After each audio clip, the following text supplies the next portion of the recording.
The movie was actually longer than Vietnam, but Every time it was too long. It was long. but because there exists a Netflix and a director like a Spike Lee, those actors got to have some of the most significant work that they have in a very long time.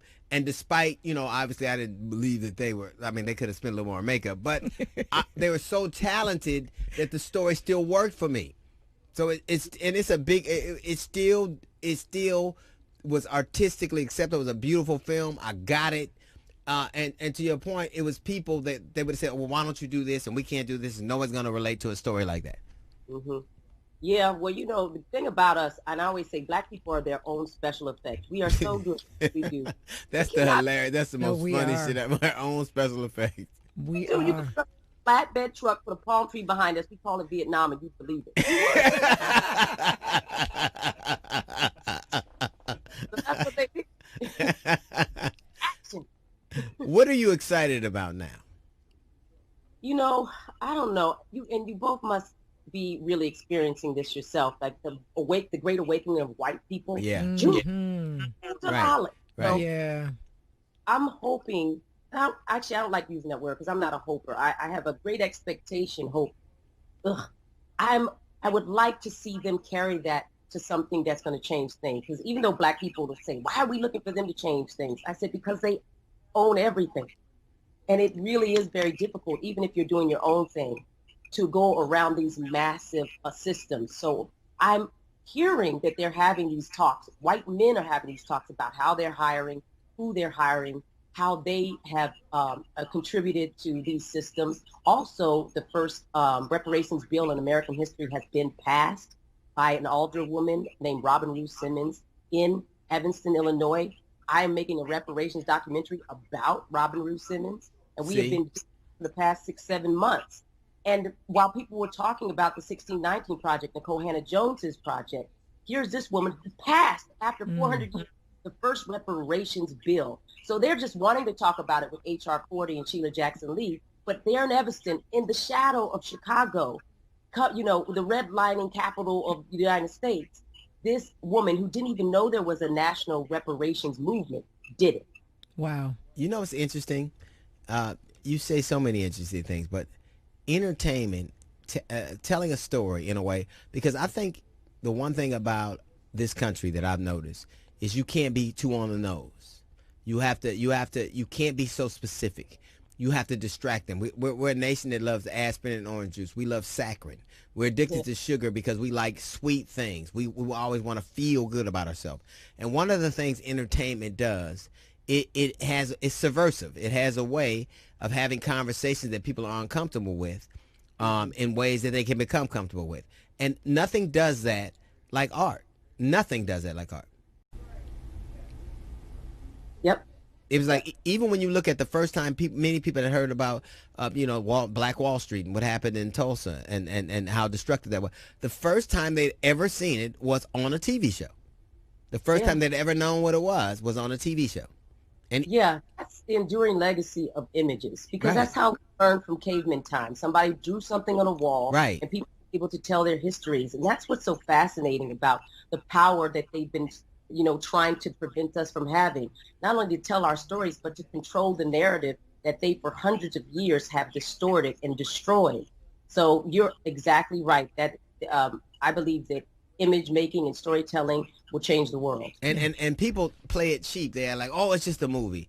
Do you remember when I knew for sure?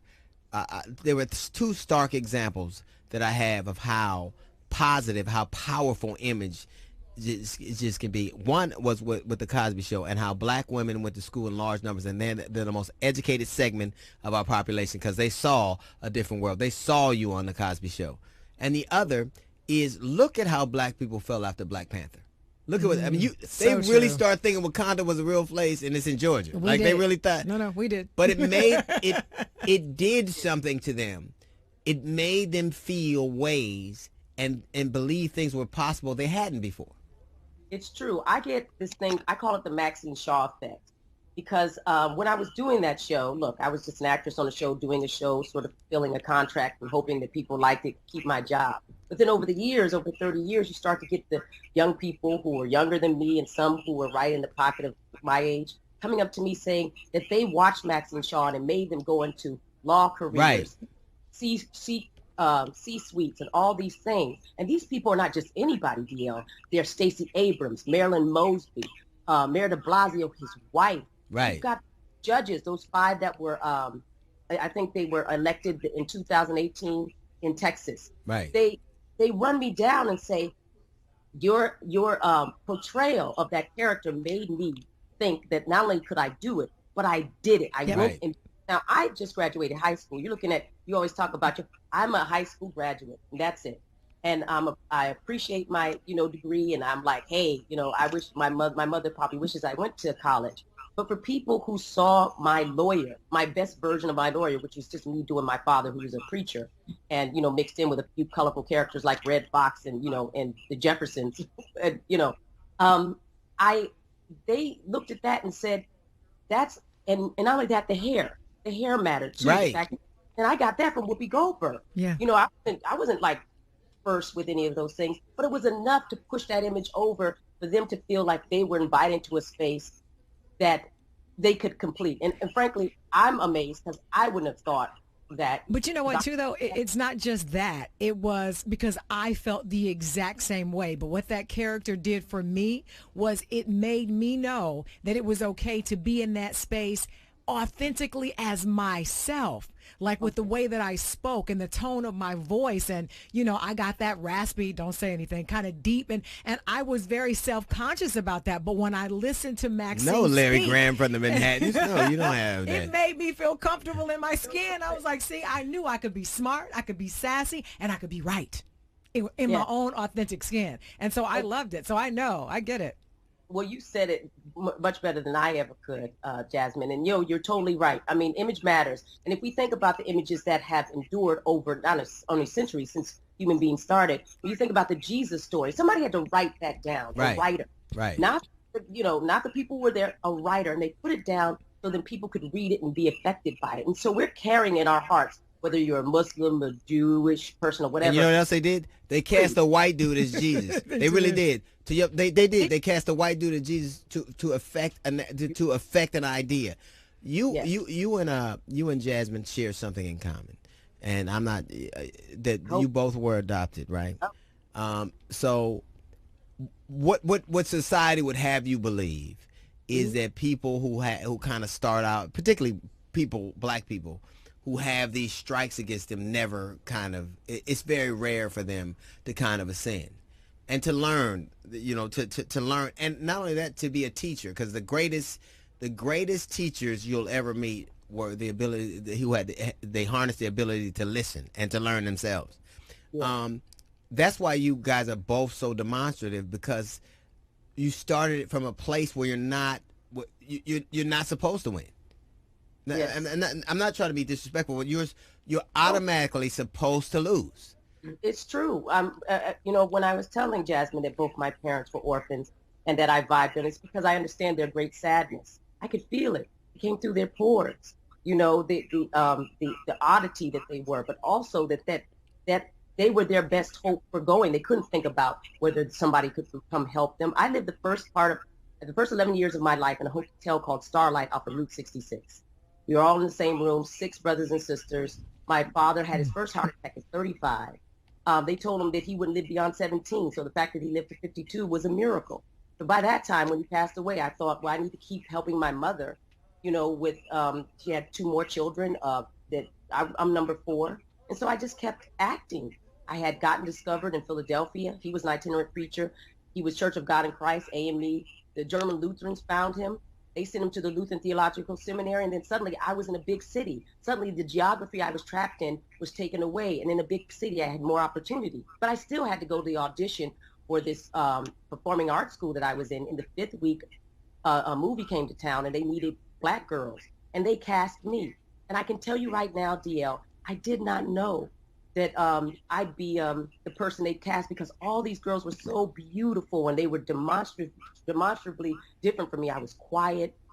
I did what I was told, preacher's daughter thing. But that was the thing that they needed for the screen. And I didn't that suddenly my Arizona sort of quiet nature would transcend and suddenly lead me to Hollywood to be next to people that I would only imagine on the screen. So those orphans,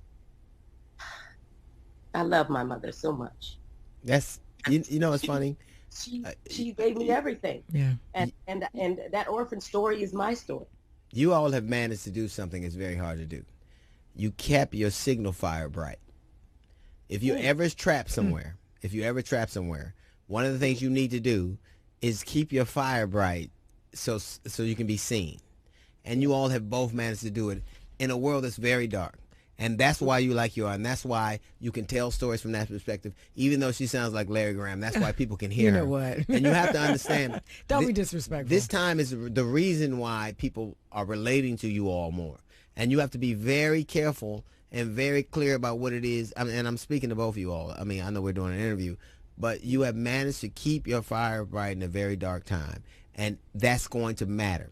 Not only will it lead opportunities to you, but it will lead like-minded people in need like you to you. So I've always loved and respected you, and I am just.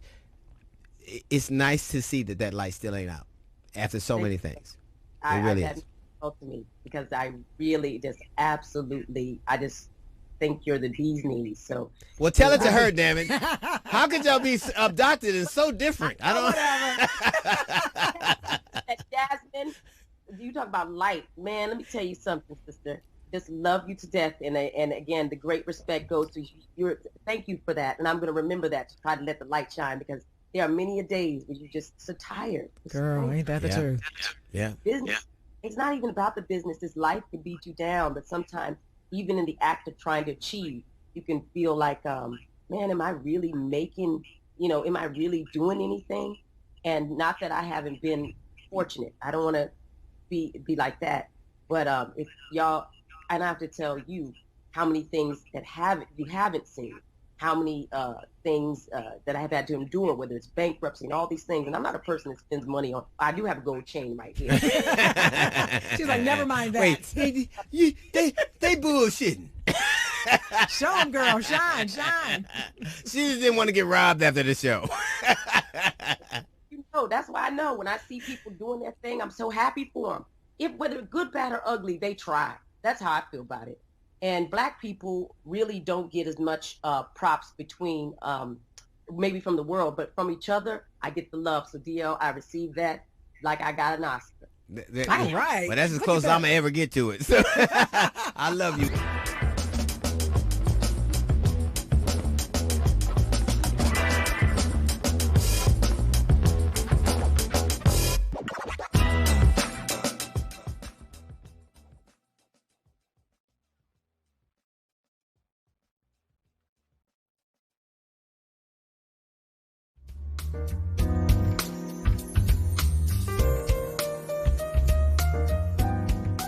Hi, I'm Salome. This is Salome Styles. Today, I'll be talking to designer of Firmency, Onia. Firmen, thank you for having me. Oh, you're welcome. So tell me a little bit about you. I'm the creator for Cleopatra Couture, as well as the CEO for DMV Fashion Week and Junior Bosses of Fashion. Been in the fashion game for a long time. Started off back in London when I was in college, which was in the late 90s. But relocated to the States, went into healthcare for some years, and then about 3 years ago went back into fashion. So it's been a bumpy ride, but it's been an exciting and thrilling life. Nice. So what do you pick fashion? Why fashion? Mm-hmm. So I'm the last child out of 8 kids, and my mom growing up actually loved to sew. So I used to, as a baby, just sit on her laps and watch her sew. And I used to help her pin things down, and that kind of got me interested in fashion. It was just a combination of the textile, the textures of the textile, the colors that got me fascinated, and the fact that you find a plain piece of fabric, and with just the cut of a scissors and the machine, you create something amazing, just got my interest. Being from an African home, fashion wasn't going to be the profession. It was going to be like you have to be a lawyer, a doctor, an engineer, or something like that. And then I went to London to study law. and decided that I didn't want to do a whole lot of studying, so I ended up doing business administration. But whilst doing that, I was still modeling because I went to American School in London, and they had a huge fashion design department. So I used to model for the students there, my classmates, and I used to, like, they put me in a dress, and I'd be like, how about we take off this arm and that, and then I'll reconstruct the whole design for them. And it's just something. I never went to fashion school, but I can sew, I can sketch, I can cut. So it's just something that was inherent, I guess, things that I absorbed as a baby that I didn't know was still there, and that it's been my passion. A few years back, I lost a brother. 14 months later, I lost another brother. That was in 2012, 2014. By 2015, I was like, no, I'm making a whole lot of money from healthcare, but it's not my passion, and life is too short. So I packed up healthcare. I had 4 healthcare organizations. I sold them and jumped ship, and voila, Cleopatra Couture. So how long you been in this place? I've been in this building for 2 years, but I first started in my home. So I had one of my sunrooms. I converted it into my little studio, and then the basement as well. I did my first show, the Miss Summer Madness, which is like a program they do in England during summertime that you go in and drink, and then it's whole like kind of fun. And I called my fashion show Miss Summer Madness, so thinking I'll just do something small and then just kind of go in and enjoy myself. The fashion show was so crowded that people were outside, even though it was in dead of winter. So after that, I was like, okay, I've grown my home. I can have all these strange people come into the house. So I moved it to a studio, and I've been here for 2.5 years, I believe, yeah. Beautiful studio. Thank you you. were telling me earlier also you own DMV Fashion Week. Okay. Yes, so the DMV Fashion Week kind of progressed from Midsummer Madness Fashion Show. So I did Midsummer Madness Fashion Show the first year, the second year. Every year got bigger. The third year, I designed and produced for NFL player Jeremy Grant, and a whole bunch of NFL players showed up, and then the crowd was so much. But the one thing that I realized was that in the DMV area, we didn't have a fashion week that gave designers the opportunities to meet with buyers, because a lot of the designers here are not doing mass production. The ones that are doing couture is like prompt time, everybody's scrambling to get all the clientele. But we have such amazing designers in the DMV areas that nobody outside these shows know about us. So with the last Midsummer Madness fashion show that we did, and then we were here, it was a magazine, Shame Magazine was doing a photo shoot to do a write-up on me. And after the shoot, the models were talking, and they were like, really, Miss Cleopatra, you keep trying to connect people, you need to do something. And I was like, yeah, I want to do a fashion week that will last for days, and where I can invite buyers, I can invite global, international buyers to come in here. But, you know, that's what we need. And then we need to come up with a name. And then Chidi jumped in and said, how about DMV Fashion Week? I was like, yeah. And that's why I came up with the DMV Fashion Week. We partnered up with Paris City Fashion Week, and then it's been growing, just to give the designers the opportunity. Because I think that if you're united and you work together and you have strategic partnerships, you end up growing bigger than your imagination. And everybody make money and everybody's happy. Is something that most designers have that passion in them. So why don't you use this and just make the money? And I'm just really business oriented. So anything I do, I have to think about the bottom line. Have fun and then make money. It's always a good combination. So tell me about the texture and the material you use. So I have grown up in my lifetime. I've grown up in 3 different continents. I've grown up in Africa, I've grown up in Europe, and then I'm here. And I think that each particular one have a different style, a different texture, the color schemes are different. So I decided to start incorporating a lot of the African prints into Western fabrics. Because, you know, the African prints, in Africa, we have like that one classic weather. It's always like hot. But then you come to Europe or you come to America, then you have the 4 different seasons. So how do we take the season-defined designs from Africa and incorporate it into the Western world, which is my new home? So I take out the kente, I turn it into poly, I turn it into silk, I create different stuff. The fabric I'm wearing, this is an African lace, but I turn it into an evening wear just to show you don't have to be African to enjoy the rich colors. You can also mute it. I have some fall winter coats that are made up with African print. So you can wear African print in winter and it doesn't have to be bright color. It could be muted and then, so that's what I do. I love to play with the textiles. Beautiful. I love the dress. You made this dress. Yes. Tell me a little bit about this dress and beautiful necklace and the bracelets. So the top part of the dress is actually all woven fabric. It's all embroidered print. So the fabric was just plain fabric that we embroidered on, and then we take out the batik, the African print textile, and then combine both of them. So you can wear it and walk out on the street, and nobody will say, "Oh yeah, that's an African dress," because it's not. It's just universal, which is really how it came about. What part of Africa? The best part, Nigeria. Okay. Yeah, I'm Nigerian born. Okay, Yeah. Nigeria. Yeah. All right. You also say you sew. Yes. You teach how young people how to sew. How did that start? I was raised by parents that believe in giving back. And also something that a good friend of mine wrote a book about generational wealth. And reading the book, I was like, that's the problem that we have, especially in the Black community. And I'm not trying to be racist or, to divide people. I'm just saying based on my community, my experience, we don't build up a lot of generational wealth. You find that the founders of businesses, they might grow them so big, but when they die or something happened or they're sick or something, the business, or they're not able to continue anymore, the business collapses.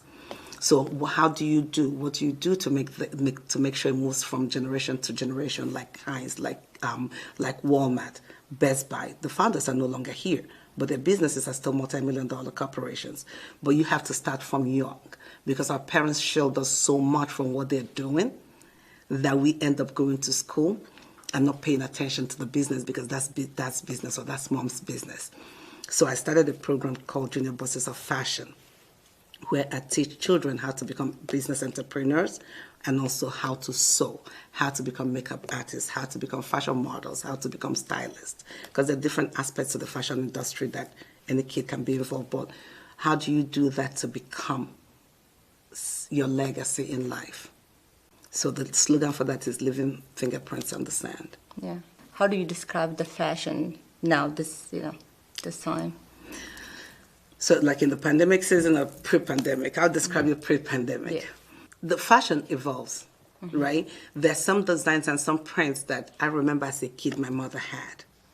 There's some pantsuits that you look at and you're like, I remember my older sisters used to wear these, right? But it goes around. But the only thing that I think that affects me in the Black community is that I keep telling people, and I tell my daughter this, you don't dress trashy to look classy.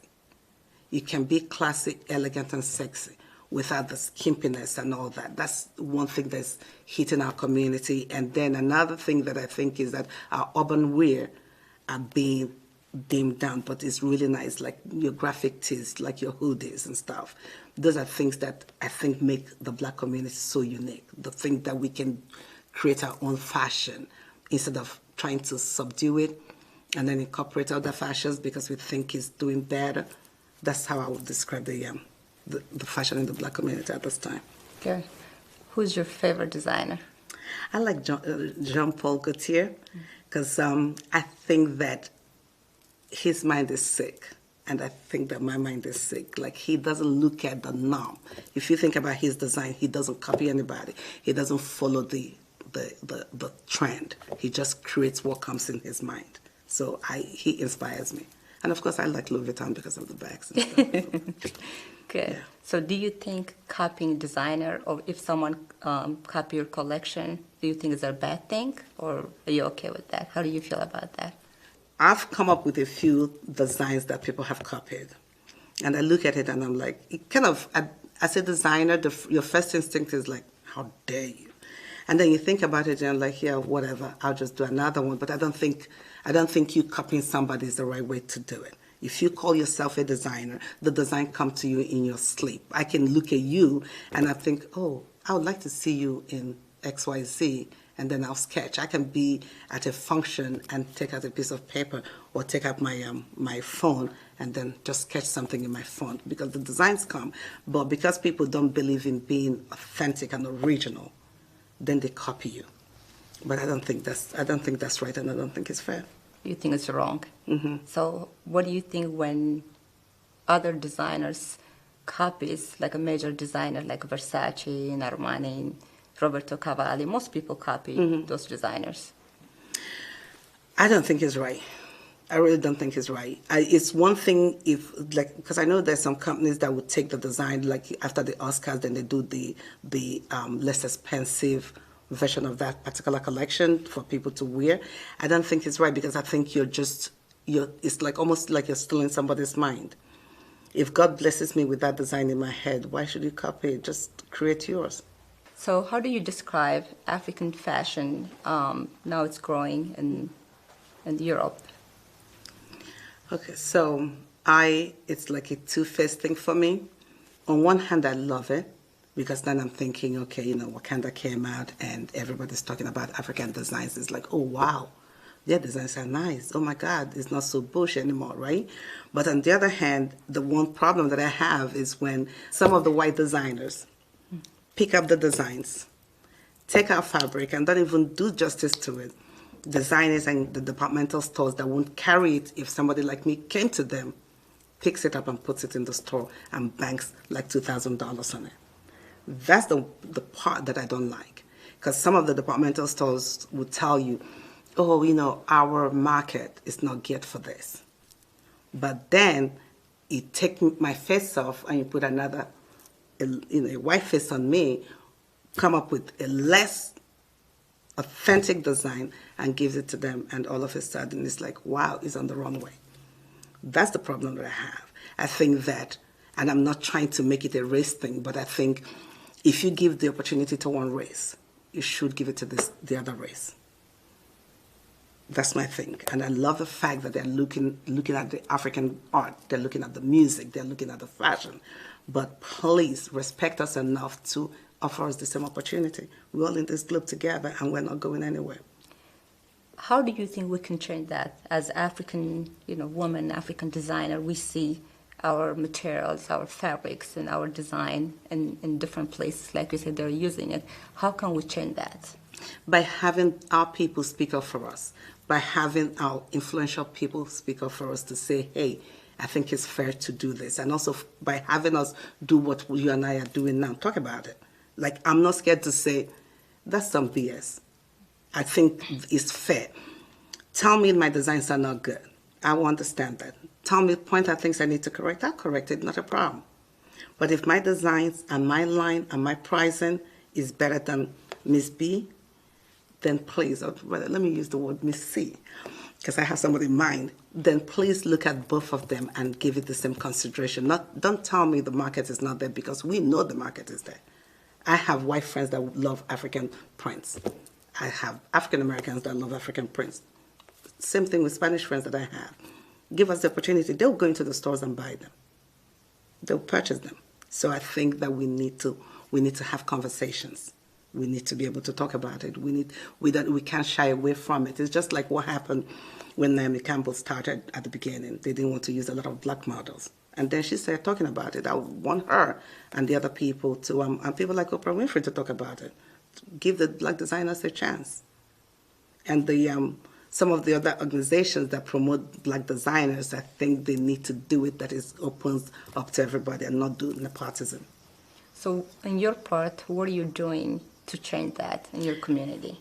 So that's why I started DMV Fashion Week. Okay, tell me a little bit about that. So DMV Fashion Week gives opportunity to all black designers, whether you're African-American designer or you're African-American or you're here or you're in Europe or you're in Africa. We open up the opportunity, and if they want to come, if the designers that are not in this country, we fight for them to get their visas to come over here and come and present.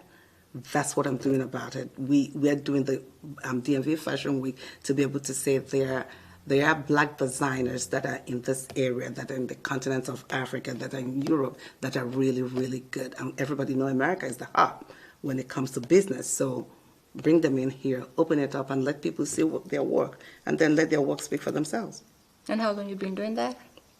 So this will be, yeah, so this is, last year was year 1 for DMV Fashion Week, and the one we're doing in 2 weeks' time is year 2. But before that, we're doing Midsummer Madness, which was, I did it for 3 years.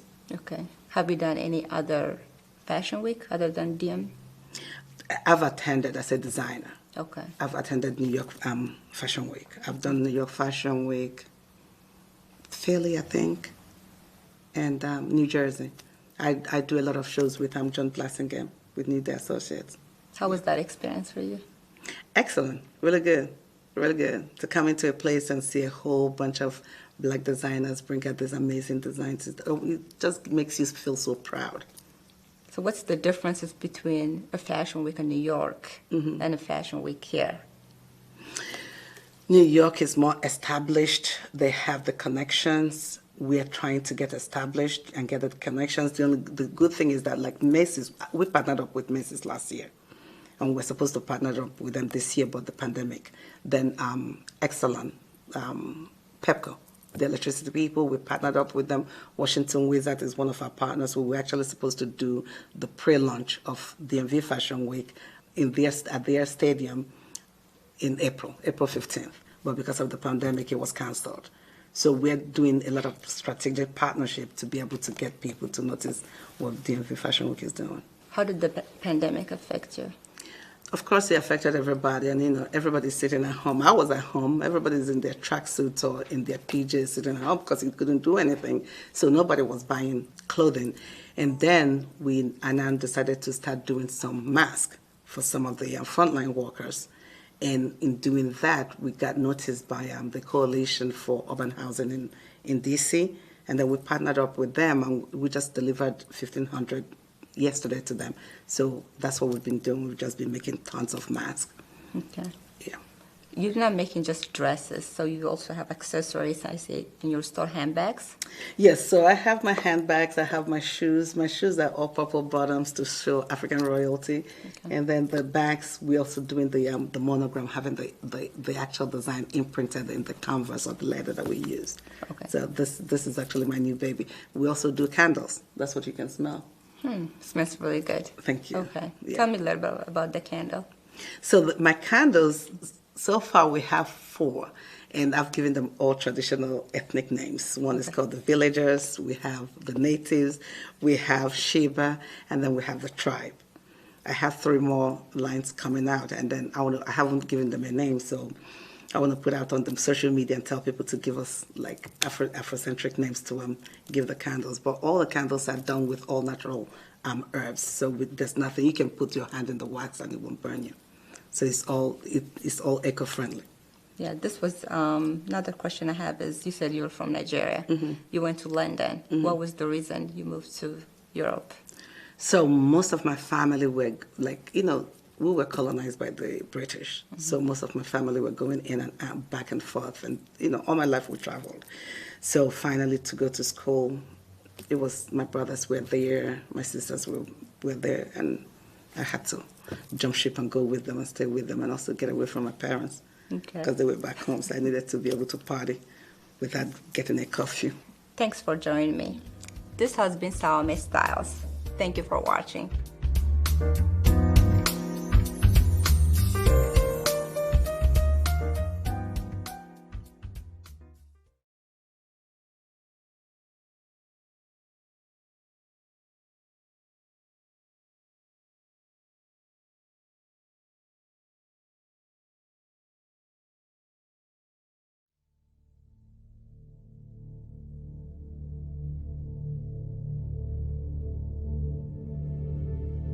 On the 31st of December 2019, citizens of nations around the world celebrated, eagerly awaiting a new year filled with hope and promise.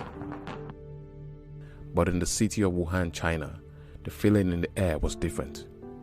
For weeks, health officials had been puzzling over multiple cases of a strange pneumonia-like ailment that had no name and no origin, but was slowly taking over the city of 11 million people. Hong Kong reported 2 more cases linked to Wuhan flu, bringing... Officials alerted the World Health Organization, and by February 7, 2020, Europe also confirmed its first case of the strange ailment in France. 4 days later, China announced its first death due to the ailment, known today as COVID-19. 2 weeks after the first death in China, the death toll had risen to 106, and by January 30, 2020, the World Health Organization declared COVID-19 a global health emergency. The number of confirmed cases in China had jumped to 9,809. Russia, Spain, Sweden, and the United Kingdom had also confirmed their first cases of the virus. As at March 24, 2020, there are over 409,507 confirmed cases and 18,278 deaths, and the virus has been detected in more than 150 countries and territories, with Italy, the US, and Spain experiencing the most widespread outbreaks outside of China. On March 19, 2020, Italy overtook China as the country with the most coronavirus-related deaths, registering 3,405 dead compared to 3,245 in China. In fact, in one day, Italy recorded 793 deaths to COVID-19. A new record of 793 people have now lost their lives. It's hard to What imagine. started as an unidentified illness confined mainly to a city in China was now being defined as a global pandemic. When Nigeria recorded her first case of coronavirus on the 25th of February after an Italian man arrived in the country, many thought it was a hoax. Some even claimed it was a ploy by the nation's health ministry to get attention and money. But since that first case was reported in the country, Nigeria has recorded over 40 new cases and 1 death to COVID-19. Right before our eyes, the coronavirus pandemic is changing our world in ways we never thought possible and impacting on millions of lives globally. Businesses are being compelled to shut down as nations close their borders. For billions of people all over the world, life has literally come to a standstill.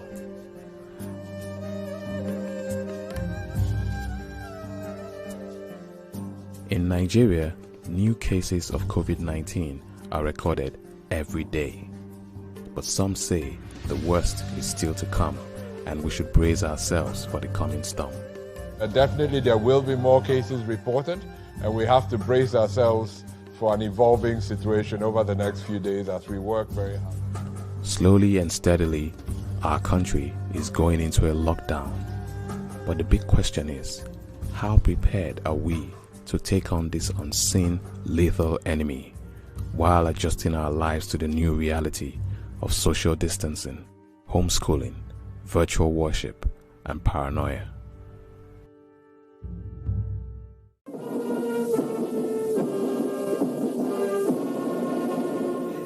Fellow Nigerians, it was 7 p.m. on Sunday, 29th of March 2020, when the president came on TV to tell us that Lagos would be going into a full lockdown. Nigeria has been battling COVID-19 for over a month, and there are currently more than 100 confirmed cases of the virus in the country, and Lagos is at the epicenter of this. So I guess the lockdown was bound to happen sooner or later. Many of us just hoped it would be later. I am directing the cessation of all movements in Lagos and the FCT for an initial period of 14 days with effect from 11 p.m. on Monday, 30th March 2020.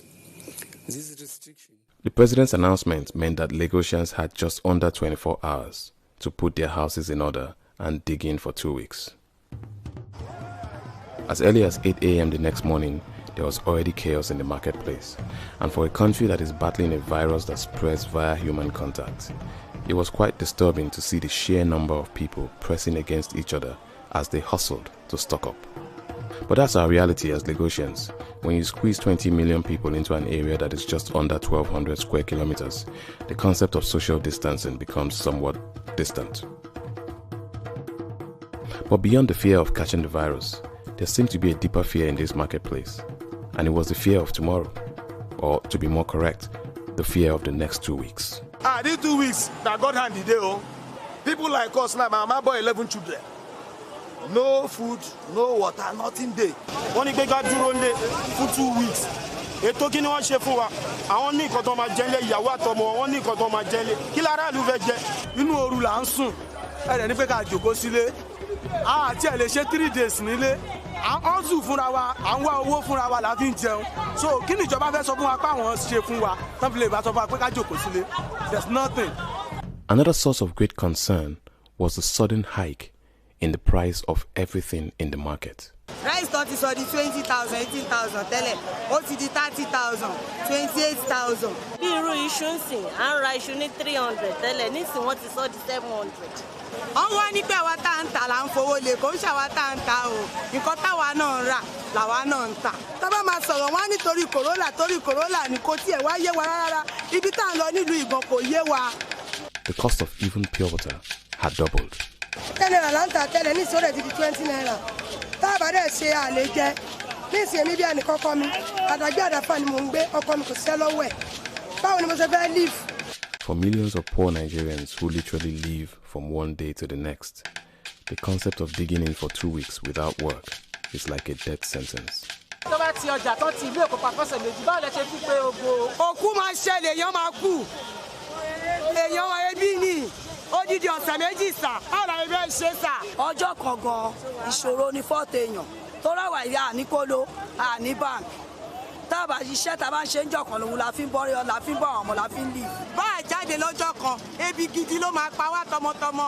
Ọkàn ọ ní pé ká sá fúkú, tẹ́ bá wà létè bí ń pa wá ìgbà wo là ní kú. But despite the many voices of disapproval, there are still some who believe that the current measures are somewhat late and inadequate. We had the opportunity to learn from China that the only way to break the cycle of transmission is to lock down, but government refused to lock down until we're having this situation now. You have to be alive before you can talk about livelihood. The shutdown is necessary, and if government is not shutting down, individuals should shut it down. Many Nigerians who have never seen anything like this before wonder if there's more to this than a virus. It don't be like say wetin Bible talk say what go end. It don't the end though. If Satan come by himself, he no sent in an agent. Satan come by himself this time. That's why the whole world, the global world, they suffer. Hunger, they say, can make a thief of any man. And for many of these vulnerable Nigerians who can only pray that government comes to their aid to cushion the effects of this lockdown, the alternative might just be survival, no matter what. I'm about to, I'm a ṣiṣẹ́ o. Come out to soldier kan dẹ́rù bàbá o. Pé soldier kan máa kó soldier kan síta. Abọ́ta àṣìṣe kan fi wá lọ́hùn lẹ̀. I have account. I have BVN. Nigeria get our BVN. If they can at least transfer like 10,000 for me. Other countries have been doing it. It's only Nigeria. I know that they will say stay at home. Stay at home doing what? If you stay home, no light. You stay home, no water. You stay home, provoke. You provoke, you're going to provoke yourself. So that's how it be. It's 7 a.m. on the 31st of March 2020, and it's been 6 hours since Africa's most populous city went into day 1 of a 2-week lockdown. I don't think I've ever seen a quiet Lagos on a Tuesday morning in March.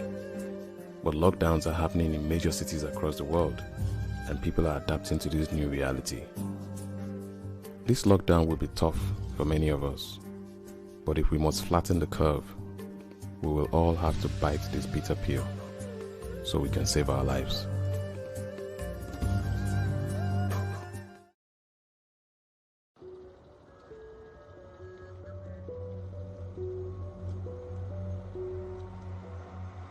It's the 3rd week of the lockdown, and as cases of the coronavirus continue to rise in Nigeria, the initial 2-week stay-at-home order has been extended to 1 month. Reality bites deeper as savings start to run out, and some people are beginning to wonder if the danger inside is not greater than the danger outside. I have 4 kids with my wife. We are 5. Hungry is killing us. I will go out to I will go out. Even though I see army, make army kill me. If army kill me, I prefer that army kill me than to die by hungry with my kids for house. History has shown that hunger and desperation are fuel for unrest and insecurity, and in the past 2 weeks there have been reports of attacks and robberies in various parts of the city. On the 16th of April 2020, a 60-year-old father of 4 was hacked to death in front of his house. Another innocent victim of a senseless gang war exacerbated by hunger and desperation. The whole Itirai Ekate community are not safe. He was going back to his house. Those boys come across him and they butchered him. Many lives have been lost, and nighttime is no longer for sleep, as people are forced to stay awake, afraid of the danger that waits outside their doors. I am afraid of my life. I am afraid. But in these times of corona, when there is hardly enough to survive on, many citizens are angry and determined to protect what little they have, no matter the cost. Some hoodlums will just gather up to hijack that opportunity and be robbing. Are they the only one affected? With their backs against the wall, people are no longer content to just sit and wait to be robbed or call for help that may come too late. Bosa! Bosa! Bosa! Armed with axes, machetes, and whistles, ordinary men, fathers, sons, and brothers now patrol the streets at night so their communities and loved ones can be safe.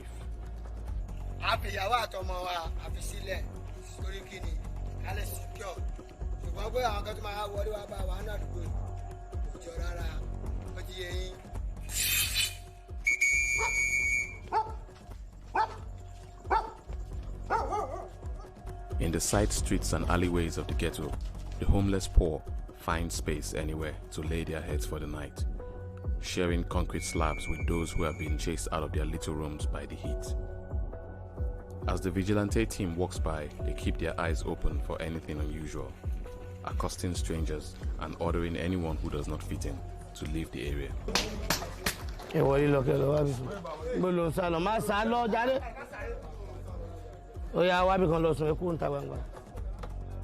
In a country where citizens carve their roads, drill their boreholes, and generate their own power, many communities have been responsible for their own security for a long time. Neighborhood vigilante groups are nothing new, and in fact, they have proven to be quite effective in the past. Agege is a hot spot. These bad boys, they make an attempt. By the time they try to come into our community, we don't allow them.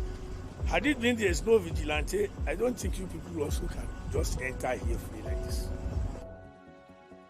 Courage, they say, is a weapon, and after a long night of bravely patrolling the streets, the men return to their homes, relieved that safety has been ensured for one more night.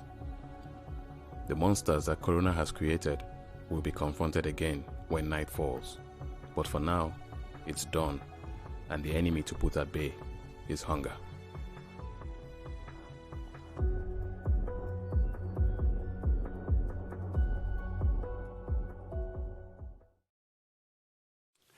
Hello, I'm Tim Reed.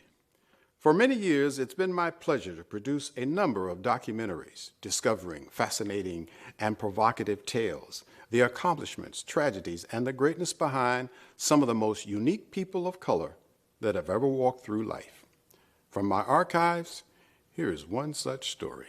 In 1927, Dewey Brown gained membership into the PGA of America, becoming the first black to do so. So Dewey Brown, for 7 years, performed all the duties of a PGA club professional. He gave lessons, organized tournaments, then very suspiciously, in 1934, his membership in the PGA of America was revoked. Come to find out, Brother Brown was actually a black man. Somebody found out, dropped a dime on him. Several months later, the PGA of America instituted its Caucasian-only clause in 1934. So for 27 years, blacks and other minorities and women could not play on the PGA Tour.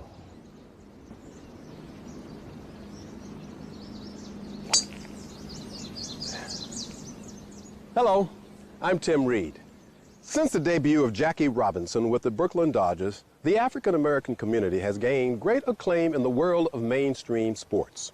In addition to becoming leaders in baseball, basketball, football, and tennis, a small number of African Americans have ventured into a sport that many had fought to keep exclusive, the world of professional golf. Over the course of this program, we will uncover a legacy that has been mostly unknown and rarely told as we present part one of Rainbow on the Green.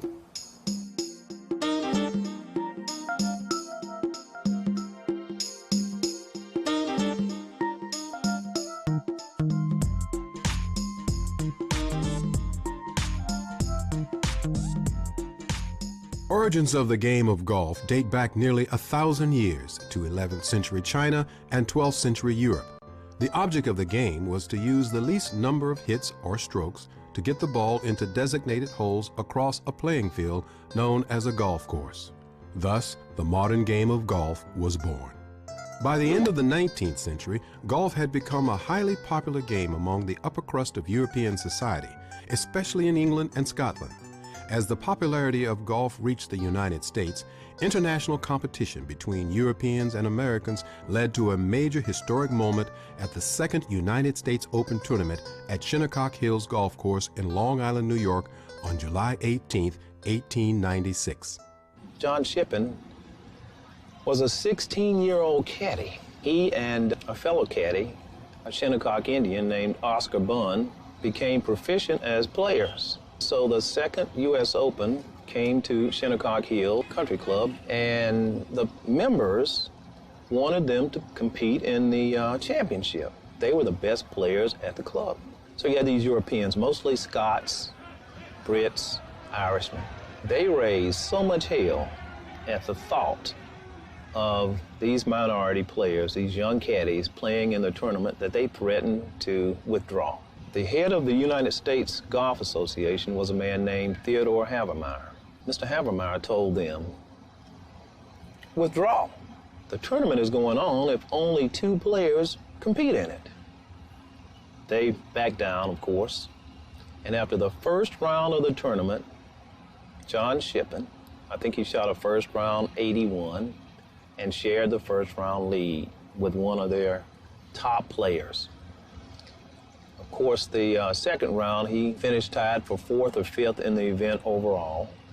But what he proved was that a black man could play the game at the highest level. Only 3 years following John Shippen's historic U.S. Open debut, a prominent African-American dentist and Harvard University faculty member named Dr. George Franklin Grant brought a new dimension to the sport of golf with a bold new creation. Dr. Grant had a fondness for the game, but he also was a master of haberdashery. He was used to the finer things in life. And so back then, the way that you made a golf tee was to take some damp sand and form it in the shape of a tee and set your ball on it. Well, this could be quite messy, as you might imagine. Well, Dr. Grant, I guess he was tired of, soiling his clothing. So he decided there had to be a better way. He came up with the wooden golf tee.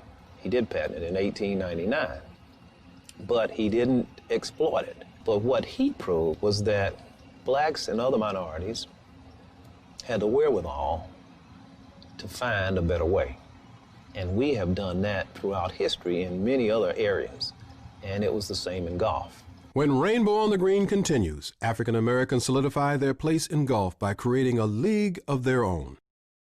Following the groundbreaking achievements of John Shippen and Dr. George Grant, many more African Americans and women began building on these successes. If you look at the history of golf, we kept inventing and improving. We had our own country clubs. When they wouldn't let us play on the PGA Tour, a group of black businessmen met in 1925 at a YMCA in Washington, D.C. and started our own tour called the United Golfers Association. The United Golf Association, also known as the UGA, founded in 1925, staged tournaments, clinics, and golf outings around the country. Its mission was to gather all colored golfers and golf associations into one body. Despite the success of the UGA, the ability for black golfers to play consistently required the support of prominent black business leaders and entertainers to finance their golf ventures. There were some tournaments that were open to blacks, the U.S. Open, the Canadian Open, the L.A. Open, but it took money to compete. Joe Louis, Ray Robinson, Billy Eckstein, we were the type of people that we had to turn to for our money in the early years that really helped us to help get us started. That was the impetus of black golf during that period. You had to have someone who could sponsor you. I worked for Billy Eckstein. Teddy Rose taught Joe Lewis how to play. But we all used to travel together. Sugar Ray Robinson, Joe Lewis, and Ike Williams, you know. Billy Eckstein, of course, was a famous singer, band leader back in the day. And Charlie Sifford was his man Friday, who taught him how to play, who served as his hustle buddy and would chauffeur him around the country. And so this is how it was done. Celebrities helping black golfers. In addition to Billy Eckstein, Joe Lewis, and Sugar Ray Robinson, numerous other celebrities were all influential in the progress of the UGA. This tour spawned many, many great players. Probably the most famous was a guy named Teddy Rhodes. Teddy Rhodes is arguably the greatest black player in the history of the game, bar none. Pound for pound and shot for shot, he was probably the greatest golfer that I've ever seen. He was the best player then, Teddy Rose. It took me 5 years before I could beat him. On the UGA, this man won over 150 golf tournaments. He was a master of the short game. They say that he was the greatest wedge player ever to pick up a golf club. Probably one of the sweetest swingers that golf have ever seen, and I think that that's probably what won him over and the reason why he was able to be so successful at it. He never got a chance really to show how good he was because of the Caucasian-only clause.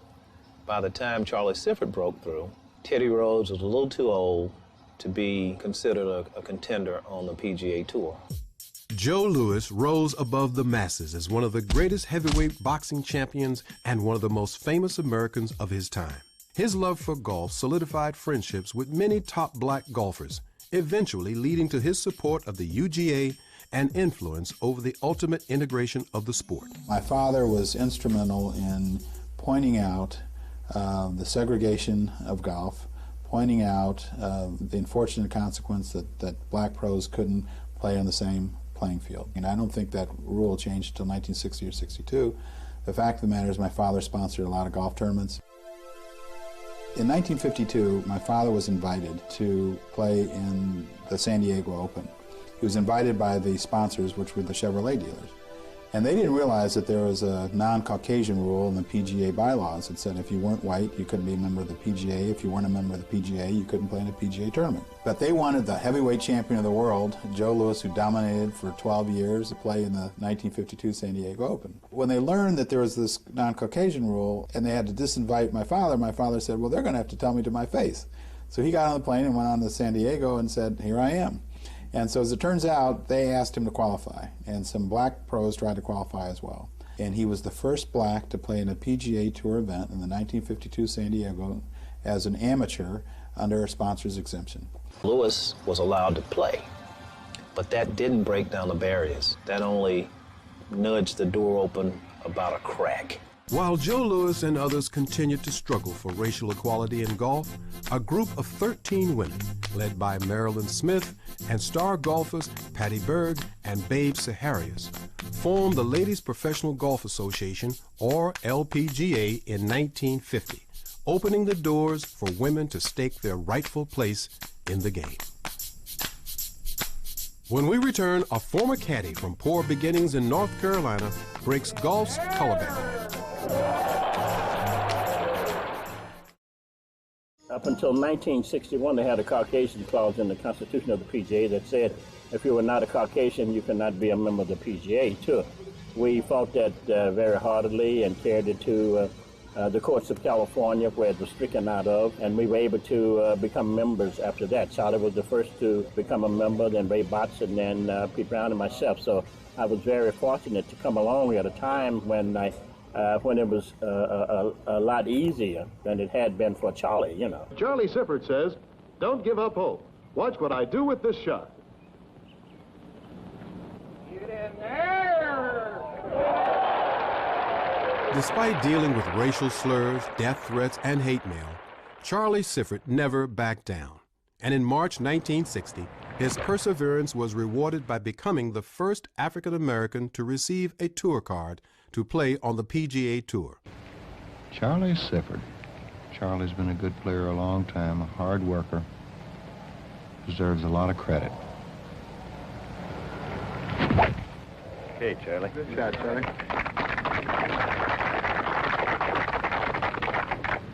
Center of the fairway. Sifford, starting the tour as a 37-year-old rookie, would go on to win 2 PGA events and amass more than $340,000 in earnings during his PGA career. He garnered another $1 million on the senior PGA Tour. Charlie Sifford here with a wedge and lofts it up right at the flag. This should be very good. It's going to be right at the hole. Could be very close. Beautiful shot. Almost a stiff one there by Charlie Sifford. Charlie's accomplishments as both a tour professional and an ambassador for minorities of all colors who followed him onto the tour led him to golf's ultimate prize, induction into the World Golf Hall of Fame in 2004.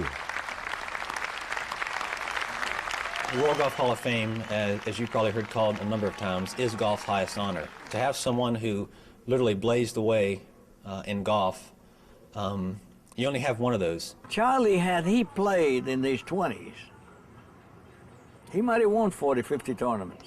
We don't know really how great he would have been in terms of player and number of victories, number of major championships he could have won, but we certainly know a lot about the caliber of the person that he is. Beautiful putt by Charlie. Fine putt.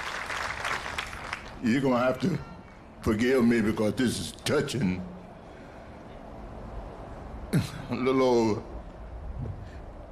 caddy boy from Charlotte, North Carolina. Come from a very poor family. Out there running up and down the road behind this little white ball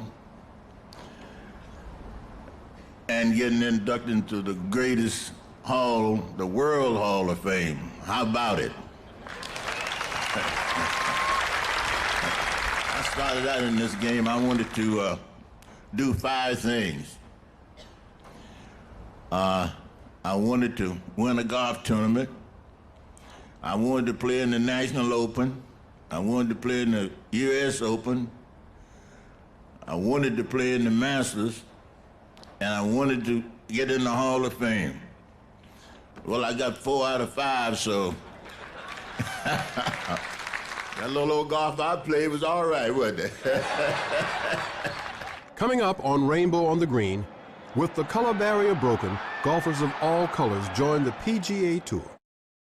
Following Charlie Sifford's historic run, the torch for African-American greatness in golf was passed to Lee Elder, a former UGA star and protege of the great Teddy Rhodes. He taught me the game. I traveled with him for well over 10 years, and it was certainly something that I enjoyed. And like I say, he was instrumental in getting my game in the condition that it was in. Lee Elder established a new standard for black golfers on the PGA Tour, becoming the first African-American to earn more than $1 million, the first black member of the United States Ryder Cup team, and qualification for the 1975 Masters Tournament, golf's biggest event. It meant that I had did something that I was leaving perhaps a goal for other young Afro-Americans who was coming after me to reach, to qualify for the Masters. Given the racial climate for black golfers on the tour at that time, Elder worked diligently to develop a strong mental focus that helped him achieve his goals on and off the golf course. I felt that if I could make myself strong mentally and be able to really just block it out of my mind and go ahead and compete and do it with my golf clubs, and I felt that it would certainly prove how tough that I could be mentally and physically. While Lee Elder brought black golf success to mainstream America, other black golfers joined him on the tour, including James Black, Pete Brown, and Jim Dent, one of the longest drivers off the tee in PGA history. The first time I ever played with Jack Nicholson, I played with him at the rail. And I never even think about no distance, how far I was hitting the ball. Well, the first hole I hit at 385, and he hit 325, and he stepped it off. He said, that's far as I ever been outdriven by hitting a 300 yard. On the green, Chichi Rodriguez putts out for par. Juan Chichi Rodriguez, a native of Puerto Rico, turned professional in 1960 and in 1963 won his first PGA event, the Denver Open. Rodriguez would go on to win 8 times on the PGA Tour and was a member of the 1973 United States Ryder Cup team. His career on the senior PGA Tour proved to be phenomenal, as he won 22 events in 8 years and established himself as one of the greatest showmen that golf has ever seen. Watch this. I could still hit the ball a long way when I went on the seniors tour, so the golf courses were short, and I've always been a good short iron player from the 5-iron on down. I felt more confident over there. There I had a bunch of guys on Social Security. In 1989, Rodriguez won the Bobby Jones Award, the highest honor given by the United States Golf Association. And in 1992, Chichi became the first Puerto Rican inducted into the World Golf Hall of Fame.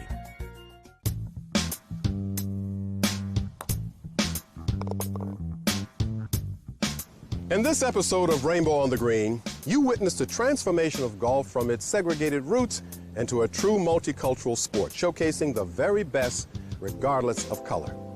In our next episode, you will see how opportunities created by integration have resulted in a new era of superstardom in both the PGA and LPGA tours, and have nurtured the future of minority growth in golf worldwide. I'm Tim Reed, and I want you to tune in to our next episode of Rainbow on the Green, Part 2.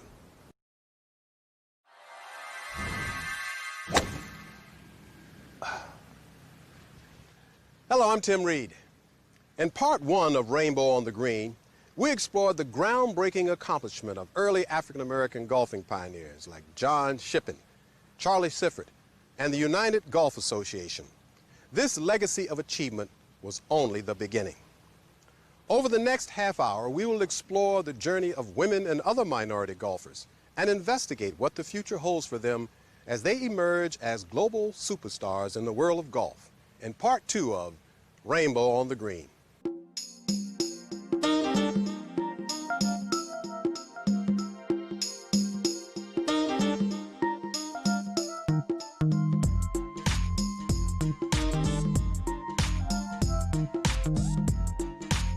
By the 1960s, the LPGA opened its doors to minority women with the introduction of the great Althea Gibson to the tour in 1963.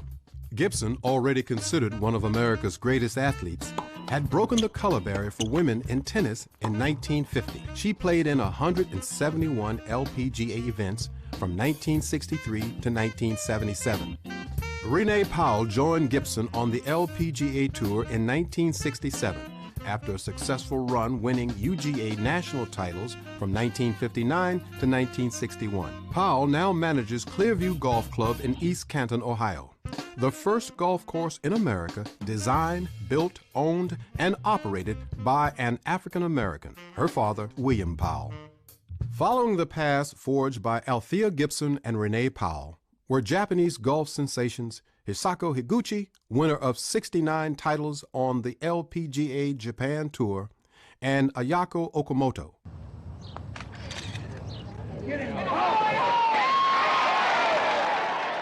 Winner of 17 LPGA events and the first non-American to top the LPGA's money list in 1987. Higuchi entered the World Golf Hall of Fame in 2003, while Okamoto was inducted in 2005. Down 15, Trevino plays with a possible win in sight.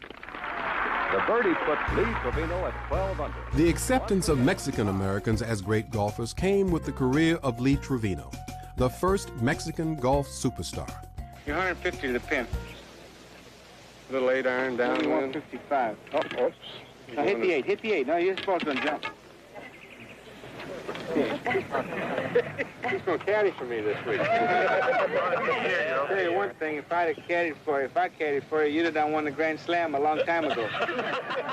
Trevino was born into poverty in Dallas, Texas, and began his golf career as a caddy at the age of 8. Trevino joined the PGA Tour in 1967 and in 1970 won the PGA Money title. Trevino would go on to win 85 tournaments during his PGA career, including 6 major championships.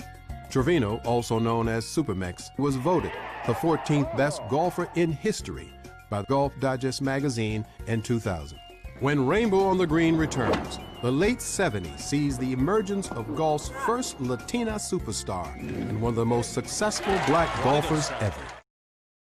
In addition to the growing African-American participation on the tour, the PGA also saw the arrival of Isao Aoki in 1974, the first Japanese golfer to play on the PGA Tour. Aoki's victory at the 1983 Hawaiian Open was the first win by a Japanese player on the PGA Tour and one of his 73 victories on 6 different tours around the world. Nancy Lopez entered the 1978 LPGA season as a rookie and had a season like no other. Lopez won 9 tournaments, including a record 5 in a row. She was named LPGA Rookie of the Year and Player of the Year, a feat yet to be repeated. I used to read a lot of things and watch her play and watch her win, and I picture myself in her shoes. I wanted to be like her.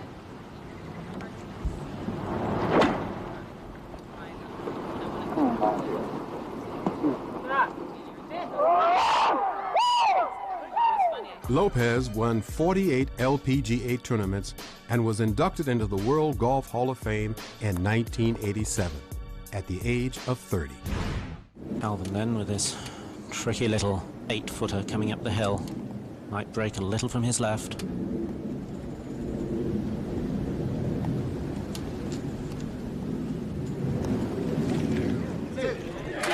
What a good stroke. Whoa. Calvin Peete was not your prototypical golfer. He did not pick up the sport until he was 23 years old, and due to a broken arm he suffered during his youth, never had the power to hit the ball as far as other golfers. However, Peete took on these challenges and became the most successful black golfer in PGA history up to then, winning 12 tournaments over an 8-year period. He didn't hit a soft one this time. And that's right at it. What a great stroke.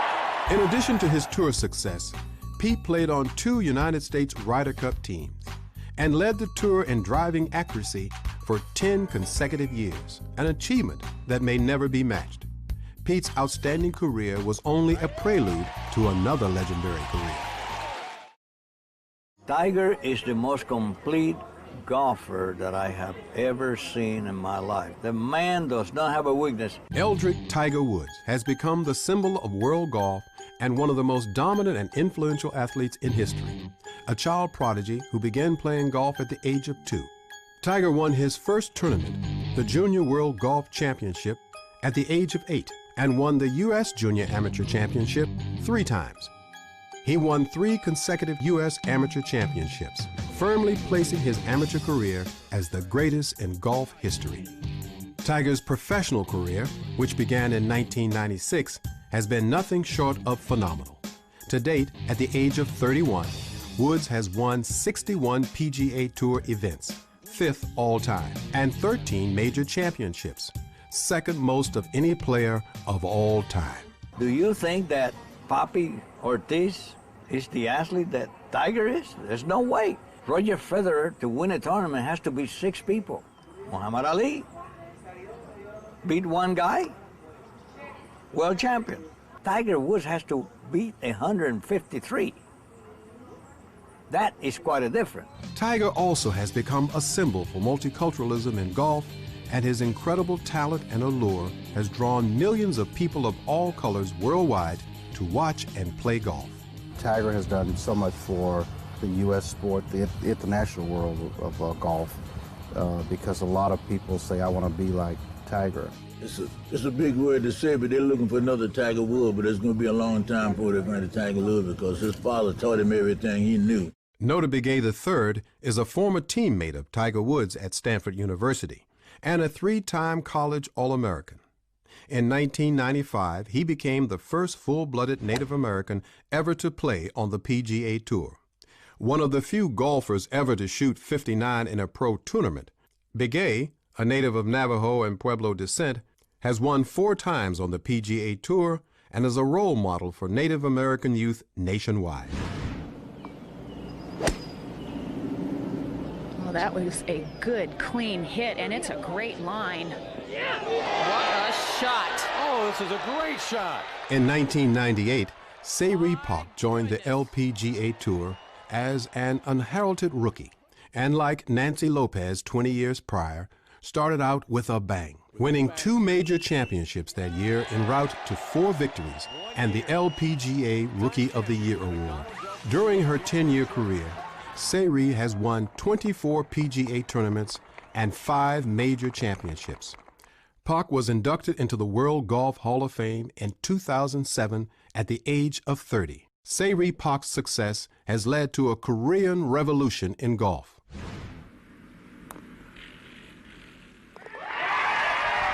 Victory number 7 for Lorena Ochoa in the 2007 season. After a spectacular 2007 season, Lorena Ochoa is now the world's #1 woman golfer, only the 2nd Mexican-born player on the LPGA Tour. Ochoa has dominated the LPGA Tour in recent years, winning Player of the Year honors in 2006 and 2007, and amassing more than $4 million during the 2007 season, the most in tour history. I'm very competitive, and I like that part of the game a lot. I dream high. There's no limits for the dreams, and I always try to do my best, every day. Ochoa is a national hero in her native Mexico. I'm very proud to be a Mexican and to represent my country and to be an international player. When Rainbow on the Green continues, the quest for the next Tiger and Lorena leads us to explore golf programs that are bringing more people of color to the sport. With Lorena Ochoa and Tiger Woods holding the #1 rankings in the world of golf for 2007, the question of who will follow these superstars begs for special consideration. The challenge to expose more minorities to the sport of golf has led to the creation of numerous programs around the country supported by the PGA Tour, the LPGA, and the PGA of America. It's important for our game to continue to grow, that we look more like America. And we're dedicated and focused on doing exactly that. When I first came to PGA, one of the things we were concerned with was how can we create more diversity in the game. And since I've been here 10 years now, I've seen more people of color play golf. I've seen them integrate their social program into golf. So what we're trying to do is to create more of that type of growth. Founded in 1997 by the World Golf Foundation, the First Tee is a national youth development program that nurtures youth by teaching a group of core values designed to promote success in golf and life through multiculturalism, honesty, goal setting, and sportsmanship. The organization, ironically, is headed by Joe Louis Barrow Jr., one of the most prominent African Americans in the golf industry, and son of the great Joe Louis, heavyweight champion and one of golf's true groundbreakers. One of the goals is to really let golf more properly reflect the culture of the United States. Right now, 16% of golfers are from diverse backgrounds. The First Tee is fortunate to have 50% of our participants being from diverse backgrounds, with 22% African Americans, 17% or so Hispanic Americans, and Asian Americans, and others. We're excited about that, because we think that golf can contribute so much more to individuals' lives that we want to make sure that everyone who wants to have the opportunity to play and learn and enjoy the game of golf has that opportunity. And that's really the fundamental premise of the First Tee. On the collegiate level, the PGA National Minority Collegiate Golf Championship brings together 180 minority golfers from 38 colleges and universities to compete for national honors.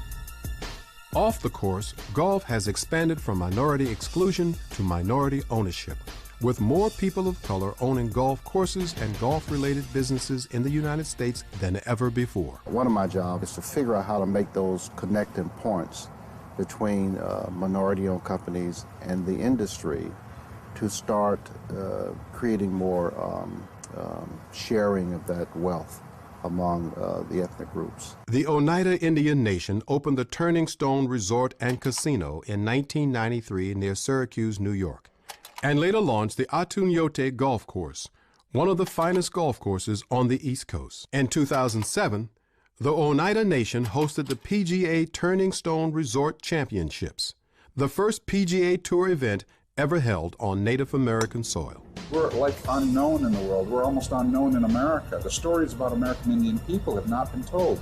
The true history about our people has never been told. So this is just one step towards people becoming more aware about who we are, the things that we do, and that American Indians in this world, in this country, and the kinds of things that they're doing. We're not just out of the movies or in the history books. We are real people who live here, who have rights and treaties, and we're a living, breathing part of America.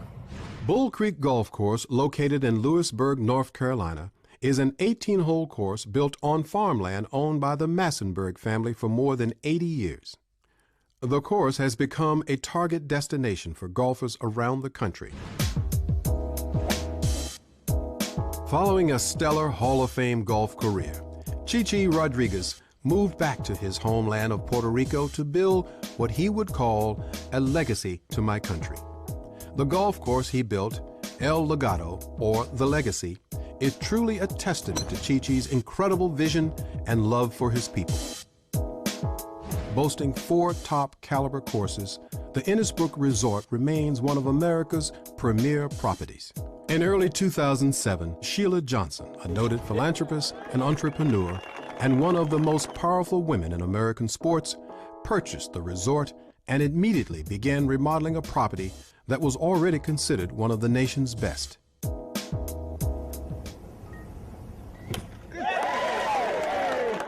What she's able to demonstrate is that people, women, and also minority women, can get into the golf business as owners. And as an owner, you have a tendency to drive more inclusion. I think the word out on the street was that the perception, and this is important, the perception of Innisbrook was that it was just a very exclusive resort where it was very hard to get into, and I really want to make this an inclusive resort. And it's very important that we do that because I want everybody of all gender or nationality to feel welcome to come here to Innisbrook. You know, as an African American woman, I all too well know about the exclusivity factor, and I think it's important that I send a message out there that this is really open to everyone. I'm in heaven.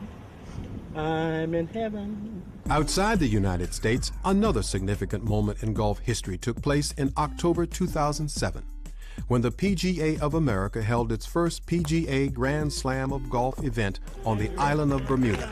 Bermuda was a beautiful choice, and when you get the enthusiasm behind not only the government with Premier Brown at the head of that, the support of what we're doing, you add that to the flavor of the island, the energy, the enthusiasm, the warmth, the open arm welcomeness that has been displayed for us right here and our great champions.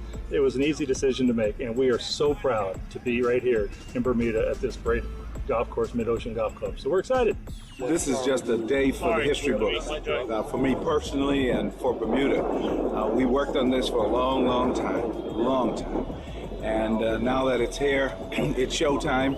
And for me to have the honor to play with Lee Elder is just over the top. I'm in awe. This is pretty surreal, to be honest with you. I just don't want to get kicked off the island.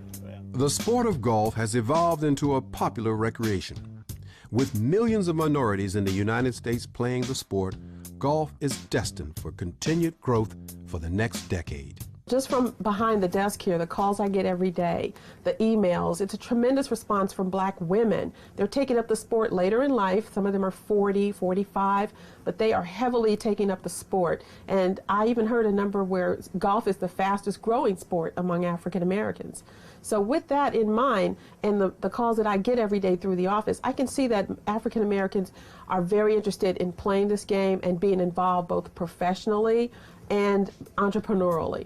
The true success of golf's growing diversity will come with the increase in the exposure of golf and its diverse history to our youth, and by the creation of more opportunities for people to play the game and become leaders in the sport of golf, both on the course and in the boardroom. I hope you've enjoyed Rainbow on the Green, our journey into golf, one of the world's most beloved sports, as we explored African American pioneers as well as present and future superstars. I'm Tim Reed, and history will never be the same.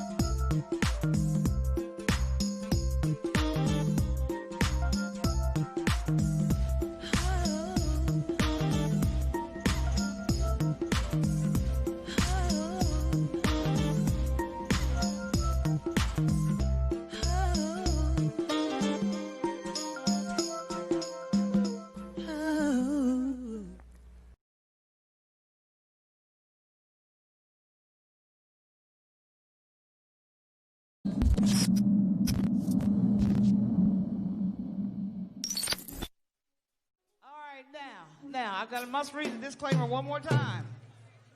We want to welcome the global worldwide audience on GFNTV, and please be aware that by entering this area, you consent to your voice, name, and/or likeness being used without compensation in films and tapes for exploitation in any and all media, whether now known or hereafter devised for eternity, and you release WGFN-TV, its successors, assigns and licensees from any liability whatsoever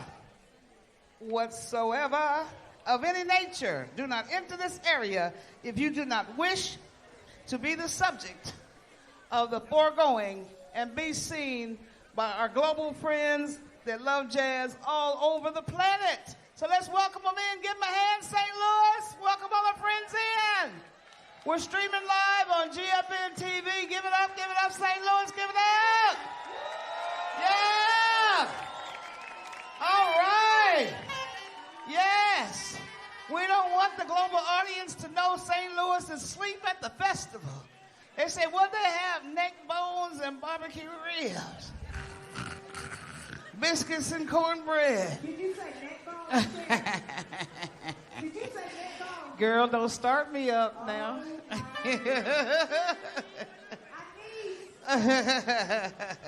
I'm from Kansas. I'm country Kansas, okay? I really am from Kansas. Now, we want to say thank you to Moscato Light, our sponsors, WFSK, Jazzy 88, WFSK. Umbrellas about to pop down, please. Umbrellas down. Get your food, get your drink, get your spot, get yourself ready. And are y'all ready for Najee? Are you ready for Najee? Are you ready for Najee? Are you ready for Najee? He's in the back. He can't hear that, y'all. Are you ready for Najee?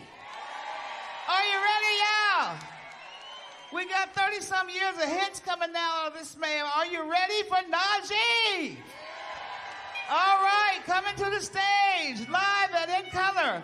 Let's welcome the one and only Mr. Contemporary Jazz himself, the one and only Najee!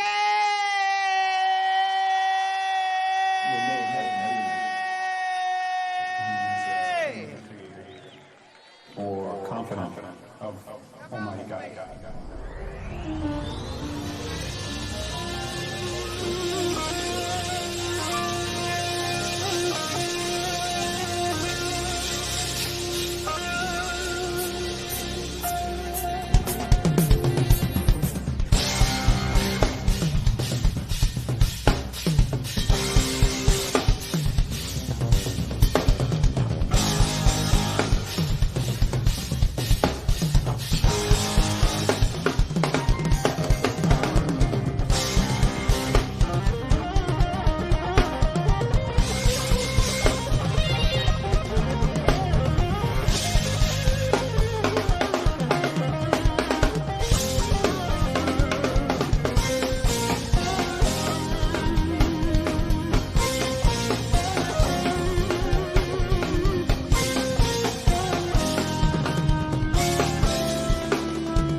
Gateway. What's going on, y'all?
y'all doing? I don't hear you. How y'all doing? How's everybody in the back doing? Y'all ready to help me out right here? Everybody put your hands together. Come on.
Sean Northern.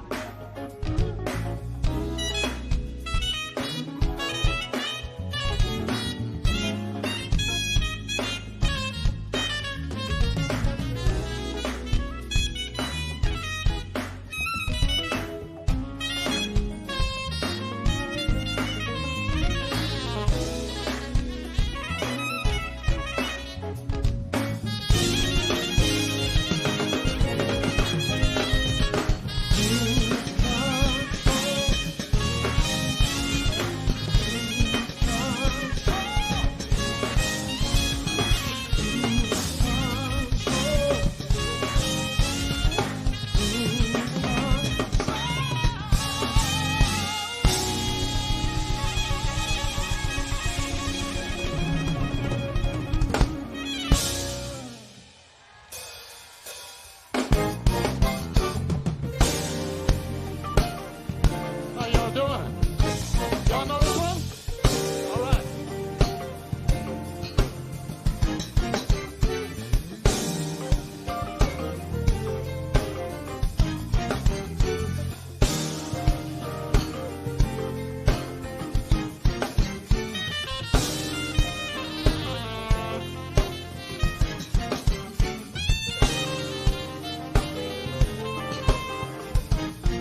Thank you so much. How you doing, ladies and gentlemen?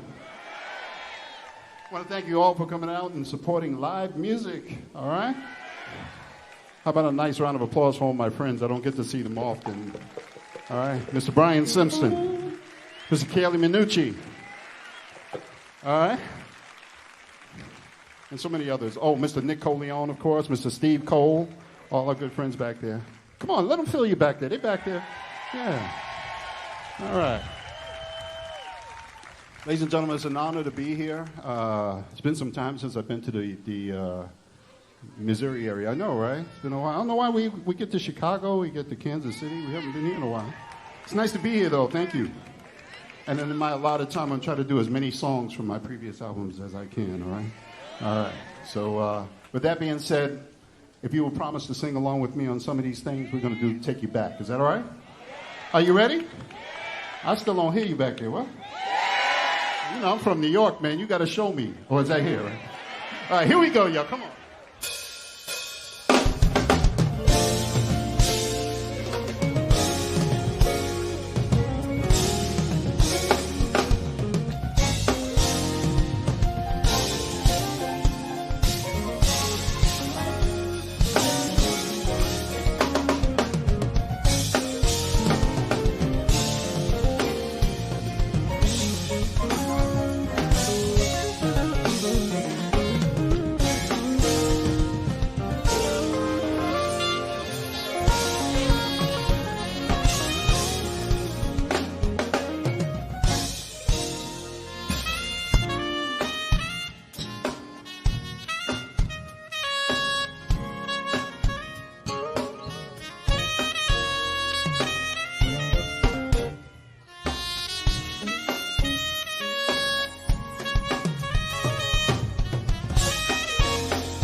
time with us so far?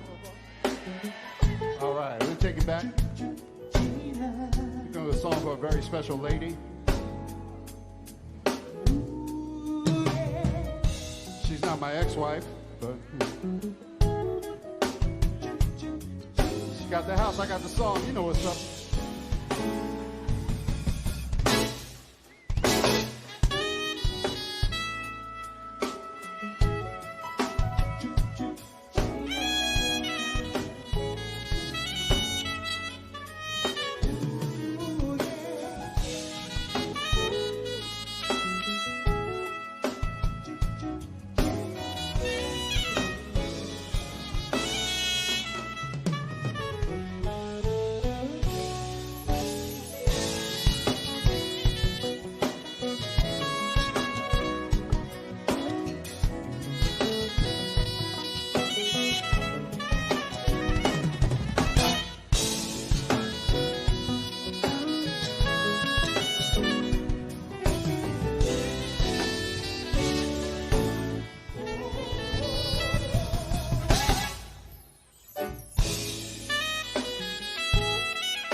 You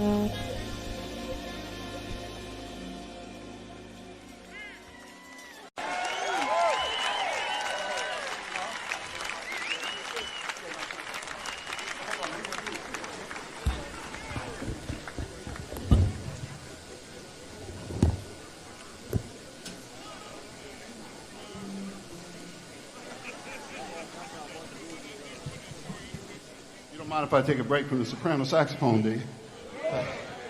Play a little flute for you. Y'all might know this one.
Everybody in the back.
say, y'all?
Doing everybody? Y'all all right?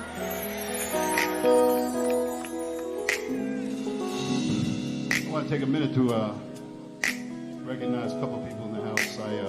I'm very fortunate to have my daughter here tonight, Salima. She's around here. I don't know where she's sitting.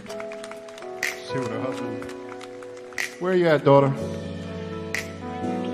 Over there. Oh, hey! What's up, sweetie? And then my son is sitting next to her, Fareed. He's next there, over right there. And that's her husband over there. All right, fellas, so don't even try. And they moved here about a year ago to the St. Louis area, so if you see them in Starbucks, don't trip. Anyway, this next song I'm going to do, I'm obligated to do it. I wrote this song many years ago on an album called Just an Illusion. Y'all know it? Okay. And I wrote it for my other son, Noah, who's now almost 28 years old. And but since that time, I've had the pleasure of playing this with several people around the world. But this evening, I'd like to dedicate this to a few of my friends who passed on. As a matter of fact, I have a new record coming out on August 25th called Poetry in Motion. And thank you. I'm very proud of this record, too, because we have my first single was released last week, and I hear it's doing very well. It's a song called Let's Take It Back, which features Incognito as my backup band. Can you get that one right? Also on there we have Mesa. Mesa is doing something with me. Will Downing. He did a song with me that Al Jarreau and I had started to record, but then, Al got sick and you know the rest of the story. So we ended up recording the song and making it a dedication to Al Jarreau and Prince. That's what we did, called We'll Be Missing You. And, of course, who else is on there? Oh, Eric Roberson is on there as well with me. And the legendary pianist, Mr. Bobby Lyle. And the smooth jazz guitarist by the name of Blake Aaron is also on there with me. So it's a very full album, It's one of those type things that I called up everybody and I said, listen, we need to do something. I didn't expect everybody to show up on one record. So when it comes out August 25th, that's what y'all going to get, all right? But with that being said, I'd like to just dedicate this next song to two people I've had the pleasure of touring all over the world with. One is, as you know, was Prince. Toured with him for 3 years and was a great experience. And, anytime I do press and people want to hear Prince stories, I always say, I have no bad Prince stories. All this drug stuff they're talking about, I never saw any of that. He was one of the most humble, one of the most generous human beings I ever met in my life, honestly, and I mean that, Also, Mr. Al Jarreau, we miss him as well.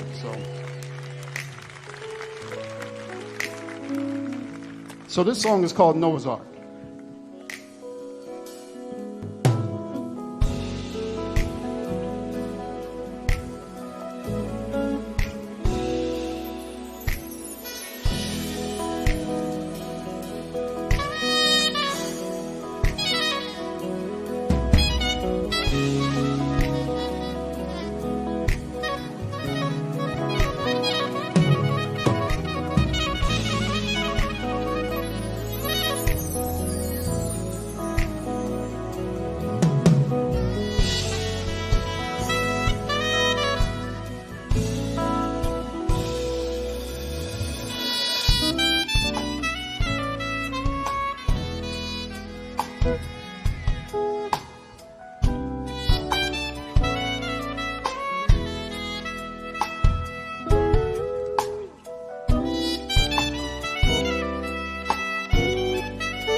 come on, yo, give it up for Najee.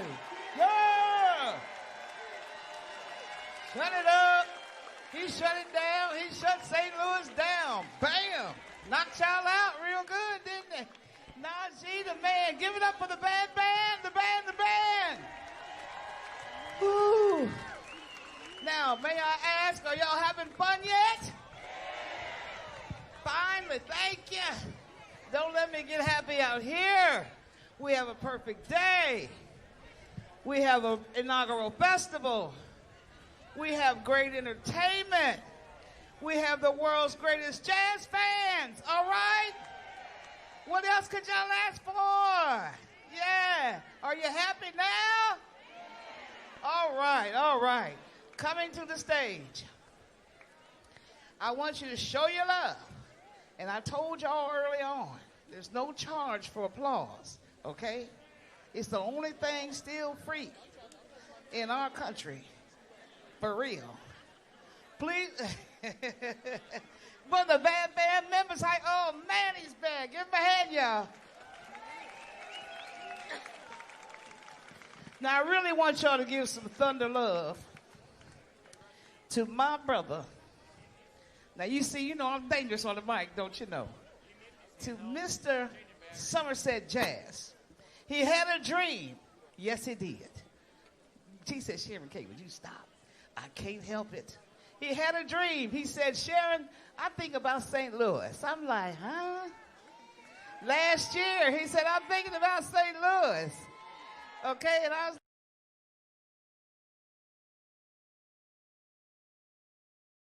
all right, ladies and gentlemen, we are back. That's right. It's going to be us. We can drink and talk shit as much as we want. Nobody can say anything to it. D.L. Hughley, Uncut. Hey there, welcome to DL Hughley Uncut. We're all in our places. You do that with bright, shiny faces. You do that I like so it when well. you say that. What? When you say we're all in our places with bright, shining faces. It's the only thing I remember from school. And after that, take your ass to the Is that all you principal's remember office. from school? That's pretty much gonna all leave I that remember. alone. I'm not going to talk about that today. Not going to do it. We're joined by Black J. How you doing, baby boy? All is great, man. It is. Good to have you, Black J. Thank you. We had Lee Merritt on the phone, on the show yesterday, and he was talking about the case with Ahmaud Arbery, the young out man of who was Georgia. and he was talking about the fact that getting a conviction in this case, because it's civilian and that is a way of life in that part of Georgia, is going to be more difficult than actually getting cops convicted, which he's been successful in. Mm-hmm. And that really depressed me, because that really speaks to the way of life and the privileges that they believe that they have. And they really are of the mind that there is nothing they could do to us that would justify them suffering a penalty for it. Killing a man That was sad. in cold blood, broad daylight, and seemed to be pretty happy about it. All they the didn't way do- that they were doing in the all truck. they didn't do was hang him on the truck like deer hunter. That's literally all they didn't do. So, and one of the things is the grand jury. There were prosecutors who were reticent to bring the case because I guess one of them had been on the police department for a long time, and I guess he's still having blue privilege. But the incident that happened in a dollar store, where Oh my goodness. This case was crazy to me. So basically, this was in Michigan, and a woman was upset because her daughter was turned away. A security guard doing his job based on the, policy about wearing a face mask when you walk into the store would not let her in. So she went back, got into a verbal altercation with the security guard, left, told her husband about it, who he and a friend came back later and shot the security guard in the back of the head. I think that they should get the death penalty. Should. Yeah. I do. I Totally agree. I don't make any distinction between. There is literally no distinction in terms of the way I feel about they should be adjudicated and the men in Brunswick, Georgia. I think that, but the problem is that they were quickly brought to justice. Yes. And these other men are not. And I say this all the time. I wish America, the justice system treated everybody like they do black people. Wouldn't that Like be everybody. nice? Got to tighten everything up quick. Man, I tell you what. Mm-hmm. Wouldn't that be nice? Because even in the case with Aubrey, Mr. Aubrey, the young kid who was running, think about it. Twice, two district attorneys decided not to bring charges. That means they had a full-on discussion about it and said, you know what, these guys were justified, and left it alone. It was another one who came in that decided, and that was probably because there was a video. Right, because of a video. Pressure. But that's happened a myriad of times. It happened with the young man in Florida who was killed for playing music. It happened with the case in Dallas that Lee Merritt alluded to. John. What he was going. So it's happened a lot where they go, oh, nothing to see here. Oh, they saw something. Oh, we better act like we care. And that's kind of really how it plays out. I'll tell you what else I'm bothered by. You know that we know that the cases are rising and deaths are rising in the United States of America. With COVID-19. COVID-19. Right. And what coincides with that is the fact that larger parts of the country are opening up. One thing that's always bothered me, we don't have a uniform way of doing things. It's just kind of catch-as-can. It's like ad hoc. I'll do this and you do that. But one of the things that is happening is that because we've done nothing, we don't have a cure, we don't have a protocol, we don't have a vaccine, national order, we don't have anything. States are doing what they have to do because they want to open the economy, and they know that they're going to be deaths. But my conclusion is that they're not concerned about the people who are dying. Because if it's old people, black people, prisoners, brown people, and Latin people, they're like, Right, that part's cool. Yeah. We don't need them. Macy's That's what they open. think. Right. That's really it. And they're very uncomfortable. Like Chris Christie, who's the Nougat-filled ex-governor of New Jersey. New Jersey. He said, "Oh, well, they're going to be. We're going to have to set more deaths to reopen the economy." You know what I despise is that men like that who say shit like that know that nobody they love is going to die. That's absolutely right. Nobody they love is going to die. So the we that they're talking about. Have you ever noticed there is no spirit of mourning? There are almost over 70,000 Americans dead right now. Do you see sad people? No. Not even Trump. No. Nobody's sad. Right. Because the people that are dying are expendable in the estimation of this country. They don't really care that old people are dying. They were warehouse anyway. They don't care that prisoners are dying. They were warehouse anyway. They don't care that people are exposed and getting sick in meatpacking plants. They don't care that people in the projects and the barrios are getting sick. They don't care. Not at all. And you can tell they don't care because if you think about it, Trump actually tried to use his executive privilege to say the people in meat plants had to go to work, but he wouldn't do the same thing in order to get ventilators made. How about that? And it's amazing to me because now they say we're because they made those workers go back and risk their lives so that America can fucking eat. That's how we are. We have a meat shortage. And It's funny, Chris Christie, if we just stopped him from eating, we wouldn't have a meat shortage. We'd be good. Wendy's be Fat back on point.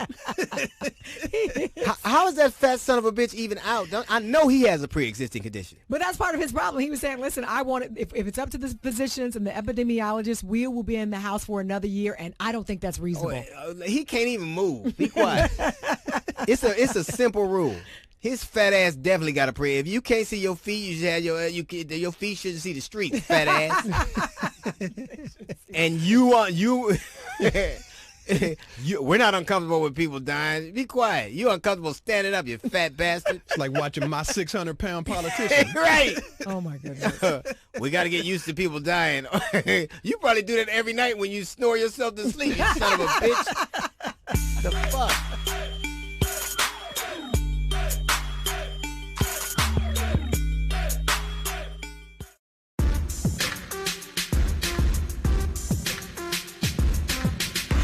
It is D.L. Hughley Uncut as usual. We are acting a plum fool. Well, especially you anyway. I don't know what a plum fool You know what it is. It was nothing but a fool. No extra ingredients. She's from Ottawa. It's plum fool. I am indeed. Shout out to Ottawa, by the way. Doggy. Summit. Now, we don't say all that. You went too far. We don't say no we doggy. I don't know what y'all say. I don't know. Relax yourself. I know they drive their houses places. I know that. That's not true. I know they do. Only on Sunday. This is my favorite part of the show. It really is. It's quickly becoming mine. It is. It's time for this nigga here. So this, of course, is all about Mike Pence, who actually took some time out to go to the Mayo Clinic to visit. The problem is he didn't wear a mask. Now, the thing is, most people there were sick. All of them were sick with COVID virus, nonetheless. And he said, listen, the reason why I didn't wear a mask is because I wanted to look them in the eye. Yeah. And have a better conversation with them. This nigga here. Now, they told him you need to wear a mask. Yes. That's a policy. That Anyone is. who comes into this facility, these people have pre-existing conditions. They are sick. Right. The Mayo Clinic is one of the Yes. foremost medical facilities in the entire world. Well, if it has clinic in it, you can pretty much guarantee somebody in there is sick. Yeah. So Well, put the I've been mask to a on. few of those, but That's a different That's a different uncut. We don't want to hear that. When you walk around that yellow line, you know somebody getting some pills and a shot. Oh, God. But the crazy thing is everybody around him had masks on, but he did not. Well, maybe it was hard for Mike Pence to put his mask over his beard. I don't know, but I'll say this. Don't do that. I'll say this. I mean, there's truth to I it. think that it's disturbing that the person who was tasked to be in charge of the coronavirus task force is not even respectful of the law of the kind of edicts that they set down, the protocols they set down, and this idea that God is gonna. Because what I kind of take umbrage with is that more people were incensed at black kids having a party in Chicago or Philadelphia, or 1,000 of them standing in line at a mall to get Air Jordans, than they were the president, vice president of the United States, who's supposed to be running this whole thing. Even Donald Trump is disrespectful of the protocols of the very committee he put together to kind of stem the tide of this thing. And I think children, there have been more of a big deal made about kids standing in line getting Jordans. You know, the reason kids are stupid. Let's just say that. That's why we have child-proof caps. like we have gates over stairs so kids don't fall the fuck down the goddamn stairs because we know how dumb they are. But they are in essence acting just like children, and so are the people who are in charge of our response to the COVID pandemic, and that is why we're in the situation we're in.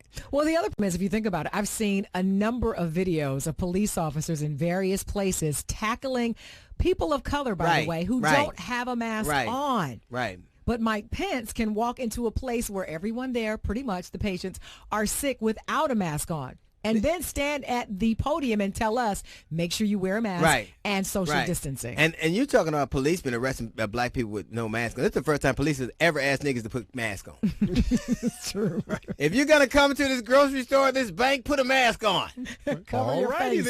Then. And I actually went to a grocery store and I saw all the women with masks on. I was like, how do these Arab dudes pick a wife? This is crazy. I don't even know how people look. Everybody's face is covered up. It's the problem right now, in my estimation, is that we have a very disjointed approach to a very serious thing because it's very ad hoc. This state is doing it this way, and this state is doing it that way. Like we don't, and it's almost like we know it exists and we know it's killing people, but how immature is it? You could tell who your leader is. You're so immature. It is the equivalent of when you were scared, you threw the blanket over your head and act like it didn't exist. That's what we're doing to COVID. We're acting like, oh, we can open malls up and we can, cases are rising, deaths are rising. It is spreading. We have no protocol, nothing to stem it. Our response was to stay in our house and wait it out. And COVID like, peekaboo, nigga, we're still here. The shark's still in the pool. That's it. And then when they get tired of that, what did Trump do? He said, you know what, why don't we just get rid of the COVID task force altogether? Took some heat from that and then decided, well, maybe we'll keep it. We're being run by children, and it's just like a meat shortage, and it's not even good food. If you eat enough of the meat that we're in shortage of, that'll kill you any goddamn way. If you need a key to open a can to get your meat out. If your meat is in a tube. Right. If you got to scrape jelly off your meat. Oh. and ultimately is this. It isn't that we have a meat shortage. It's that the bullshit meat they give us. The high-end meat they can't sell because restaurants are closed. And nobody's going to pay for that. So they're literally killing livestock.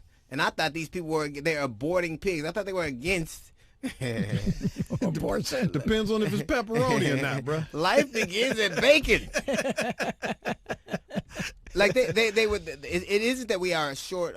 We are short of bullshit meat. Like we have a lot. Like but the meat that they need, all the good shit, the corn, the shit, the grade A. But the other thing is, remember, the people who are working at these plants they have tested positive. A lot of them are getting sick, and you still want them to show up for work and prepare this meat that will then go into the stores for consumers to buy. The one thing we'll never run out of America is people we can exploit. They are disposable. Just like we have big lighters, we have big workers. They're like, you know, it ain't like we can't go down to Guatemala and get a dozen more, y'all. That's how they feel, man. It's crazy. Just fire.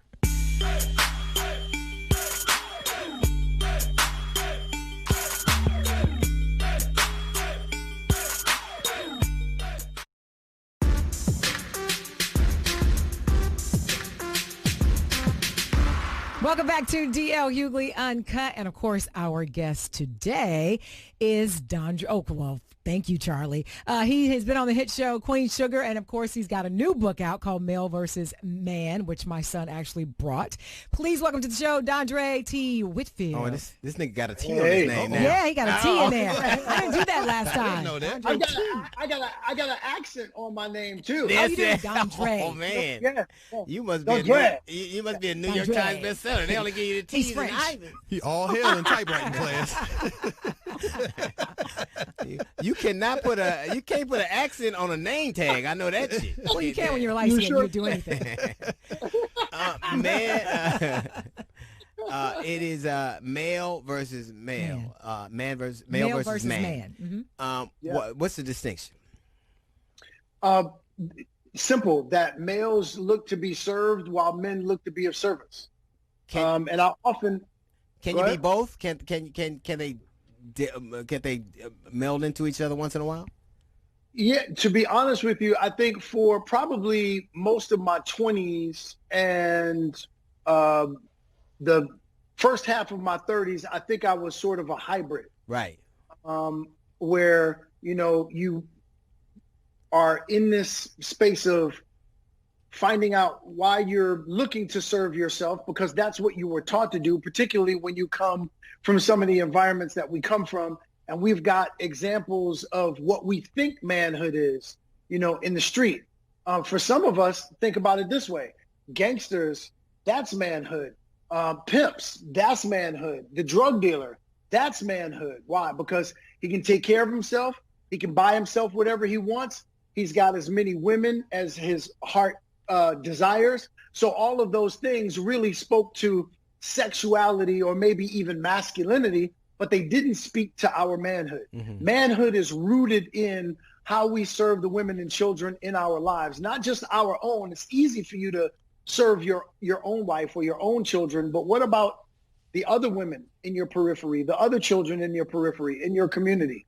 That is really where manhood is rooted. So the distinction is, and do you think that there are more males or more men? I think that males are making more noise than men. Right. They got a better brochure. Absolutely. They got a better publicity agent. Right. So everything that males do, we hear about that every single day. You're not going to hear about what I do partnered with the same woman for 23 years, taking care of a 15-year-old daughter and 11-year-old son and uplifting and elevating my community, because that doesn't bleed. So because that doesn't bleed, it doesn't lead. Right. You're never going to hear about the work that I do. You're never going to hear about the work that you do. But you're going to hear about the males who molest children or date rape a woman or do the kinds of things that are putting our community and our society at a deficit. Mm-hmm. So they're just making more noise. You know what's interesting? When I grew up, community was a much more narrow spectrum for me. Like when I grew up, my community was between Maine and San Pedro and 135th and Rosecrans. That was my community. And when you get older, you realize it's much more expansive than that, that we don't have to walk the same streets, even breathe the same air in the same cities. The community is much more expansive than that. And I think that elementally is that the village got so much bigger and so much wider and so much more depth and breadth than I was capable of even understanding then. And I think it's more important now than ever to see elementally all women, all children have elements of community that we need to respond to and adhere to, I think. So when you wrote this book, was that kind of your mindset, or did you just was there experience in particular that made you come to these conclusions? Yeah, not having the benefit of messaging from my father. So I realized that, I'm 50 years old now. It's only been 4 years since I reconciled with my father.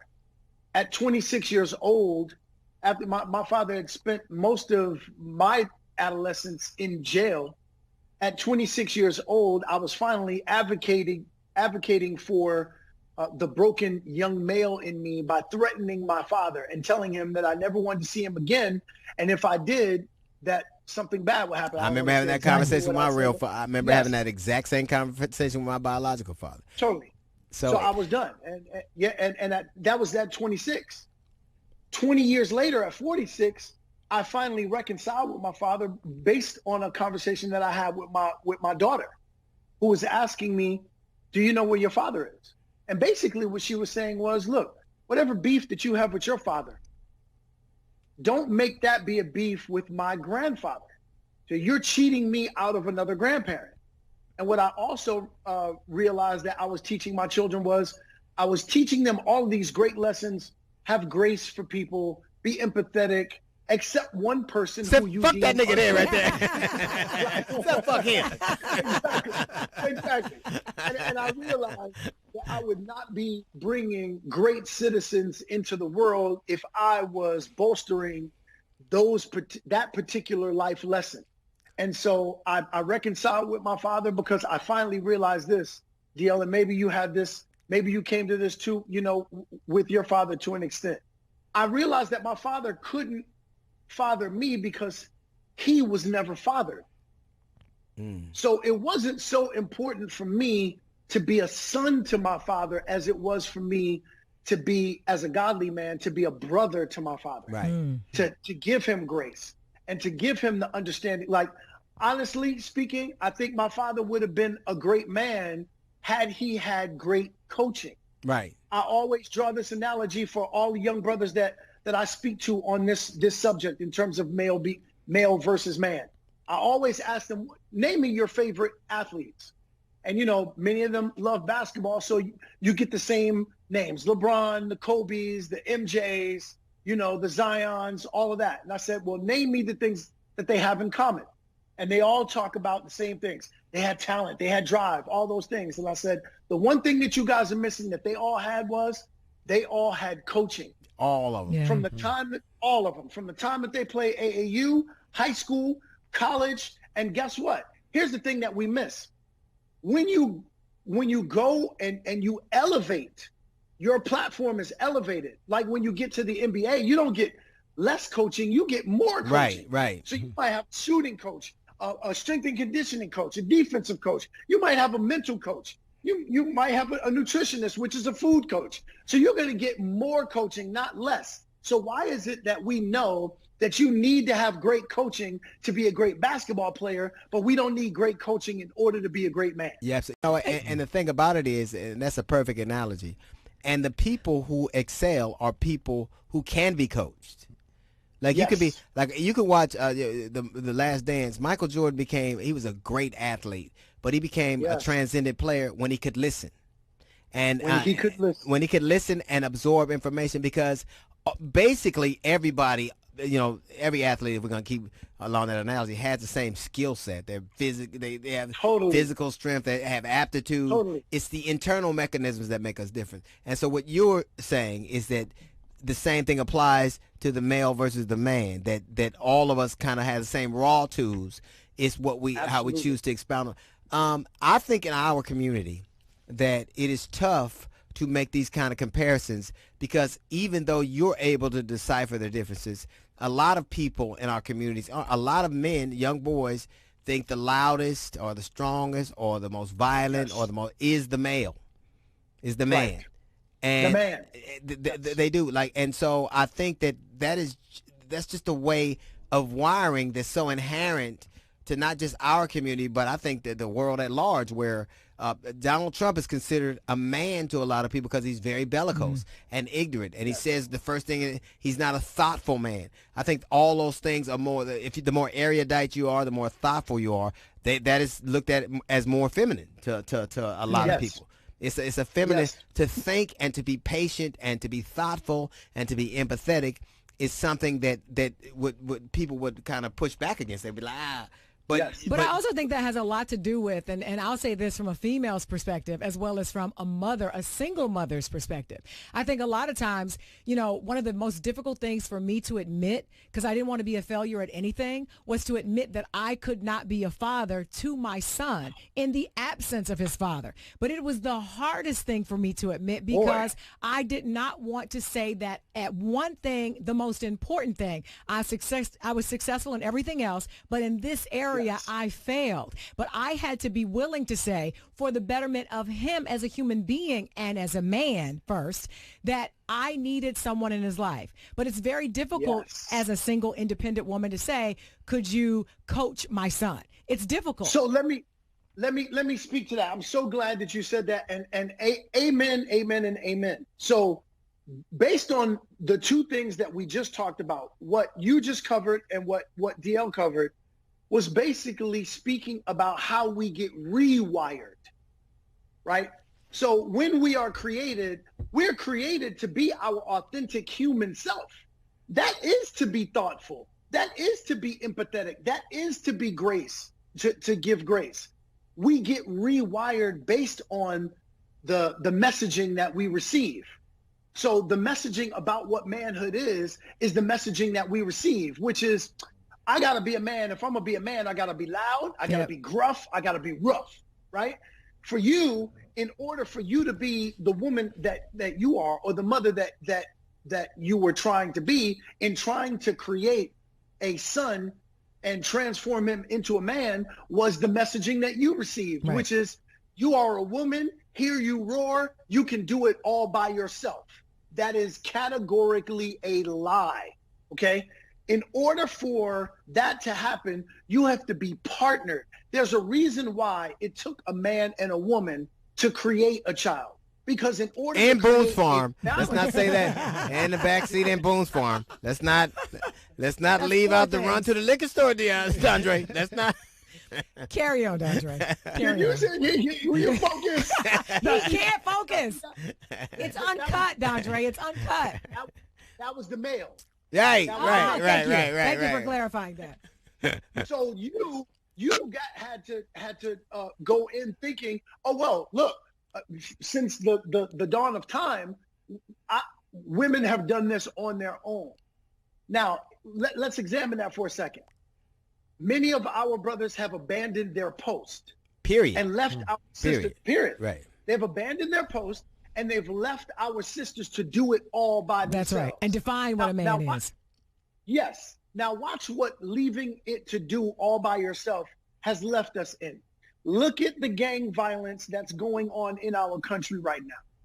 Every gangster that I've ever spoken to, from New York to Chicago, Detroit, Los Angeles, no matter where you go, no matter who you talk to, they're all going to tell you the same story about how they love their mother, about how much their mother did for them, about how much they would do for their mother, but they're never going to tell you how much they love their mother in order to stop them from gangbanging.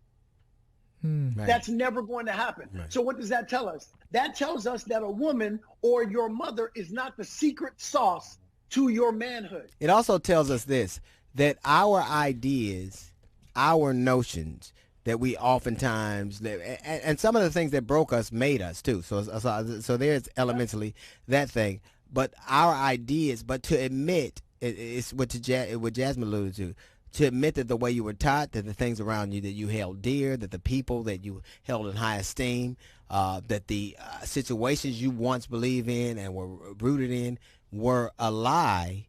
I think it was Mark Twain that said, it's easier to fool people than convince people that they were fooled. Mm-hmm. It's easier, like even a clock that doesn't work is right 2 times a day. So you have to take all this systematic wiring and then say this, because it's difficult to change.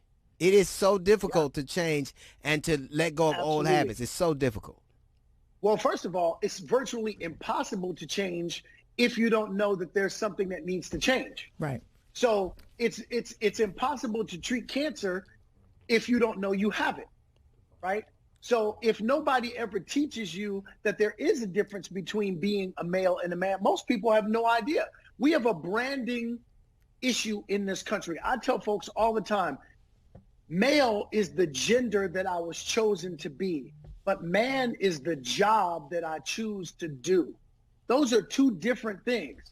As a man, that is my brand, right? I don't even want to be called male because that's the lesser version of myself, right? So think of it this way. If a guy date rapes a woman, somebody would say, man, I can't believe that man did that. If a guy molests a couple of children, they say, I can't believe that man did that.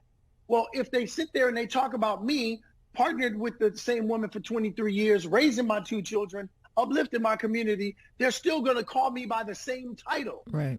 We have a branding issue. You know, in you this said country. something that's so That's interesting. why we're so confused. Because Jasmine said this, and it was something I really had to take to heart. She said, how come every woman knows a woman who's been raped, but no man knows a rapist?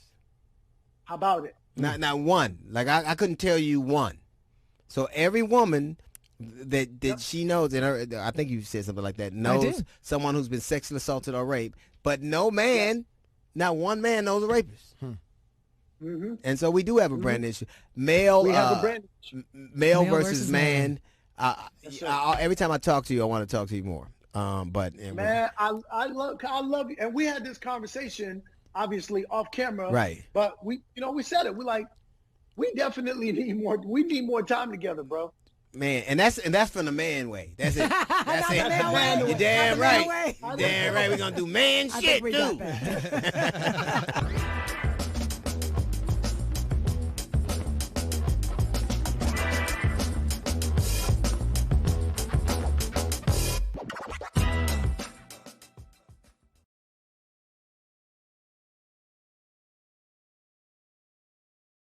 All right, ladies and gentlemen, we are back. That's right. That's it's right. It's going to be us. We can drink and talk shit as much as we want. Nobody can say anything to it. D.L. Hughley, Uncut. And we're at it again. It's D.L. Hughley, Uncut. Welcome to the show. Why do you always get to do that? Yeah, I do. Because I'm the best at doing it. Duh. Don't say that. It's true. Charlie lets you do it because he thinks I won't do it right. No, that's not true. I don't say my own goddamn name. First of all, I'm just a better speaker. Yes. A better reader. Yes. That's all. Look at Jesse They're more Jackson. animated. Me too. And plus, Indian Jay's here. Look there at his gorgeous mane. Look at it. I'm sure I've purchased several packs of that hair before. Let me ask you something. Do you believe that history is written by the winners? It obviously it is. Yeah. That's the only reason we believe Columbus discovered it. Like, it's obvious. It's obvious. It is. Well, that's what Barr said when he was questioned about, I guess, Michael Flynn being released from prison. You bullshit. Let me see. Well, check it out. Motherfucker say? It's a clip from CBS this morning, and of course the Washington Post. Check it out. Are you doing the president's bidding in General Flynn's case? No, I'm doing the law's bidding. I'm doing my duty under the law as I see it. When history looks back on this decision, how do you think it will be written? Well, history is written by the winners, so it largely depends on who's writing the history. But I think a fair history would say it was a good decision because it upheld the rule of law. It upheld the standards of the Department of Justice, and it undid what was an injustice. Yeah. Well, there you go. Well, here's what I don't understand. This man admitted, well, he obviously did what he was accused of doing. He certainly lied to the feds, right? Yeah, and he said he lied. What I don't understand is how, first off, Barr has been called on by 2,000, former members of the Justice Department, right, to resign. Yeah, to get out. He's made a department that wasn't political, very political. So he is, in essence, he might as well be Donald Trump's personal lawyer. He's just Larry Parker. Yeah, he is. Which is why he whispers, because you can't tell a lie out loud. You have to whisper it. Then the fact he looks like Roseanne's husband on Dan. he looks like, but you know it's funny?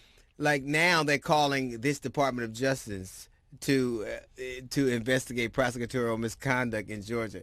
Like letting In the William Ahmaud Barr Arbery case, yeah. like investigate prosecutorial misconduct is like, why don't we let R. Kelly investigate sex trafficking? Why don't we do that? No, I mean it's ridiculous, and the fact that obviously it's no secret that he will support anything that Trump does or says, Right. and we all know how Trump is when it comes to race. You know, my goodness, look at what he did with that reporter during that press conference. But you know what? Trump would never pick anybody to a department that he couldn't manipulate or use in some way. He wouldn't do it. No, he's the first.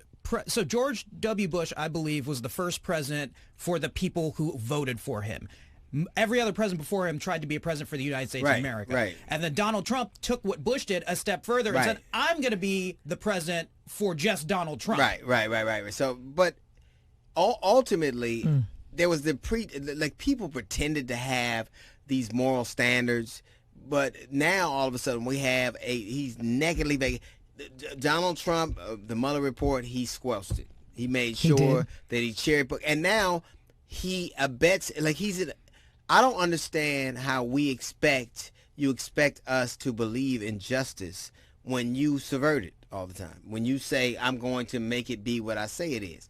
And we are now in a situation where we're supposed to believe a guy who laughed when you said how history's going to, I'll be dead. I might not even make it out of the room. But the sad thing, too, is that we're sitting by, and not just us, but the people around him are sitting by and allowing this to happen. But what is it, like the alternative is they basically had a president who was impeached. People are forgetting that. With evidence. He said, I did it. He said, I did it, and then first he didn't do it, and then it's a witch hunt, and then, well, he did it, but it doesn't rise to the level of impeachment. We can't have a justice when people don't have moral standards. They don't have the integrity. They don't have integrity anymore, so they can just do whatever they want. Yeah. They can make the rules up as they go. Well, now if you look at the way the divide is, people just blindly believe him and believe what he does is right and believe everything. Right. And so then anytime you present facts or arguments that counter what he says or anything he does, people, fake news. Everything's fake. So then what happens, 20 years when we study the presidency? Is it going to be fake history, alternative history? What are they going to argue? Well, let black people. Yeah, it's always been fake history. You didn't know, Indian Jay?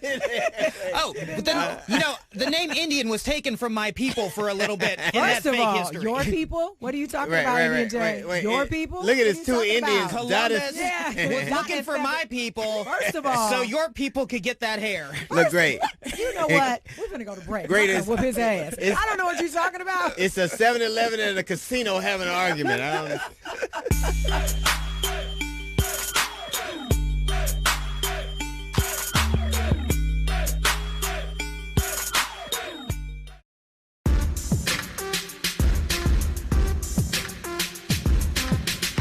It's D.L. Hughley Uncut, and I'm still mad at Indian Jay. Why? He knows why. No, I'm just asking. Those comments about yo people and we were here. Both you guys. First of all, both you guys. Can we just all agree that we're all disenfranchised Americans? Right. Only you have better math scores. Right. That's not right. Are we really better? Are we? No, I don't understand why y'all get mad, both of you guys. Well, first of all, the difference is dot and feather. You do understand that, right? I'm not the kind who own casinos and bitch about the white man stealing. So I'm the kind who own motels and bitch about the Pakistanis stealing. Right, and also profile black people who come into your store. No, he just sells blankets. That's not right. We shouldn't have this. These are terrible stereotypes that we are doing. I don't know why anybody would say these things. I do. And speaking of I don't know why anybody would say anything, why in the world would Donald Trump, during that press conference on the White House when he was talking to Weijia, I think her name is Weijia Jiang. I could never pronounce that name. Well, there you go. You're welcome. But why in the world would he tell her to go ask China when she basically asked him a very valid question? Do we have the video for I that? hope we do. We have to have this video. Yeah, go ahead, please. Said many times that the U.S. is doing far better than any other country when it comes to testing. Yes. Why does that matter? Why is this a global competition to you if every day Americans are still losing their lives and we're still seeing more cases every day? Well, they're losing their lives everywhere in the world, and maybe that's a question you should ask China. Don't ask me. Ask China that question, okay? When you ask them that question, you may get a very unusual answer. Yes, behind you, please. What, sir, why are you saying that to me specifically? I'm telling you. I'm not saying it specifically to anybody. I'm saying it to anybody that would ask a nasty question like that. That's not a nasty Please question. go ahead. Why does it matter? Okay. Anybody else? See what I mean? I feel shame. I feel mostly shame. I think, you know, I'm a comedian. I take, you know, some liberal cuts at things. I can tell a crass joke or two, but I think it says a lot that you all of a sudden would like the things he does. I don't understand how he thinks that elevates America. And if you believe that that's what we're all about, and that's you know, he's antithetical to everything we say we are. And the fact that this woman asked him a legitimate question, and he went to where she was from, and he basically only did it when she asked, "Why are you asking me that question?" It's the same reason he asked that question of April Ryan or Michelle Sindor or any number of people. It's because he believes that if you are a woman of color, that you are automatic, or a woman period, but a woman of color, you're less than. And the fact that his followers and supporters respond to that, if you still after all this time support him, you're a fucking horrible human being. I don't understand how you think you're not. I don't necessarily feel shame. I feel anger. I feel anger because collectively, as the journalists sit around and they watch how he eviscerates these reporters, especially women, why do they continue to show up? It's not as if he's giving any information that is of value or importance. He's basically peddling false news, lies, and hatred. Why even cover it? What's the point? I'm Googling eviscerates because you ain't gonna... Eviscerates. E-V-I. There you go. Of course. See, of course. Listen. I was just starting to like you again, Black Jay. Don't ruin it. Listen, Life of Pi, let me tell you something. We don't need... He called me a life of pie, which is actually, that's one of the nicer terms. I found out that when I first came into his life, he and Gary and Lou and his entire crew used to call me Haji behind my back. Not behind your back. Don't say that. That would mean we didn't mean it. Don't say that. Unfortunately, I thought it was your real name. I did. I was like, I wonder what his last name is. Haji. Sorry about that, Indian Jay, but I did. Do you think that it says Lyndon Johnson said if you convince the lowest white man that he's better than, you know, I'm paraphrasing, a black man, he'll turn his pockets off for you. I think that there is a faction of America that no matter what we're going through, no matter how bad it is, feels like if you make them feel better about being white and American, that they don't care what happens. And that's just true. It is true. You can tell that by the COVID virus. Yeah. They know it's more black and brown people who are dying, but guess And they what? don't care. They're not doing anything about it.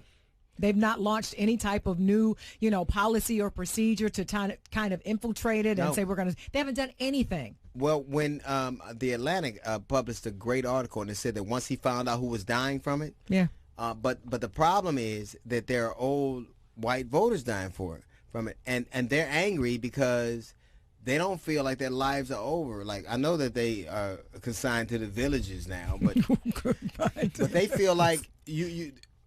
The problem is that if any group of people should sign up first to give their lives in the service of the economic power of America, it is the people in that generation who's benefited the most. Right. You can't think of anybody who's benefited more than America's past brutality and injustices than old white people. So why you mad now? Just because you're in a wheelchair, you lived good. And it's their people who are giving them up. You're right, like, it man, is their people. The Republicans. It's the dude you went to high school with. Right.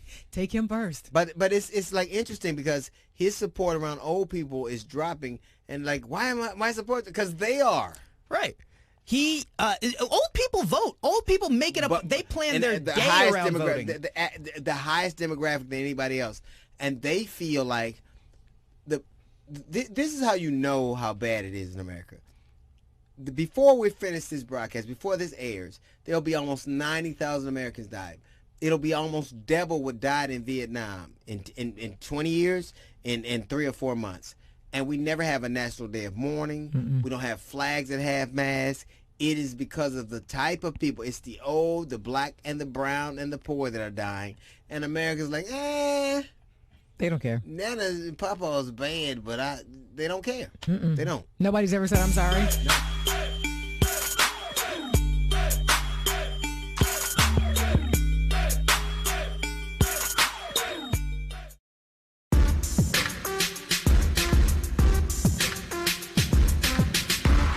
Our guest today is known as the human beatbox. His song Lottie Dottie, We Likes to Party, is considered one of the most sampled songs in history. It's Doug E. There he is. Look at that face. That's when black people get out of their chairs and white people leave the club. Here they go. Yes, think they don't? Here go the darkies again. Man, look at this nigga's teeth all fresh. What? Look at his skin. Fuck you, Dougie Fresh. You look amazing. He looks 12. What pandemic has he been going through? I don't know, but clearly. Him, Smokey Robinson, Right. Don Lemon. Right. You guys are all in the same vein. Man, the COVID doing us bad. You look at it's like a vacation. Face all moisturized and tight. Right. How have you been dealing with the shut in? Where are you quarantining at? Oh, I'm quarantining down in Florida right now. Oh yeah, that's why. That'll do it. Yeah. Right now. You know the sun. I'm closer to the sun. Right. So what does your quarantine day start like? What do you do in the morning? My quarantine day is that it ain't in the morning. That's first of all. Right. Because you know I'm up all night. Right. How can you be up all night, Dougie, when nothing's open? I mean, when nothing's open, how can you be up all night? Well, you know, creatively, a lot of energy. I think it kind of, for some reason, I'm so used to being up in the night from doing concerts and shows, and you know, and then when you write music or song, it's all a nighttime thing, you know. So, you know, and I don't even really watch TV. I be looking at the days. I don't know if it's for y'all, but the days be going by fast. I think he's a vampire. I think he's a vampire. That's why his face looks like that. Look, his blade is what that is.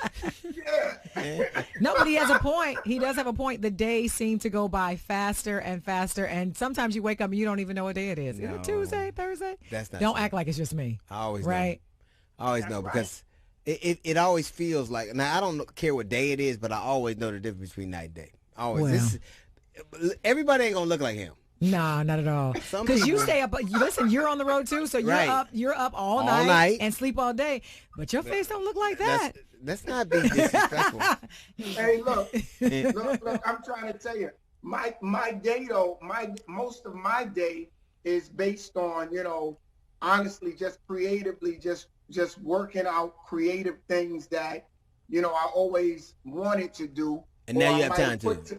You know, you're put to the side. But the one project that I've been working on very aggressively is this thing I made called 20 Seconds or More. Right. Where it's a video about everybody washing their hands. I saw. You know, and that particular project was very important to me because when I looked at what was going on and I seen, you know, how just something so simple as washing your hands could save lives, I said, man, you know, let me just do what I got to do to make this happen. And it's harder because you can't get to nobody really. You right, know what I'm saying? Right. Do you think that you're like, because music is really the universal language. Music, love, math, universal languages. So you took your skill set and wanted to reach the masses in a way that you knew that they would accept, right? You knew that they would digest, right? Right. So why was it important for you to do that? Because, you know, I'm gonna tell you, D, to me, man, you know, I feel like if we have a gift, and I started very young in hip hop, and I came up under the pioneers, and I learned certain things that I feel like, you know, when you got a particular gift, and if you can use it in a way to redirect energy and get people to think a little bit differently or do something that can have a ripple effect to save lives. You know, like we learned through dance and song. Right. So I looked at it and I said, you know, let me do something that we would normally do at an old school party. I was just sitting around. Right. And I said, just wash your hands, everybody. And everybody. Right. Well, you know what I mean? Right. I did it like as if we were saying, clap your hands. Right. And then right.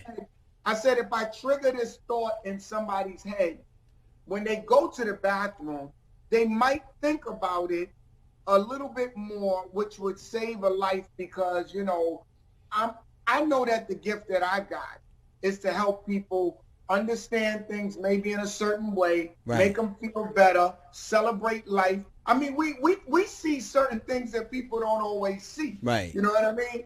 And then we have the job of sometimes saying something about it. And when we say something about it, you know, people might take it a particular way, but the burden is, we know something that can help you, and if we don't say it, we're not even being honest with ourselves. Yeah, if they listen to you doing that bit, if they listen to you while they're washing their hands, just if they, by the time they finish hearing you, they will have done what you. And I think that says a lot about our society, that they have. You can't be so on the nose. You can't be so direct. You have to, like my mother used to always say, I'm going to give you aspirin and oranges. I'm going to give you something you need and something you like. And I think that's really your approach here, right? Right. It's basically having to utilize a different way of communicating, but to get the job done.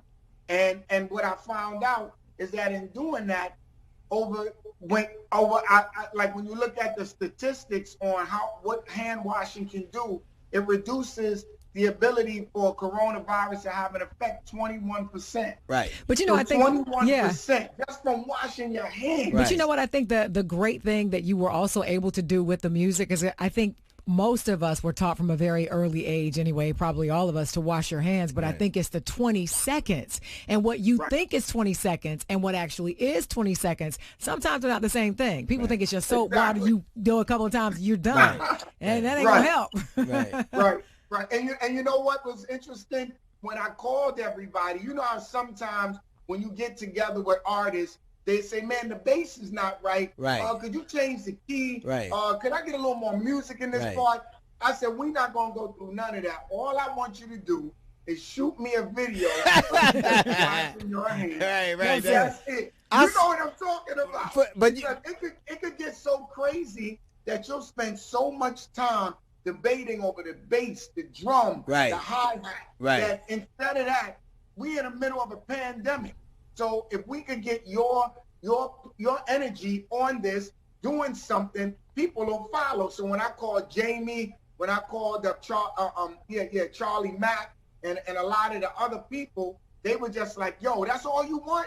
So it made it easy for them to participate. What does it say about you? And because you look brand new, but you ain't, nigga. I don't care what you say, you ain't. But what does it say about you? You have a pretty broad continuum of experiences. You span, you've had a lengthy career, and that at a time like this, it's very noisy now. People are very fearful. It's very fretful. It's a lot of uncertainty. But you found a way to be clear at a time when a lot of people aren't. That's not just art. That's a personal kind of tangible quality. That's a personal thing that you have where people can hear you and annoy in a space that's so loud. What do you attribute that to? What do you think that is? Well, I personally feel, if anybody, for those that know me or don't know me, I've been pretty consistent in the way that I am. What you see is what you get, and I feel like, for me, is these compartments are very important to me. My mental health, my spiritual health, my physical health, and some people can't, and also your financial health, which is something that is a whole nother subject, right? But you live in Florida. We know you financially healthy, nigga. We know you. Well, look. Hey, look. Some people are financially healthy, but spiritually bankrupt. Right. You see what I'm saying? Right. That's a word. So the key for me is the balance of all of them, because, you like me. We met a lot of people with a lot of money. Right. But their soul don't carry the heart and the spirit of just being able to engage and interact and still be happy about life, and your whole concentration is focused on that. So for me, I think one of the things that works for me is the balance between them all. And I'm always working to develop myself more. I'm always trying to learn something new. Right. And I'm always willing to listen to somebody, another person's perspective, because there may be something about it that I don't know. And my biggest thing I know is that I know that I don't know everything. Right. What are you? You know what I'm saying? What would you say you are? Like, what would you say you are? You're not just an artist. You're not just a humanitarian. You're not just a caring member. What are you? Like I never know. Like, if you go to look for music, you have to look under certain categories. If you go to look under, there's a level of specificity that we all need just to be able to find things or connect to things. What are you? Like, where's your hub? Where you from? Where you located at? You know what? I gotta say this first before I answer that. Yo, talking to you is I'm gonna tell you something. Your questions are not normal. He's not normal. We're gonna keep it 100. I remember, and let me tell y'all this before I answer that question. I remember up in New York, we was at Sylvia's. Yes, and indeed. I was coming out, and we was both in there because Obama won. Right. And we was up there, and I kept saying, man, it's shift to paradigm. We was like, paradigm, what is that? What is so he keeps it so real. And I was standing there, I was like, well, all right, well, let's talk about it. He said, we can talk about that later. that is, you remember that? Hey, I do, man. I do. Hey, but to me, I think that the category that if I were to be under anything is real. And that covers everything, because I'm going to be honest. I'm going to do whatever it takes to get an effect that's necessary for us to win. And I can't do that without being real. I have to be real to move. It's like somebody want to change in life, let's say. He want that change or she want that change, but you're not even honest about what it takes to make that change. So it's a certain level of realness I know it takes to make it happen. So if something is happening over here and we dealing with something political or something where I need to be there, I'm going to be real about what I feel about that. And I'm going to engage in that situation and bring what I think I can bring to complement what you do. Because I'm never going to try to do what you do, but I'm a very good supporting person at what you do. Or if I need to take the lead, I have no problems taking the lead. You see what I'm saying? So yeah. I think my you know what I can say about you? I can say about you every time I remember we were doing that gig with Dave Chappelle when he came back. We were in Florida. I remember seeing you at Obama's thing after that. You've always been, there's something about someone who is exactly who they are in every circumstance that lets you know two things. One, they're comfortable. And two, they use great moisturizers. This nigga's skin. It's amazing. I swear to God, who is...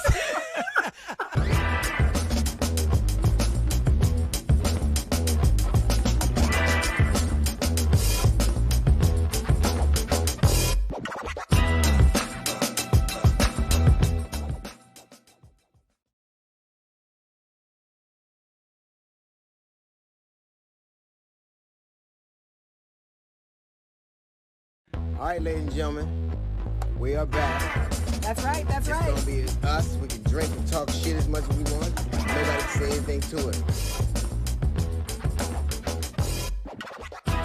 D.L. Hughley, Uncut. And welcome to the show. This is D.L. Hughley, Uncut. What are you doing, Jeff? I'm playing the air bass, baby. That's a dope jam. Okay. You know, they have a contest. They have like an air bass contest? They have an air guitar bass. Yeah, I took. But can't nobody, when it's air, you can't tell what it is. Right, that's what I'm saying. You can. Oh, yeah, you can. That looks oddly scary. You can feel it. That looks like the uncle you never wanted to visit. You're a real bass player. You do this, you go, call me. See, you about to lose your job. I love that.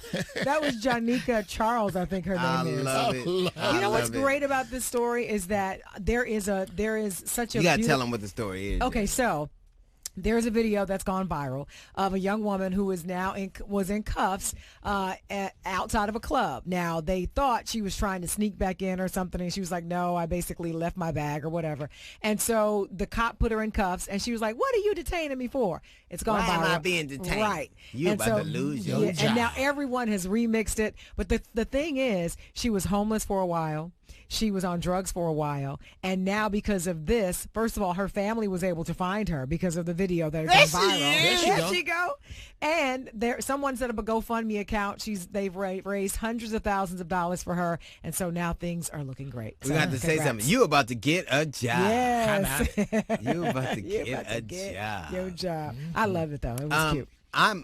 So of course I write books, Digital Terms for Peace, and it really when I write, I wrote, How Not to Get Shot and Other Advice from White People.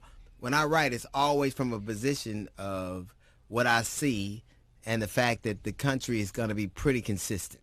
You know what I mean? Sure. So I'll start writing and shit will happen and it'll look like I was ahead of the curve, but all I'm really doing is watching history. Right. Repeat itself. Because it's interesting because everything that has happened will happen again. But now I don't know what will happen from this event. Like, I don't know if we're going to really change as a nation.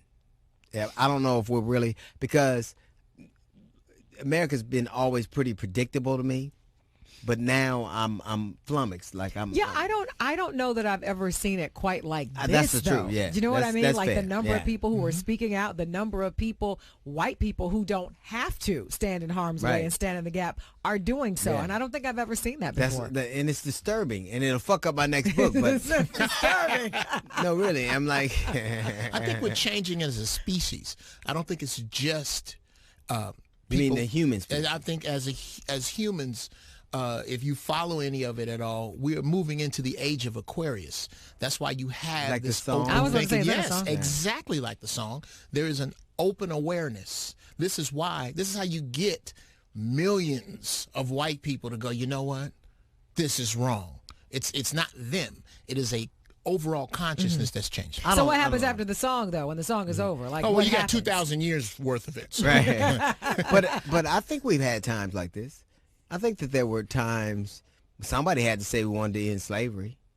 Somebody had to say we wanted to have an end to, separate but equal. Somebody had to say, so I think we've seen times like this, but I don't know that we've ever seen a time where people were this keen to it. Like sure. It's people getting shot in the face with rubber bullets and hit in the head with metal batons and wearing shirts that say Black Lives Matter. And I'm really, I keep saying this, I'm really hardened, hopefully, and not even cautiously. Look, if I'm foolish for hoping things that don't exist or aren't real, then I'll take the way. But I want the world to be better for my children and for, not for you, Jeff, because you don't deserve it, but I'm just talking about That's fair. That's fair. That's fair. I think it's great that you're hopeful, though. Yeah. I've in all the years that I've worked with you, I've never heard you say that's not that a word you I've heard were not being cynical about something and that you were being optimistic. Yeah, I don't believe I believe we've been alone so long. It was a great thing. I've been in the dark so long that now the light hurts my eyes. Absolutely. And that's pretty much kind of how I feel about it. Yeah. Like we were talking about it, do you know why there is a black church? It's because white folks wouldn't let us love God together. Now we're getting to a place where these people are putting that God to the Pepsi challenge and going, really, if I really believe this thing I read and I believe this God I serve, then I got to see this as wrong. Did you say the Pepsi challenge? Yes, Jesus is taking the Pepsi challenge right now. I thought there was a guy for me to build a building, a black church for me to build a building fund. I didn't know that.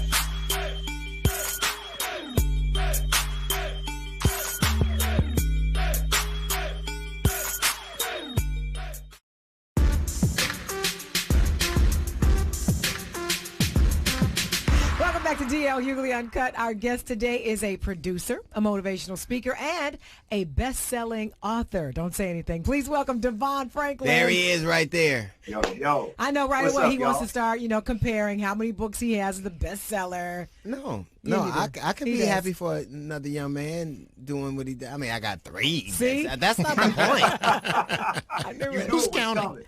And I didn't even, and God didn't, I didn't even say God in mine. So one time. So wow, forgive him. I talked to there are a couple of people that I am always interested in their perspectives, and particularly depending on what the backdrop is. Kirk is one, and you're the other, and it's for entirely different reasons. We are faced with a lot of problems as a nation.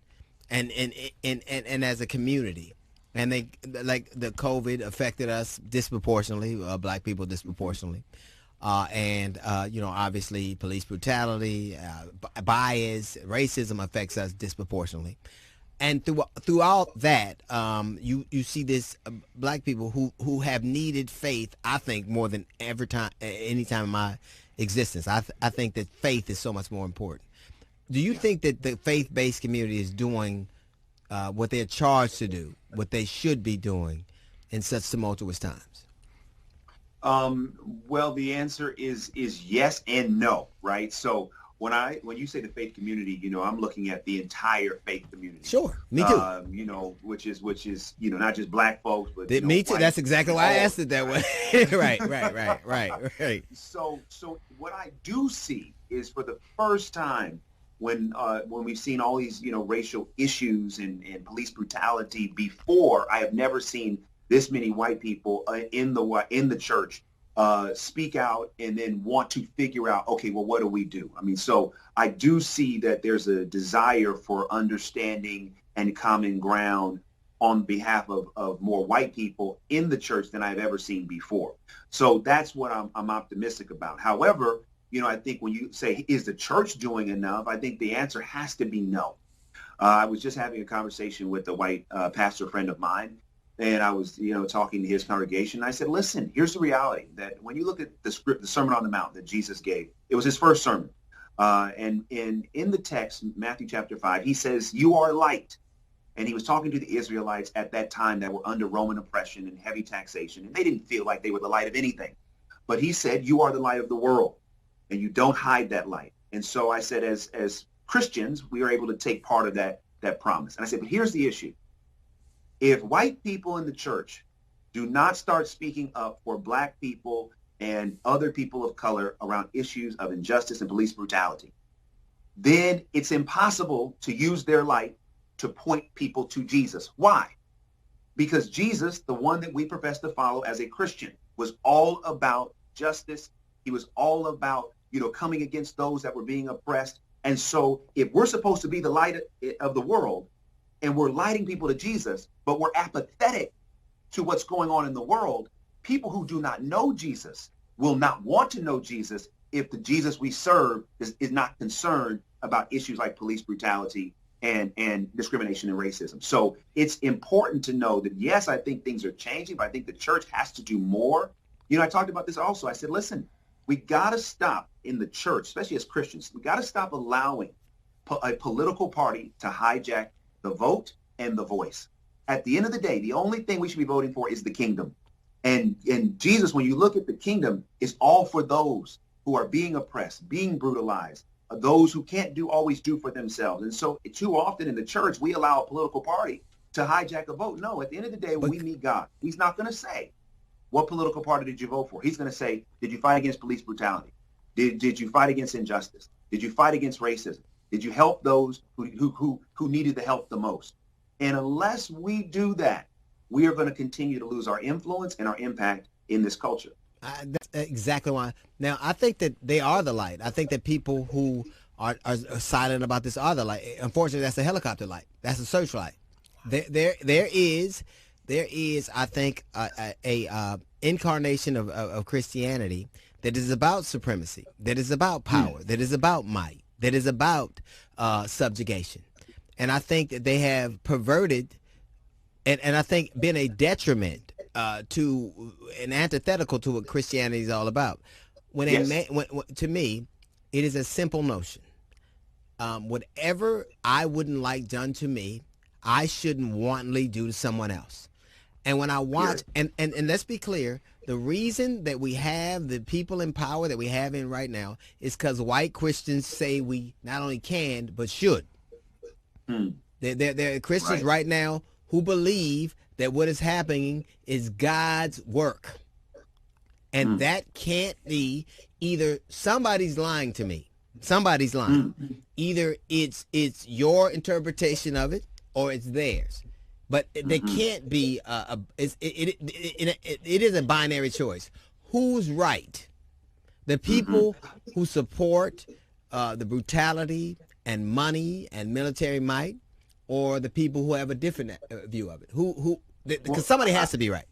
Right. Well, look, I think that when you go back to Scripture, and you look at what it means to be a Christian, you cannot say that you follow Christ and you are not involved in ending systemic racism and injustice and fighting against police brutality in this country. You just can't do it because one contradicts the other. So you would say they weren't.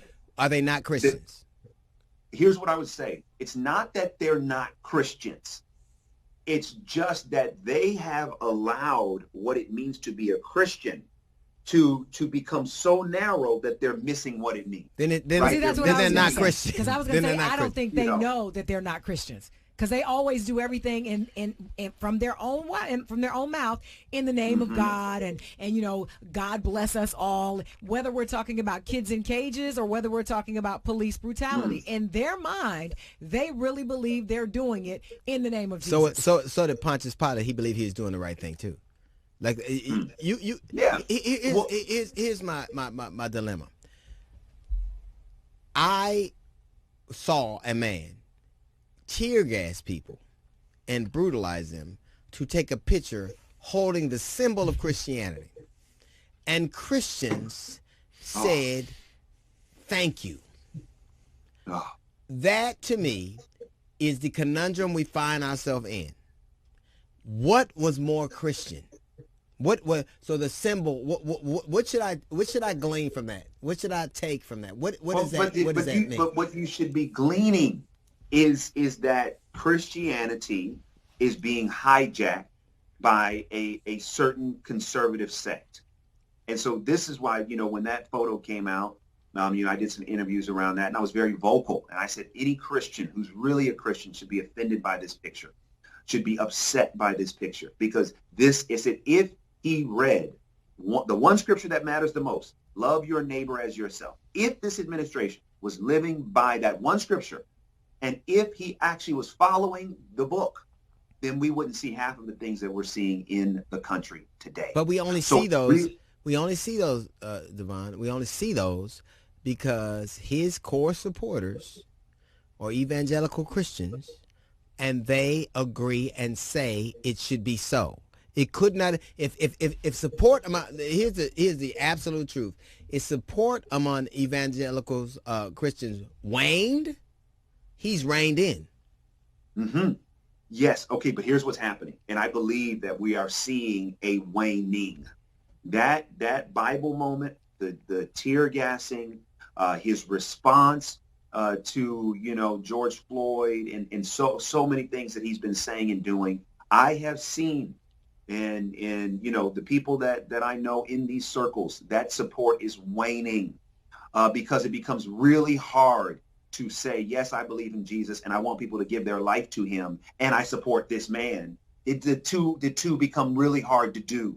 And I have seen more so than ever before, a lot of people in these conservative circles starting to say, I don't know. I don't think I can do that. I don't know. Like we're seeing, again, we got a long way to go, but I am seeing for the first time much more progress in the thinking and the hearts of white men and women within the evangelical community than ever before as it relates to their support of this administration. Do you think that prayer has brought us here? Do you think that there has been, because I agree, I do see a changing and a waning. I don't know what to ascribe it to. I don't know if it was COVID and the fact that people didn't have things to distract them. They were home and they actually started to listen and hear. I don't know if it's just the preponderance of things that happened and the succession of things that happened were undeniable to people. And I don't know if it's prayer. Whatever it is, I'm grateful for it. I don't care how it happens. That's the truth. But what do you ascribe this change to? What do you ascribe this détente to? What do you think? You know what? What I think you're hitting it, on the head. I mean, when you look at the pandemic, what the pandemic did. Again, it's tragic and all the lives that have been lost. My heart goes out to every family affected by the virus. What the virus did and what the pandemic allowed were fewer distractions. We were more connected than ever before. There were no sports going on TV. Churches were closed. You couldn't go to restaurants. You can't go to movie theaters. So we were less distracted than we probably have ever been before in this generation. And so when, Ahmaud Arbery, when that video came out, it started. Then the news about Breonna Taylor, and then seeing the video about George Floyd, I think because we were less distracted, it allowed everyone to connect to the dehumanization and the brutality of that moment. And I think what it did is it stirred something up in people saying, wait a minute, this is what we've been allowing to happen? No. And so I was just at the Black Lives Matter march in LA over the weekend, man. We're talking, had to be 100,000 people. Sure. And it was Black people, Latino, it was Asian, it was Middle Eastern, it was Native American. I mean, it was every race and creed, white people. And I was like, got it. The pandemic has served a powerful service for us because it has allowed everyone to wake up and say, no, not on our watch. We're going to fight this thing. We're not going to allow it to happen. And so I think the pandemic played a part in that. And then I do believe in the power of prayer. I do believe in the power of prayer. And I do think that praying and doing. So it's not just about a matter of praying.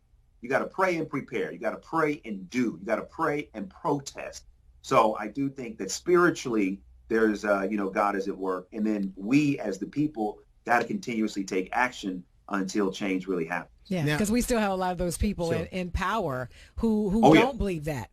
And they have not been distracted, and they've been seeing and watching what's been happening to young Black women and men in the streets, and they still didn't believe it, and no amount of COVID or anything else convinced them that Black people were being treated unjustly. They thought that perhaps we were just exaggerating the truth or overreacting, and you still have a lot of people who are against, the necessary, the need to kind of have police reform in this country.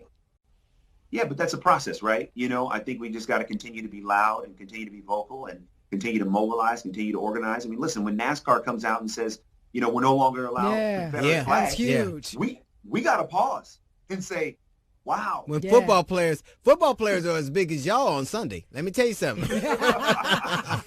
Do you know what I mean? We gotta say progress is happening. Do you think that because I'm a cynical man and you know that? Yes, I do. Do you don't say it like that? I think he's right on the money. Do you think that God used the pandemic to make us be still so that we'd hear some of the things that we wouldn't have before? Do you think that it's that literal? Listen, God's ways are not our ways. His thoughts are not our thoughts. I probably won't fully understand his intent and his permissible will until we get to heaven and say, God, tell us about this. Right. You tell me what it's like, because I won't be there. But let me tell you this. It won't be me. I can't wait for the moment when you get to heaven and you're like, what? I don't believe it. What you'll say is, how did this nigga get here? Yes. What's interesting to me is I feel more hopeful. I think it's brave to hope, and I think that cynicism is a form of cowardice, which I fully admit, and I think it's brave to believe in things you can't see. I think it's brave to accept the bending of a will to an entity that you ascribe to, and I am hopeful because I've always believed that if people could see, they could do. If they could see, they could believe. If they could hear, like my mother has always go, if you can hunt, you can hear. I like that. But I think that it is we're in such a precarious position that we have to be consistent and truthful, even if it is dangerous. Yes. And I think that Christianity, if they stepped into the gap right now and had a consistent, ethical mantra, it would matter. Is it wrong? Is it wrong to not do what we know is right, even if it's inconvenient? Is it wrong to not do what we know is right? Of course. Because yes, I think that it's wrong to murder people. It's wrong to place more in money than it is in people. It's wrong to build your military might and your will and ethos and EIDs are bankrupt. Agreed. It is wrong. And that is that's the line of demarcation. That's what we're seeing right now. Would it be wrong to not take advantage of this moment? It would be absolutely wrong. It would, no doubt about it. I mean, going back to the idea, is God in this, or is God allowing this? Is he using this? I do believe in the scripture that all things work together for the good of those that love him and are called according to his purpose. So, do I think that, when God looked at the world, that he said, oh, I'm okay with this. I want this to happen. I don't believe he's the originator of it, but I believe he's allowed these things to happen. And when you will see that, the good that's coming out of it, again, these are horrific things. Right. So we don't want to ever underscore or underplay the tragedy of COVID or the tragedy of losing George Floyd and Ahmaud Arbery and Breonna Taylor. Those are tragedies. Yet through the tragedies, we are seeing some good, so that these things did not happen in vain. And one of the good things that is happening that has to continue to happen is solidarity, staying in the fight, and maximizing the moment. Because we all know that in a moment, everybody's focused, but then all of a sudden, everybody gets back to their life, and what could have happened didn't happen because we did not maximize the moment. So it's important to lean all the way in. It's important to break down as many barriers as we can. It's important to vote. It's important to donate. It's important to protest. It's important to get as much progress as we can in this moment before the headlines change, the news cycle change, and then people aren't as connected as they are right now. My favorite passage, my favorite, I used to love the trials of Job. I loved it. I loved it. Okay. And I loved it because just by being faithful, he got all his women back. That's not the point. That's not what I'm saying. That's true. That's accurate, though. That's so accurate. Beneath where I'm going. I'm not shocked at that. But he looked at what was being inflicted upon him as a test. And he persevered through that test. And consequently, his perseverance bore fruit that he wasn't guaranteed. He didn't know. It could have been just my death and my suffering is going to be a testimony. But what he did was persevere and believe in what he believed in, and he was rewarded. And I think, much like Job, we're being tried as a nation, as a community, as a race, as a human condition. And how we come out of that will decide how we stack up in whatever deity or belief you ascribe to. I literally believe that. I think that what you're saying, I get it. And I think that, one of the powers of this moment, right, going back to like God's permissible will. And I think maybe one of the reasons why he may have allowed the pandemic, right, is that I think he wants us to really get back to him and to each other.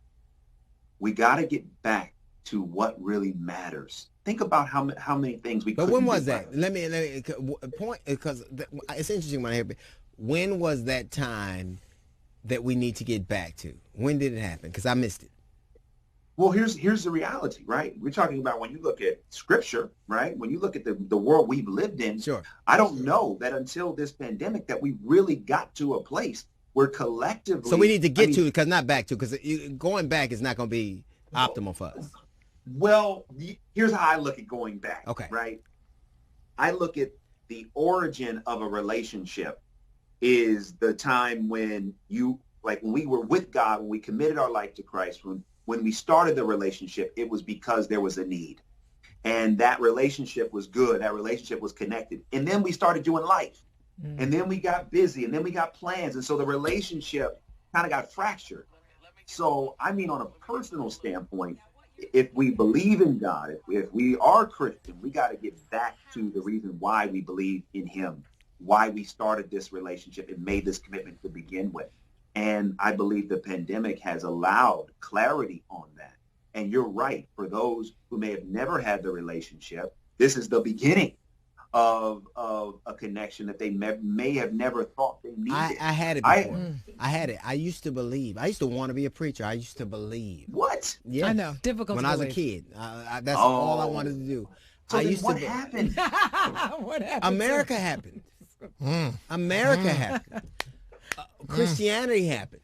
Hypocrisy happened. Brutality and anger and selfishness and pettiness happened.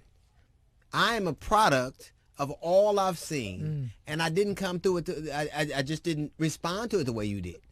The hurt people hurt people. I am the cynicism that you showed me, not you, the person.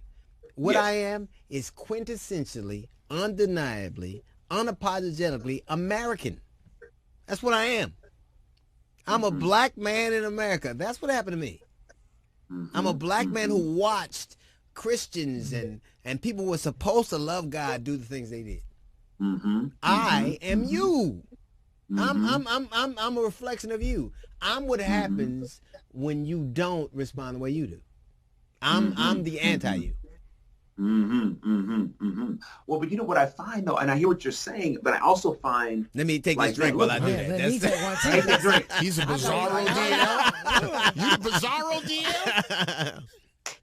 But DL, what I find is, one of the reasons why, I've always been a fan of yours, is that, like even with what you just said, and I hear it, I also look at your life, your career, your impact, your voice. And I think that this is really important for anyone listening right now, that it's so important that, yes, while you may have had hurts and others have had hurts, to still press into your gift, to still be excellent, to still find our place in the world. Because even through the hurt and all the challenges you faced, you have a voice that matters in the culture, and you were able to channel it into this. Because heaven forbid, those things didn't happen to you, and we never got the deal that we get now. So yes, I understand that, but I also find it remarkable that even in the face of those things, look what you have done and look what you have created. I believe you. I believe you're right, and I'm going to believe again. I'm going I ain't going to church because that's too expensive, but I am going. I hope and I want me to be wrong and you to be right, and I'm betting that that's true. And I always love talking to you, man. Oh man, you're my brother. I always love talking to you, and I'm placing that bet with you. I'm placing that bet on belief. Absolutely. So if I win, you pay me. Or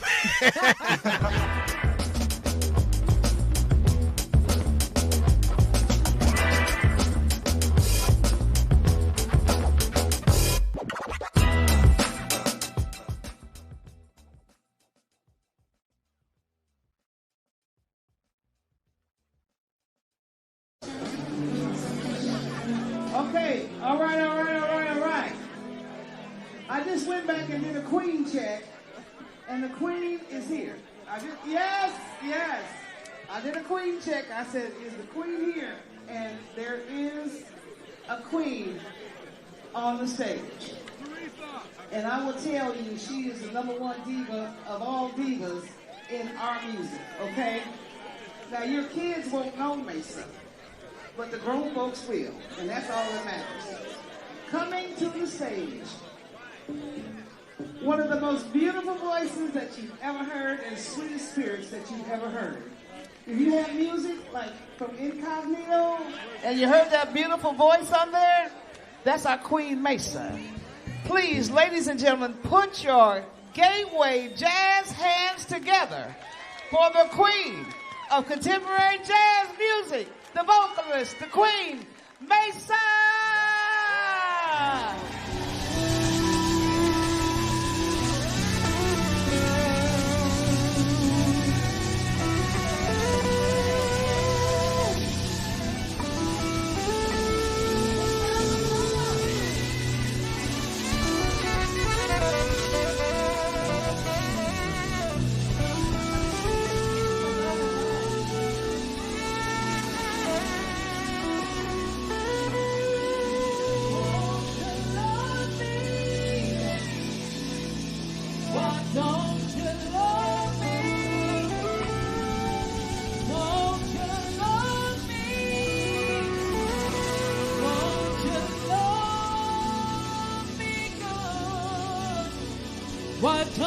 you love me? Won't you love me? Why don't you love me? Won't you love me?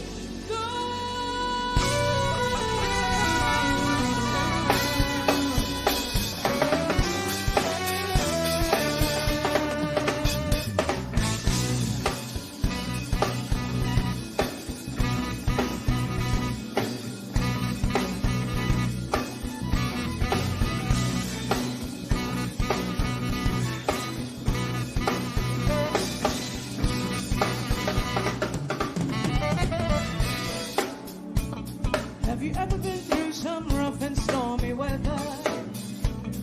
Sometimes I know that it gets hard. Maybe I'm just a bit too optimistic, but I tend to think love can conquer all. But you've gotta want it too. You gotta want it too. Won't you love me? Won't you love me? Won't you love me good? Well, don't you love me? Don't you love me like you said you would? Don't you think that you should love me good? Baby, won't you love me good? I think you misunderstood. I need more loving. Maybe not the physical, I'm talking about the mental. I need more loving, yeah. Well, don't you love me? Don't you love me like you say you would? Don't you think that maybe that you should love me good?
settle here for a love or two. I won't give my all until I know it's true. I will be the one sitting all alone, waiting for the day when my true love comes along, baby. I will wait for a higher love. Baby, I'm gonna wait for higher love. Hey, yes, I will wait. I won't settle here for a love untrue. I will give my all until it's true, I will be the one sitting all alone, waiting for the day when my true love comes along. Baby, I will wait for a higher love. Baby, I'm gonna wait for higher love. Yeah, yes, I will wait, baby. Don't sit a higher love.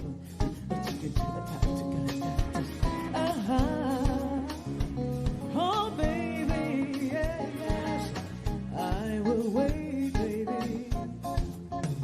Oh, yo esperé para un amor más alto. Yo esperé para un amor más alto. I will wait, baby, yeah, yeah. I will wait for a higher love, baby.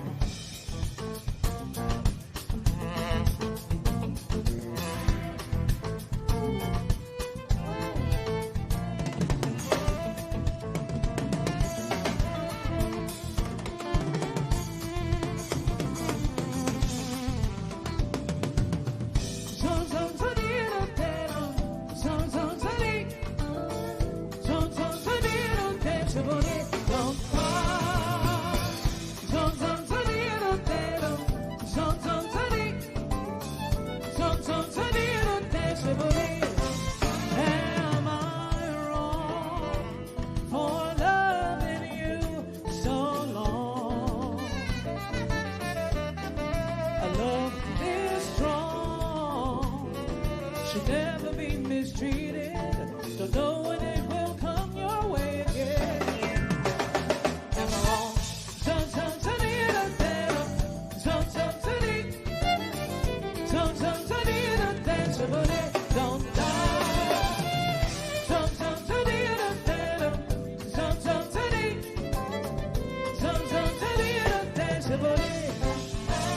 Am I wrong for loving you so long? A love is strong, should never be mistreated.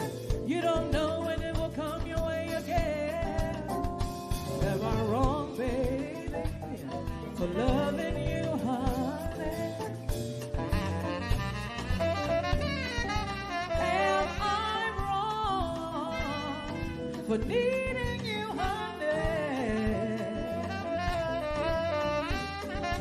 Am I wrong for loving you so long? A love is strong, should never be mistreated. You don't know when it will come your way again. Somebody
Should never be mistreated. You don't know when it will come your way. Baby, baby, am I wrong? Am I wrong?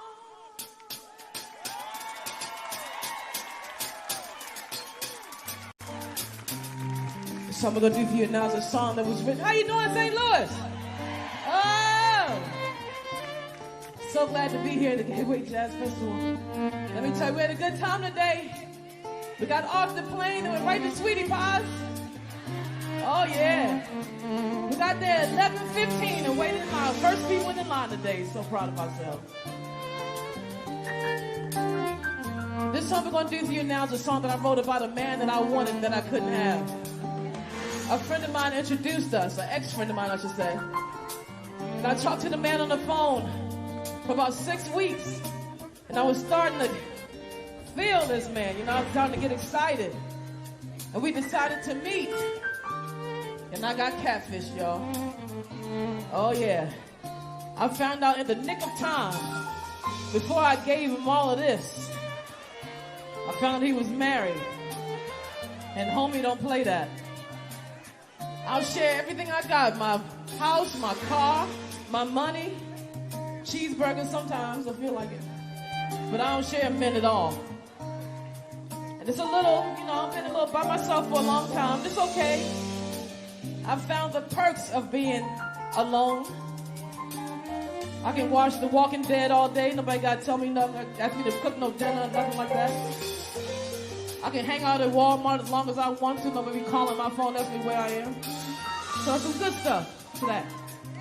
But this song I wrote about him to make myself feel better instead of eating more cookies. I decided to write music to heal myself. This is called Hypnotic Love. Take over my mind. I surrender to the rush of your time. You're making me weak, so incredible, your control over me. I can't resist no matter how I've tried. Your love has got me hypnotized. Oh yeah, closer and closer, subduing,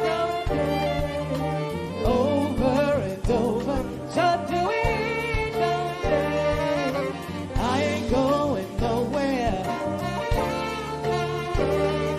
Hypnotic love. I can feel it when you're standing next to me. I'm attracted to your energy. I can feel it when you're standing next to me. I'm attracted to your energy. Stronger than the force of gravity. Hey, you're making me high.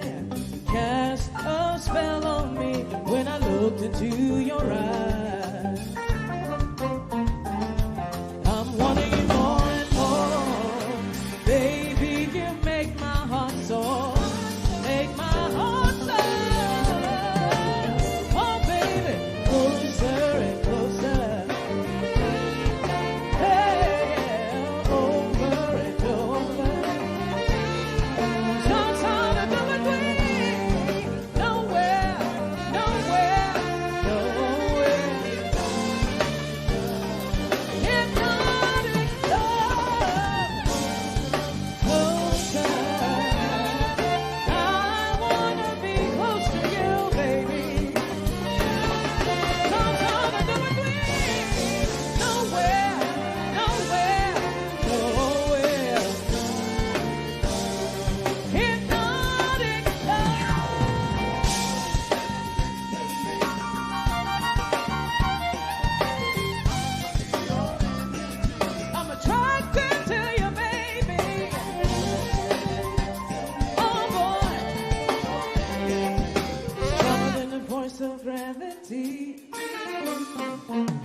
not gonna be weak. Yes, I'm gonna be strong. Don't wanna make you uncomfortable every time I'm wrong. I'm not gonna gear up if you just let me be sweet to you, baby. I wanna be your everything, baby. 'Cause boy, you mean every little thing to me. Oh, baby, friendly, yeah, yeah. Precious from midnight into the sunshine. Oh, I don't wanna get wet until the rain begins. Until the rain begins, don't wanna get wet until the rain begins. I don't wanna get wet until the rain begins. Until the rain begins, don't wanna get wet till the rain begins. Break it down for me, fellas, right here.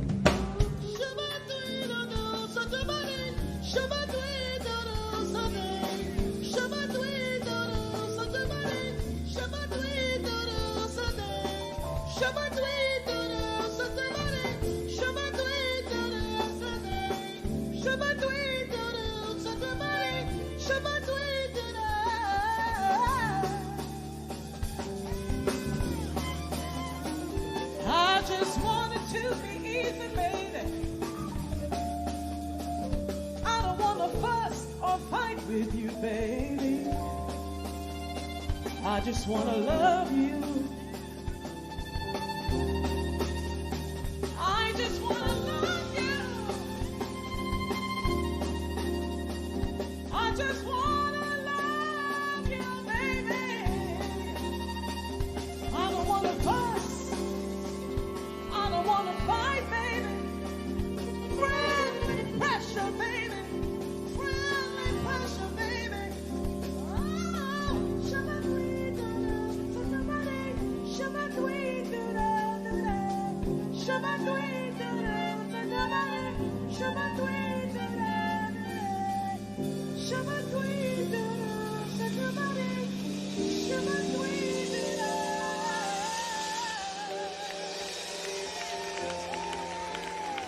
Thank you. This next song we're going to do for you is a song that I wrote for my son Jazz.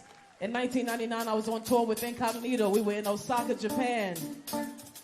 I was 6 months pregnant, and I was on stage when my water broke. Oh, yeah. I gave birth to my son there. He was only 2 pounds. They told me he wouldn't survive. But by the grace of God, my son is now 17 years old. In his last year of high school, has a beautiful girlfriend and wants to be a filmmaker. So we are blessed, very blessed. When I was in a hospital bed, I didn't understand what was going on with me. I was so far away from my family, and Incognito had to go to Tokyo to finish the last week of shows. So I was there by myself in Osaka, Japan, couldn't speak the language, and had just had emergency surgery to have a baby. It was probably the most terrifying and most beautiful times of my life.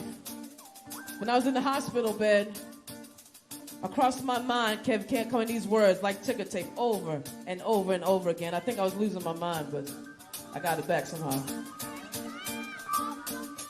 I knew my baby was coming, but he still came out of the blue.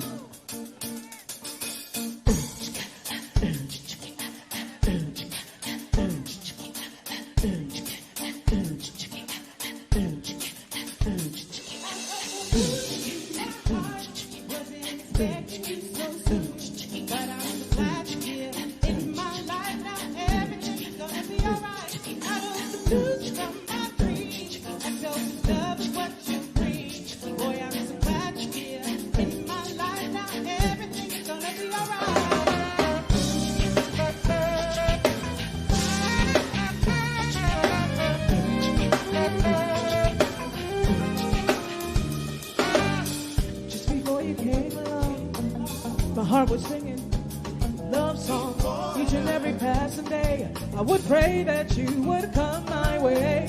Was feeling weak but I stay strong, strong enough just to hold on to. Witness the answer to my prayers, and like a bolt of faith, out of the blue into my heart. Wasn't expecting you so soon, but I'm so glad you're here in my life now. It's gonna be alright. Out of the blue, there comes my dream. Selfish love is what you bring. Boy, I'm so glad you're here in my life now. Everything is gonna be alright.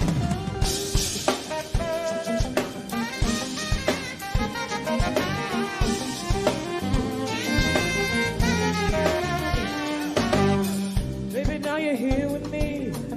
My heart is singing joyful melodies. I never had a love so rare. So wherever you go, I will be there, baby.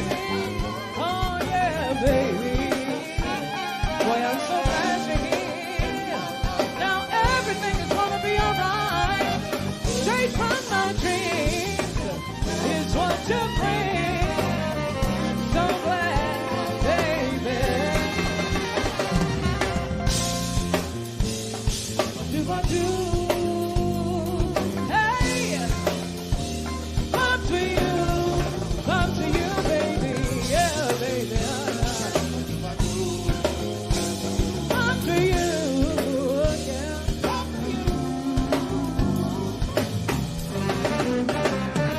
Hey, this is on guitar, Mr. Richard Tucker.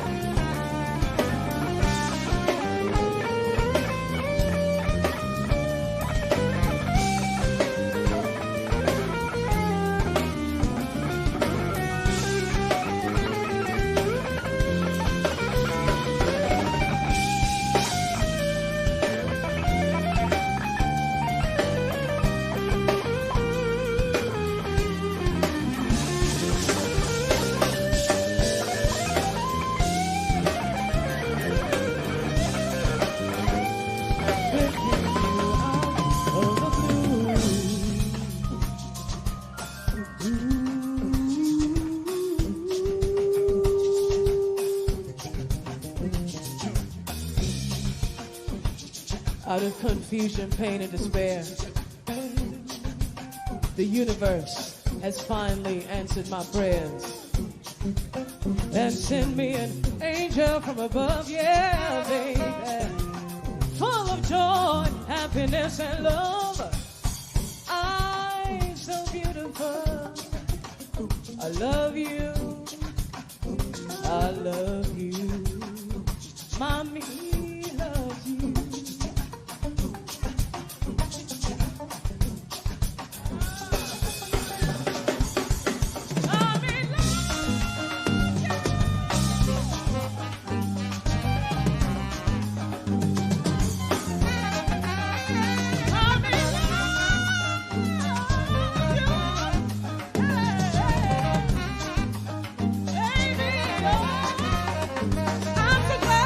So glad you're with me, baby. I love you. So glad you're with me, baby. Hey, so glad you're with me, baby. I love you. So glad you're with me, baby. Hey, so glad you're with me, baby. I love you. So glad you're with me, baby. Hey, so glad you're with me, baby. I love you. So glad you're with me, baby. Out of the blue into my heart, wasn't expecting you so soon, but I'm so glad you're here. Out of the blue into my heart, wasn't expecting you so soon, but I'm so glad you're here, baby. Out of the blue. Out of the blue, out of the blue, out of the blue, out of the blue. All right. Some song we're going to do for you now is a jazz standard, mostly known to be sung by Miss Barbara Streisand, but my favorite version is by Miss Sarah Vaughan. We're going to feature on sax Mr. Carl Cox, on piano Mr. Damon Bennett, and on violin Miss Chelsea Green. This is dedicated to all the lovers out here and to all of us who want to be in love. This is called What Are You Doing the Rest of Your Life?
Of your life, that you spend it all with me.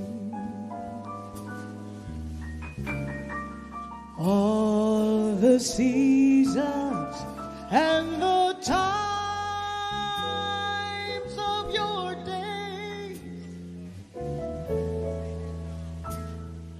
all the nickels and the dimes of your days.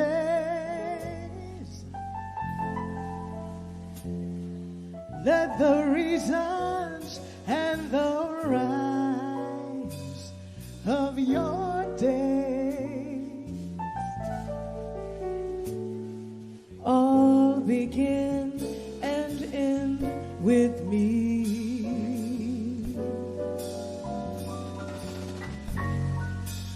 I want to see your face in every kind of light,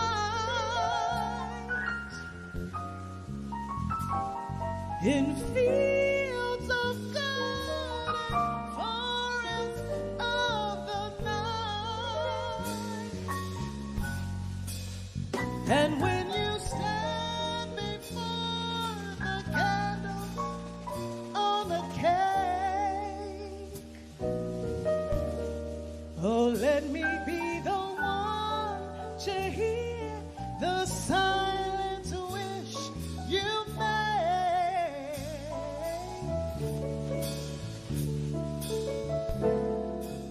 Those tomorrows waiting deep in your eyes, in a world of love you keep in your eyes. I'll awaken what's asleep in your eyes. It may take a kiss or two,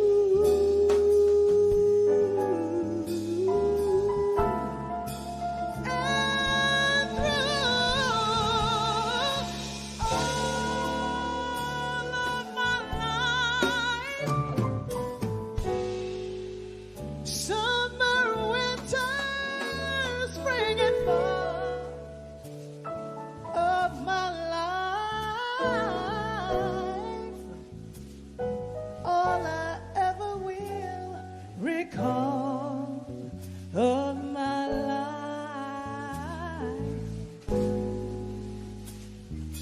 is all of my life with you.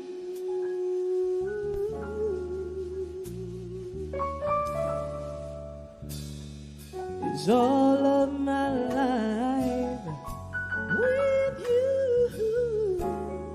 Oh, yes.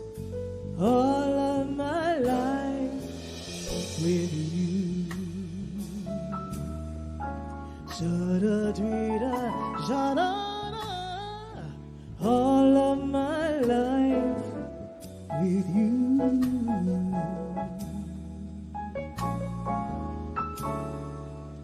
Miss Chelsea Green.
That's Miss Chelsea Green, y'all.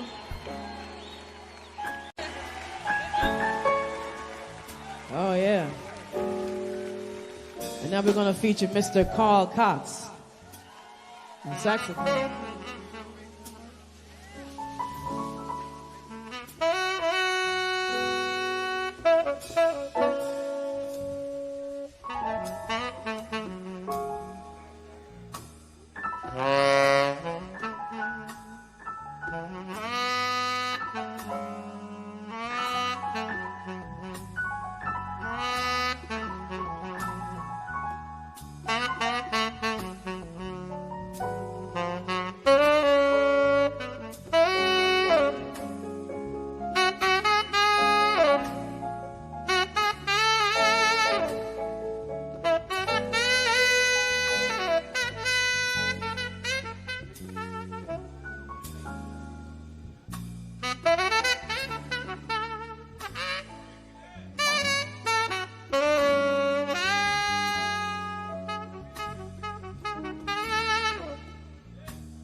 That's Mr. Carl Cox, y'all.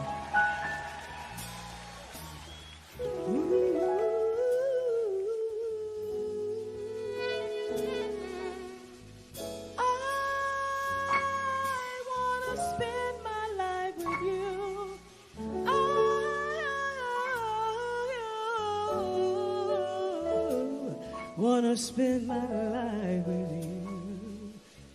Oh, baby,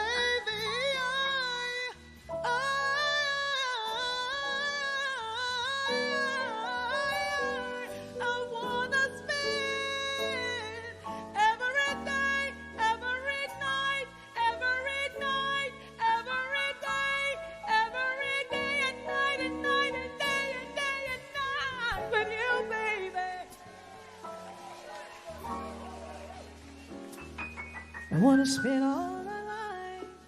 I want to spend all of my life with you.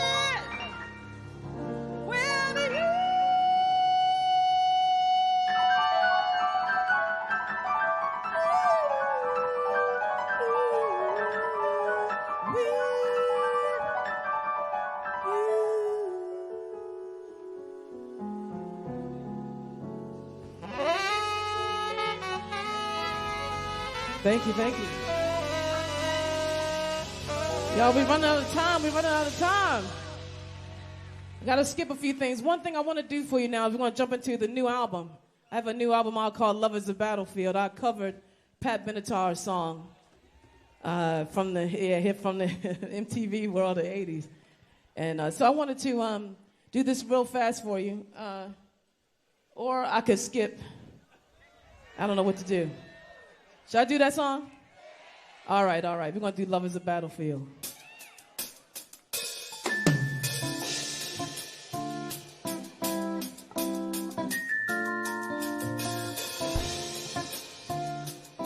This whole album is dedicated to something I do on Sunday nights called Karaoke Sunday. Anybody see that? On Facebook Live at 7:30 every Sunday night when I'm home. I sing to people who can't come to my concerts and play songs that people don't normally hear. And this is one of the songs.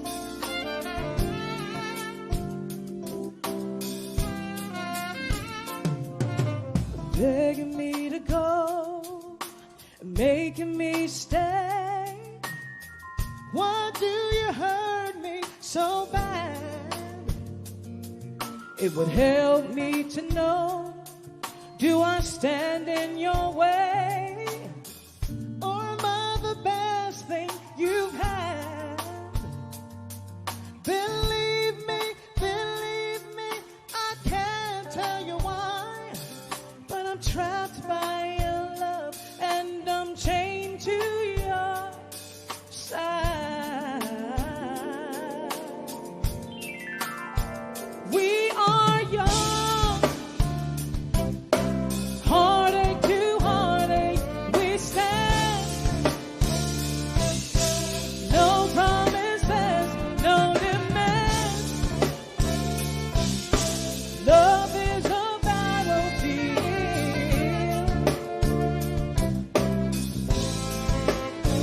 We are strong.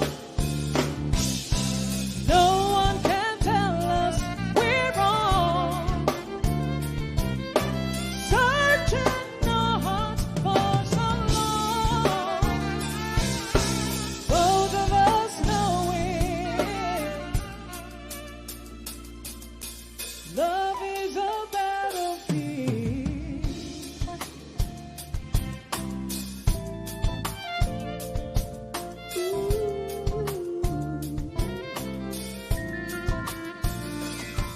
When I'm losing control, will you turn me away or touch me deep inside? And when all this gets old, will it still feel the same? There's no way this will die. But if we get much closer, I could lose control. And if your heart surrenders, you'll need me to hold.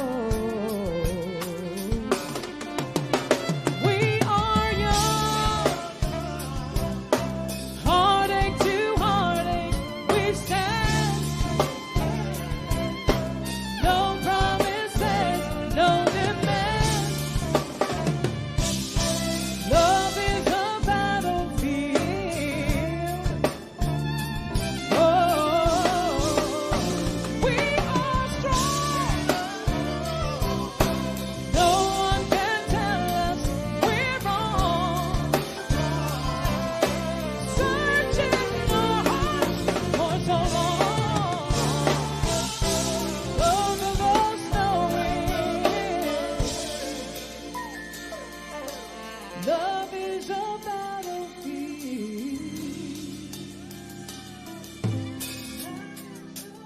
Love is a battlefield. Love is a battlefield, yeah.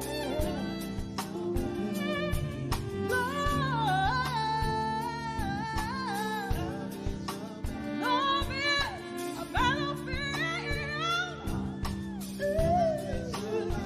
Love is a battlefield.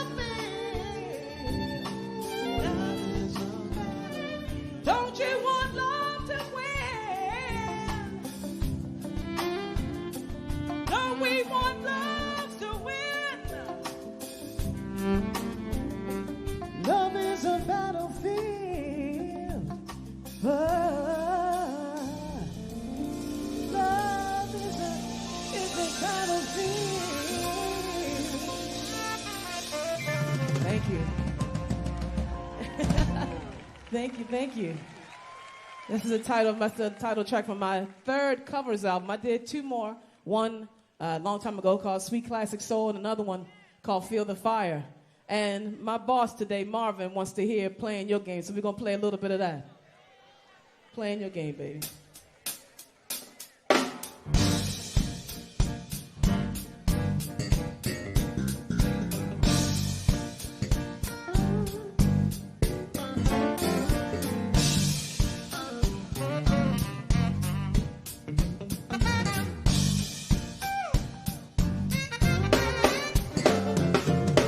You touch and go, but don't you know you can't hide?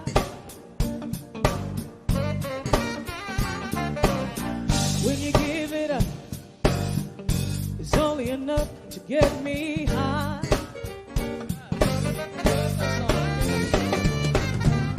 You're playing a game, it's so plain that you want me to win. And I'm willing to play, yes, whatever you say, if love is the end.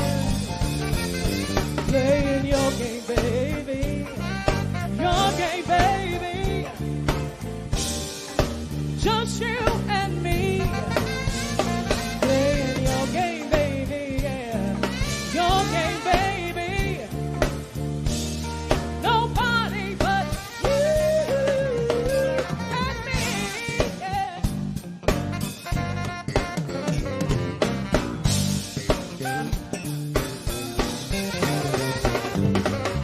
You start to stop. It only got what I need. I can't remember the words. Oh yes, indeed. When you give it up, it's only enough to get me. See, come on, baby. You're playing a game, baby. It's so plain that you want me to win. And I'm willing to play whatever you say, if love is the end. Playing your game, baby, your game, baby, just you and me. Playing your game, baby, yeah, your game, baby, nobody but you and me.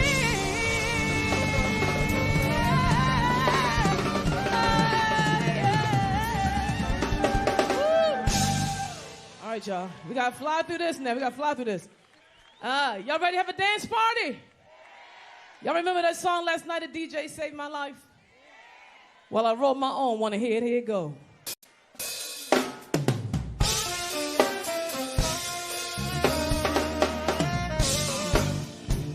La, la, la, la, la, la, la.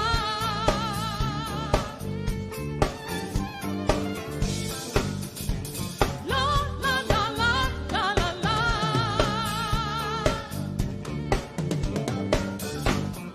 After our last conversation, it was clear you're the one for me.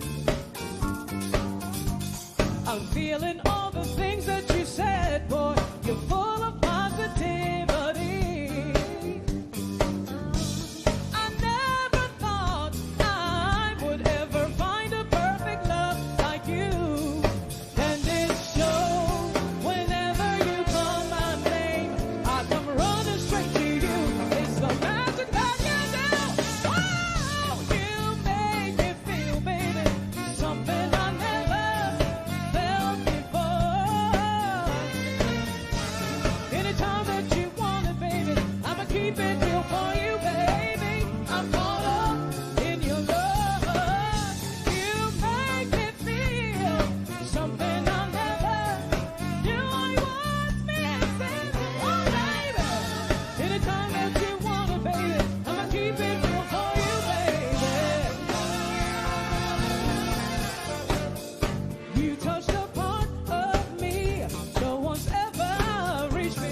boys, here we go, y'all, here we go. Last night a DJ saved my life. Last night a DJ saved my life from a broken heart. Last night a DJ saved my life. You can chair dance, it's okay. Night a DJ saved my life with a song. Last night a DJ saved my life. Last night a DJ saved my life from a broken heart. Last night a DJ saved my life. Last night a DJ saved my life with a song.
Let's do it.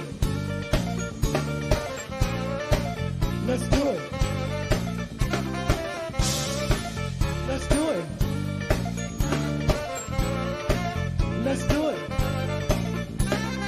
Baby, we can do it. Take your time, do it right. We can do it, baby. Do it tonight. Baby, we can do it. Take your time, do it right. We can do it, baby. Do it tonight. Baby, we can do it. Take your time, do it right. We can do it, baby. Do it tonight. Baby, we can do it. Take your time, do it right. We can do it, baby. Do it tonight. Take your time. Oh, I know St. Louis. I know y'all know these songs. Come on now.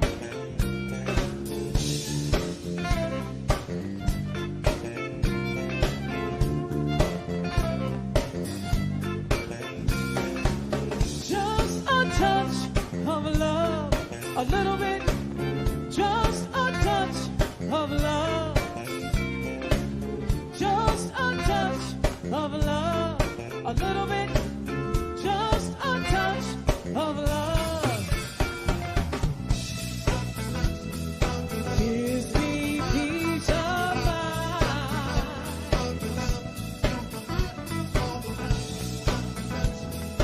Gives me peace of mind.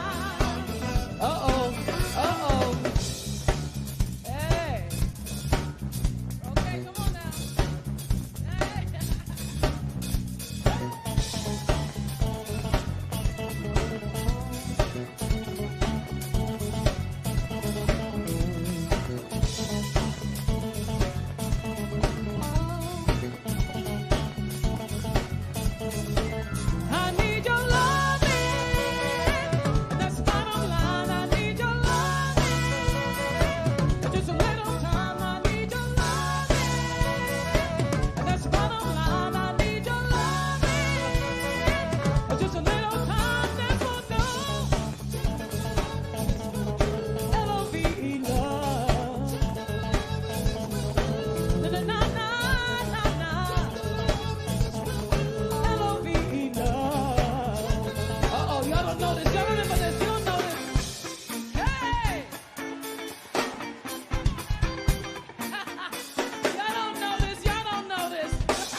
Uh-oh. Hey. Woo. Hey. All right, y'all. Come on now.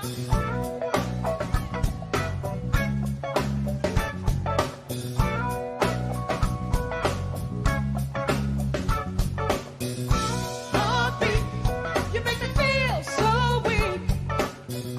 Heartbeat, you make me feel so weak. Heartbeat, you make me feel so weak.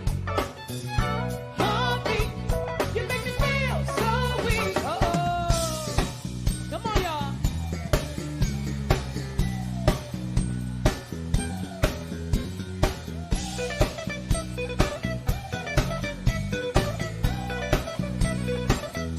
You can ring my bell, ring my bell. You can ring my bell, ring my bell. You can ring my bell, ring my bell. You can ring my bell, ring my bell. Oh, shoot, one more. We're gonna keep going now.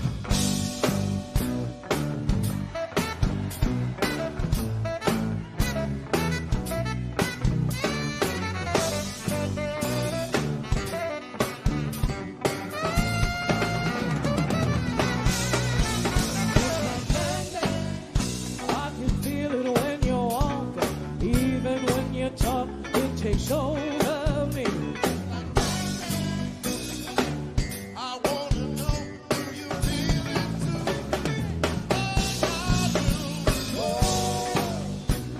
There's something starting now. It's the same feeling I always when I think about you. Yes, I do.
Something about the music, it tries to make me dance. Something about the music, it tries to make me dance. He turns me on and out and all about, yeah, yeah. Something about the music, it tries to make me dance. Something about the music, it tries to make me dance. He turns me on and out and all about, yeah. Day and night, anytime that you wanna, baby, I'ma keep it real for you, baby. I'm caught up in the love. Anytime that you wanna, baby, I'ma keep it real for you, baby. I'm caught up. I'm caught up. Thank you, St. Louis. I know we have to go. We're over time. Let's just do one minute. She's cutting me off. Gotta cut me off, y'all. All right, what we're gonna do? I'm gonna sing off the stage, okay? This is the last song, a song written for me 26 years ago. by the leader of Incognito, Bluey. He wrote this song because I fell in love with one of his band members. This is called Deep Waters. Is it a crime? Leave it. I'll leave it. For me to be feeling this way, I'm going out of my mind. And there's no change from a runaway love. Is it a dream? Is it a dream that I'm throwing in the wishing well? I'm losing control, body and soul. Ah, yes, standing here waiting for a train that may never come. I saw the signs, I read the book, I should have had a second look, but boy, you caught me dreaming. And there are times you'd come around and we'd agree just to be friends. Tell me who was fooling?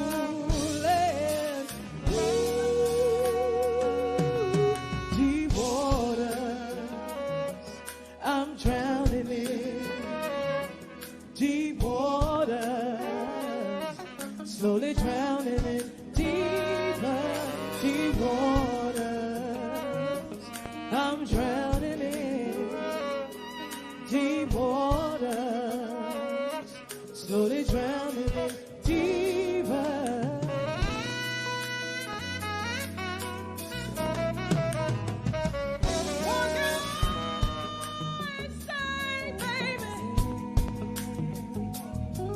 Where words have failed me before, what do I do when I'm feeling so blue?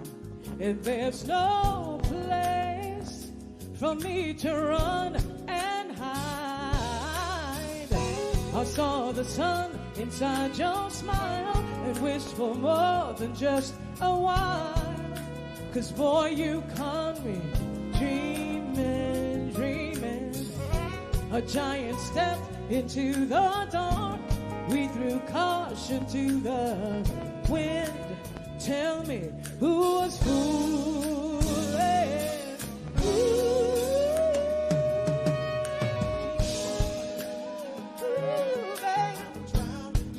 I'm drowning, baby.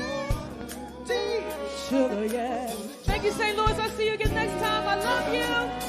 Come visit me at Mason.com and come see me on Facebook Live tomorrow night, 7:30 East Coast time. On sax, Paul Thomas. On keyboards, David Bennett. On guitar, Richard Tucker. On drums, Tim Hudson. On bass, Charles Baldwin. On violin, Chelsea Green. On vocals, Angela Phillips and Soul Edler. I love y'all.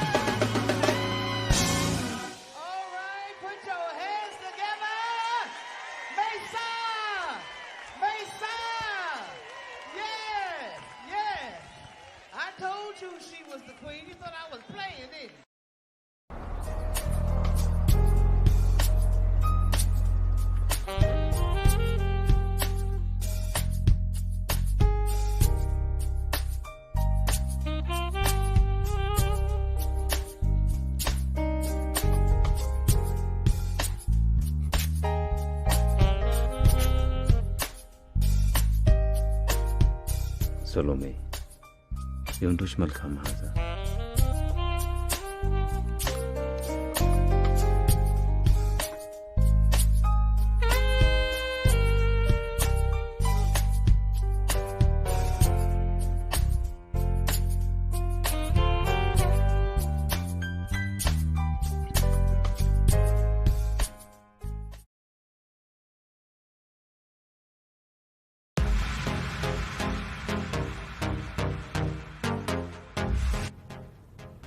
Hello, I'm Salome. Welcome to Salome Styles. I'm your host and producer, and we'll be bringing you the latest in fashion and the designers who create them. Let's start on the runway.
So we travel into Black Africa to learn the story of the Nile Valley, a story generally told from Egypt.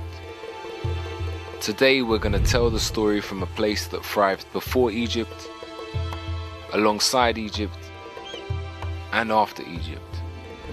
The lands to the south of Egypt, generally called Nubia, had 5 important golden ages. The first golden age, which was called Tarseti, some people call that, in translation, the land of the bow. This civilization was older than First Dynasty Egypt by about 200 years. They also domesticated animals here first and before Egypt, so pastoralism was very important. Depending on how far back, if you say 9,000 years ago, then you can say yes, it was probably more developed than Egypt. But starting from the 4th millennium BC, the center really is in Egypt and develops from there. Sudan was often ahead of Egypt in terms of developing technology because it had perhaps a smaller population. In Egypt, there's not much need for human economy. You don't need to save on human labor because every time the Nile flooded in midsummer, you had a huge reservoir of human labor as long as you were feeding them a living wage. The ancient Egyptians themselves said that they came from the south of Kemet, ancient Egypt, which is further up, higher up the Nile Valley, closer to the source. And they identified the mountains of the moon, which are in modern-day Uganda, as their place of origin.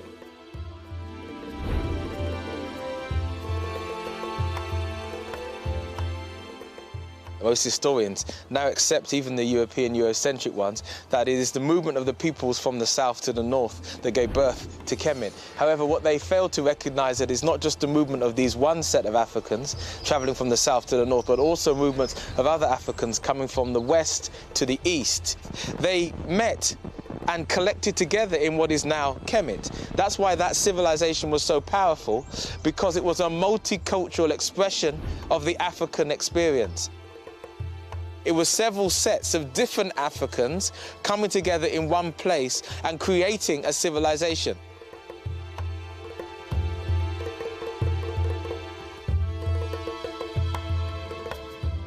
We travel through Sudan, the largest country in Africa, to learn about a world that was already old before our world had even begun. The ancient land once known as Tarseti, Kerma, and Kush, home to the Nubians. This is a place where early Europeans came to study and learn from Africans, and to study from the oldest people in the world, Africans.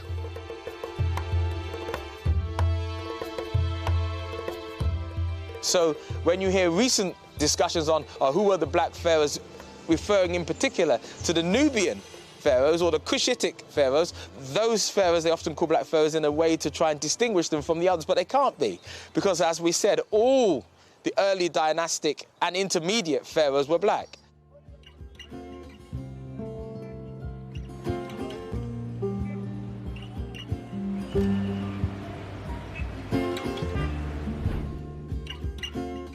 This is home to the world's oldest recorded religion, a place whose kingship and political system continued to bring harmony and prosperity to its people for over 3,000 years.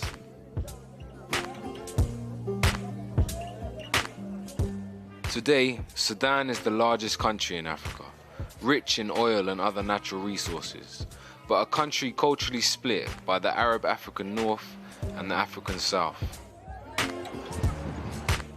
In recent times, this country has been greatly affected by civil wars and droughts. This is a place where the great Blue and White Nile meet to form the famous River Nile that runs through Egypt. This is an amazing land that predates Egypt, but for many is just another part of our world's hidden history. The question is, what happened? What was this ancient civilization about, and what left it in ruin? Why do we only know the story of the Nile Valley from Egypt? And why do we think that Egypt is somewhere separate from Africa? What do we still have and use today that was connected to this time period? We're going to peel back the pages of time and find out.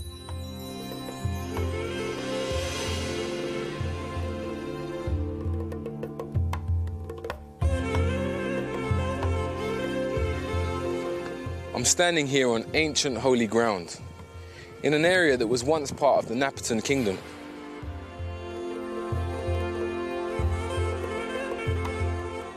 Today this place is known as Jebel Barkal, which is an Arabic term that means holy mountain. It goes by this term because in ancient times, for over 1,000 years, this area was the Kemetic and Kushite religious center of the world. Home to the Nubians, ancient Egyptians, and other traveling Africans. Jebel Barkal is a very important site, both in the history of Kush and in the history of Egypt, or Kemet if you prefer. The mountain had a particular shape, and both the Egyptians and the Kushites regarded this mountain as the holy mountain. That's what the Egyptians called it, the holy mountain. So at Jebel Barkal you have this great ritual religious complex which is set up in a monumental form that we see first when the ruler of Kemet conquers it, when Thutmose III is building his great temple there, and then it continues, and it's in that area that Napata is.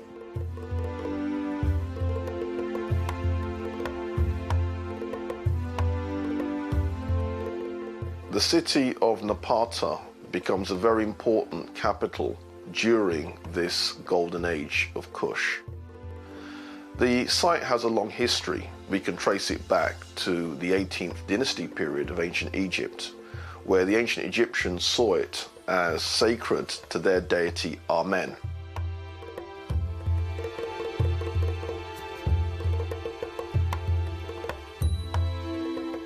A really remarkable point in the landscape, and again you have to be in the landscape, or you have to have the photograph of the landscape to understand how different it is and why it attracts attention. And people have different theories about that, but they don't tell us. They just call it the Juwa'ab, and they saw there a certain kind of form of sacredness.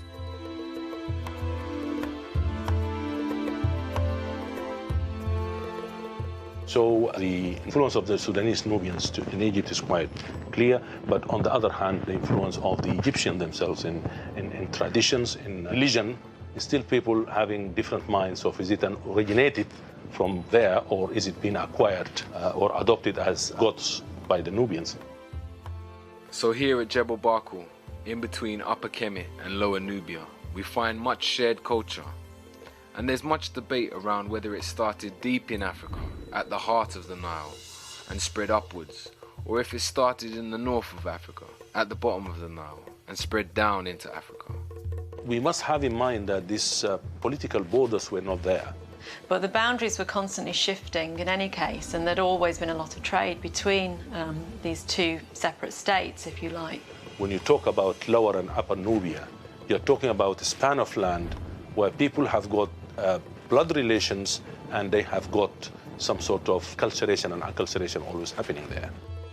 There'd always been a very strong relationship, and to me, the more I look at the cultures from these two separate states, the more similar they actually become.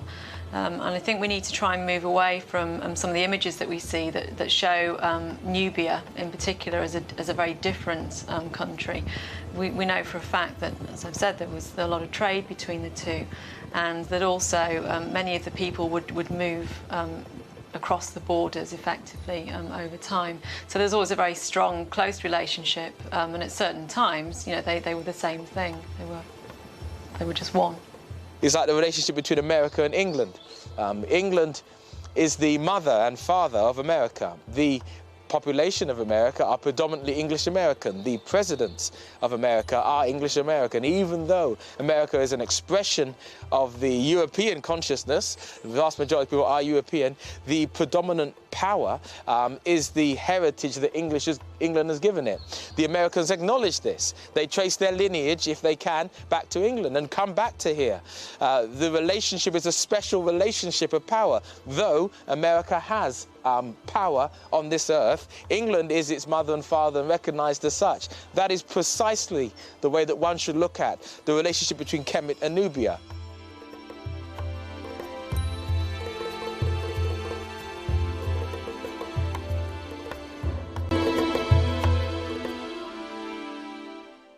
The religion of the Kushites is quite interesting. one of the important deities was Amen.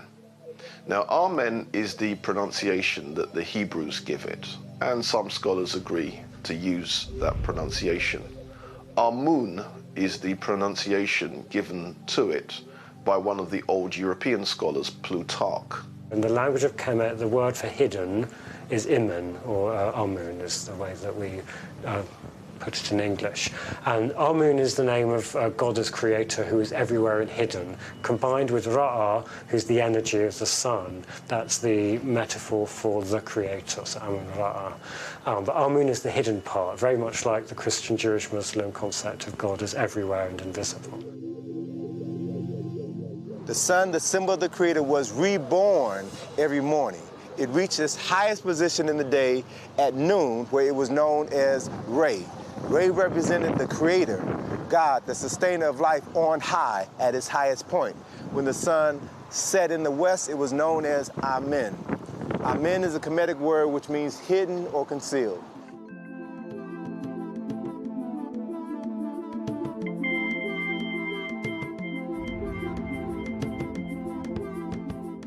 Amen was supposed to be unseen and therefore very all-powerful also, because Amen was responsible for creation. Amen was responsible for everything, knew everything, understood everything, could foretell everything, and so on, the great omnipotent and omnipresent divinity. At this religious center, one of the main temples that is still here to be seen today was a temple that was dedicated to Amun. The ram was a sign that was always associated to the worship of Amun. It has been claimed that during the time of these temples, it was the astrological age of the ram, what we know as Aries, and that's why the ram was represented. They all worshipped God Amun, who was the same god as in Egypt, the state god of the pharaohs, whose main temple was in fact in Napata.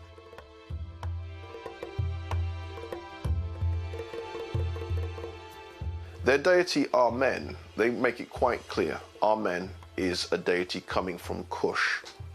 And then during the Kushite Golden Age, they resurrect that same belief system, and then they build monuments sacred to Amen, and then Amen's wife, or Amen's consort, Mut. Mut was the goddess of Amen. What's important here is that same site, the Egyptians had their belief that that's where Amen and Mut came from. So that becomes a very, very important center. Within the African systems, be they in Kemet, be they in Nubia, or be they in Kush, the male god has an equal and opposite female god. We see this representation in all African cultural systems that flow. Every Netcher in Kemet had his female counterpart. So I reference a Sar and a Set. They were Netcher who complemented each other. They were co-equals. They are usually together in families, producing children. We have a man and a woman and a child produced as the union. We tend to think of the deities as a family. It's not quite so biological, it's more religious. In the beginning there was only noon, the original ocean of chaos that contained the beginning of everything to come.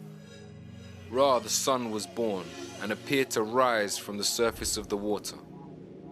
Ra then gave birth to two children, Shu, the god of air, and Tefnut, the goddess of moisture. Shu and Tefnut then had two more children, Nut, the goddess of sky, and Geb, the god of earth. And so with them the physical universe was created.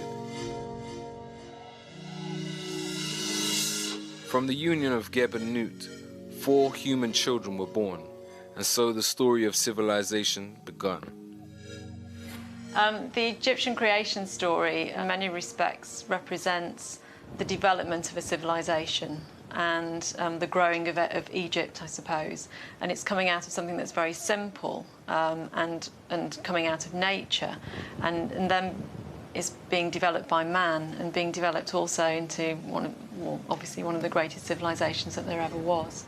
the spiritual world represented the physical world. So as it was in heaven, so as it was on earth. The Africans came together in Kemet to build a heaven on earth. So what you see is this combination of balance and harmony. The essence of what we find within traditional African society is an understanding of the totality of life that is literally matrilineal and is paired with the masculine energy in order to maintain its force and its operation throughout society. If you suppress the female, you suppress 50% of the power of the creator. It seems to be really important, and in many respects the sort of male and female seem to represent the two different forces coming together. And I suppose it's a bit like the unification of Upper and Lower Egypt in some respects. Because they understood that it wasn't just about gender. It was about the understanding of the energy and how it moves, how masculine energy moves and how feminine energy moves, and how to marry the two, which created balance, life. The idea was to create a land which was like the land that was up in the skies and beneath the earth. And in that sense, they saw that how they were arranged in families was also how the gods must also be arranged in families, and how the spiritual energies of the universe must also be arranged in families because they are arranged in families. Three of the most important Neteru in Kemet were Asar, Aset, and Heru. Or to give them the more usual names, Osiris, Isis, and Horus. These three deities originally came from Kush. These are very, very important triumvirate. Their stories are as much mythology as they are history. Now, according to Diodorus Siculus, who was one of the ancient Greek historians, Osiris was originally a community leader of very early Kush. He doesn't call him a king of Kush, but he makes it quite clear he was a leader. Asar is regarded as the founding father of Kemet. He unified the two lands. He established the first nation-state in the recorded history of humanity. He is said to have introduced writing, the writing which the ancient Kemites referred to as Medu Neter, or the writing of God when it was written, or the words of God when it was spoken. He is also said to have introduced agriculture and theology. Also decided to take civilization to certain parts of the Nile Valley, as well as to other parts of the world. Asar married a beautiful Nubian woman by the name of Aset, who was his co-regent, not his inferior, his co-regent. And when Asar decided that he was going to travel to other parts of Africa to share his technology with his brothers and sisters on the continent, he left his wife Aset to run their nation. And he was very successful, very admired, and this provoked the jealousy of his brother, Set. And Set then plotted to overthrow his brother Asar. Set, or Sete in ancient Egyptian, murdered his brother, dismembered his body into 14 pieces, and then scattered those 14 pieces throughout Kemet. When Aset learned of the murder and dismemberment of her husband, she fled for her life, and then she went searching for the missing parts of her husband's body. Aset found 13 of the 14 parts of Asar's body, and as she found each body part, she cleaned it, she anointed it with oils, and she laid all 13 parts out, and she literally remembered her husband, wrapped his entire body in bandages, and created the first mummy in the recorded history of humanity. As Aset was preparing to bury her husband, she grieved because she was about to bury the man that she loved. She grieved because she was still a virgin. They had never consummated their marriage, and thus she would never bear children by the man that she loved. And according to the story written on many papyri in Kemet, carved on several temples in Kemet, the spirit of Asar came and impregnated his virgin wife, Aset. And then 9 months later, the virgin Aset gave birth to their son, Heru. Now, in the case of Isis or Set, She is the original Virgin Mother, and she is seen suckling Horus. He is shown as a child suckling his mother, and he's wearing the pharaonic headdress, making it clear that he was born a king. Haru is the son of Osiris, and he's the embodiment of order. He has to take over the kingship, and he has to do that through a struggle. So Heru was born, the son of a virgin. He was born with a specific purpose in life. That was to restore his father's kingdom, to do battle with his uncle Set and reclaim his father's throne. Heru would then take up his father's struggle, in a way, against his uncle Seth. One of those classic battles, not so much between good and evil, it's more a battle between order and anarchy.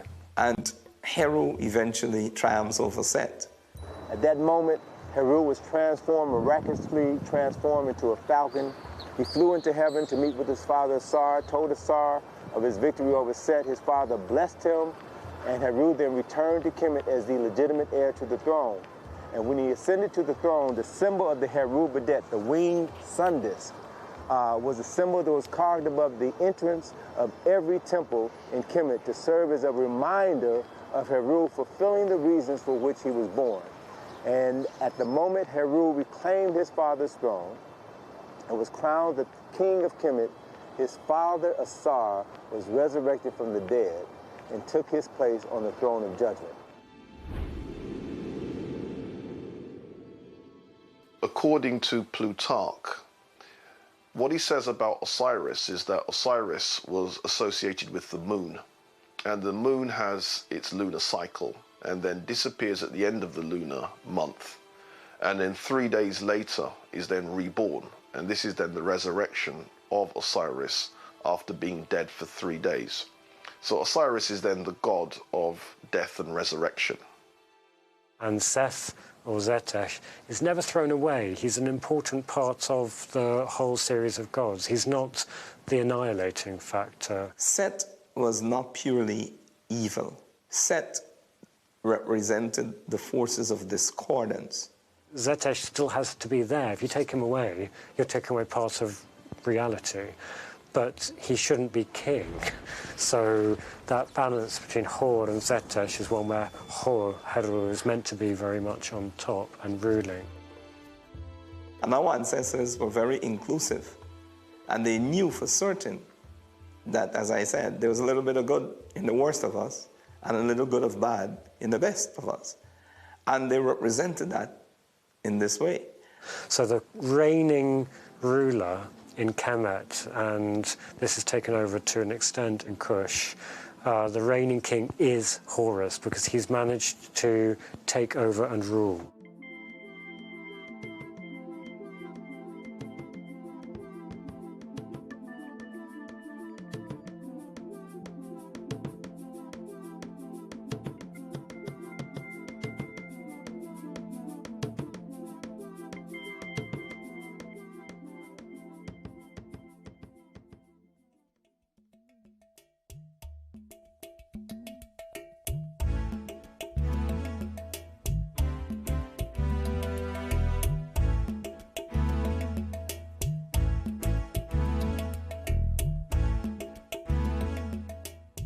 I'm here at Naga, at one of the Kushites' most well-preserved sites here today in Sudan. Temples were really important, both in Kemet and in Kush. When you begin to look at the development of temples, the temples that we find in Nubia, the temples that we find in Egypt, the temples were universities. In many respects, they were kind of mini universities. So you have your Egyptian elite living in the temples. They were developing languages, they were developing mythology, they were developing the religion. There were places where the so-called priests, who were actually priest scholars, part of a system of learning. And the fact that the temples not only acted as places of worship, but places of learning also. One was the house of the book, and the other one was the house of life, Per Ankh, meaning house of the life, house of life. The education was holistic. So you couldn't study maths without studying geography or biology. Everything was interconnected. These priests that came out of these systems were to be the guardians or the custodians of this cultural practice. They were not theoretical religious people.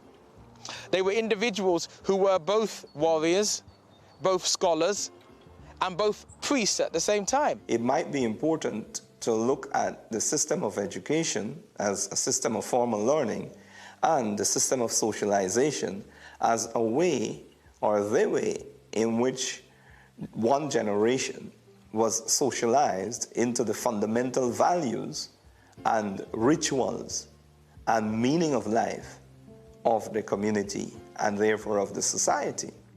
The belief was that you weren't born man or born woman, you were born male or born female. And through the process of passage, then you became male or you became female. The passage was intended to be arduous, rigorous. They would have had to have gone to the temple and gone through certain rites of passage. The socialization has to do with becoming an adult, with knowing your roles as an adult. And the training was both physical, both mental, and both spiritual.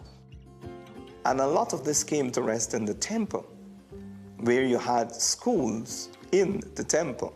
The temple itself was not to be worshipped. The people themselves understood that they were the most sacred thing, not the temple. All the professions were premised upon somebody having completed what is called scribal training. To become a scribe was really to achieve the platform from which other careers took off. What I also find very interesting and very attractive about the Kushite civilization was that, unlike in Egypt, where it was only the educated classes and the priesthood and so on who could read and write, in Kush they achieved a high level of literacy. That meant that humble people could actually read and write and were encouraged to do so. In actual fact, I don't think there's any modern equivalent to one of these temples. They were both centres of scholarship, but they were also the centres of religion. So the custodian, the intellectual custodian, was also a spiritual custodian. Was also the warrior custodian. In times of war, it was they that pulled up their cloth and went to war. It was also they that kept the spirit of that nation alive. It was also they who kept the intellect of that nation alive in books and study. So there was no separation. Kemetian philosophy is so monotheistic. All of it was part of the one science, which is life. This science was not separate from religion. So the science and the religion were combined together. And it's that understanding that everything is interconnected, which is the spirituality.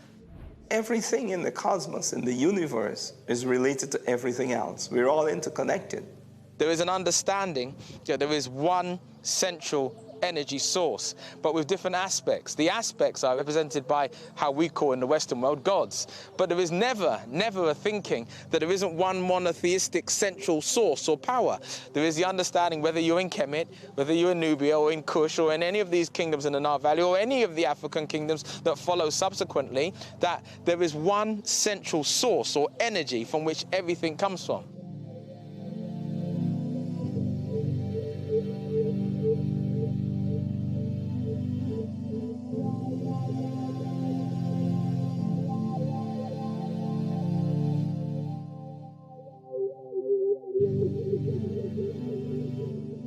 Clearly, they share the same religious beliefs as with the Egyptians, with some additions, so to speak. Some local gods were worshipped, like god Apedemak, a lion god.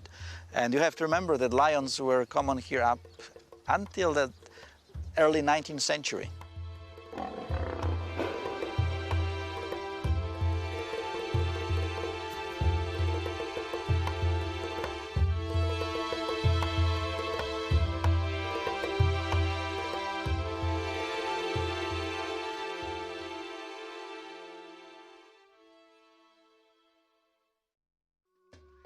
These historical sites found here in Africa are all that's left of the Nubian and Kushite cultures of people who lived all along the Nile Valley. These ruins are evidence of some of the world's earliest highly developed civilized cultures.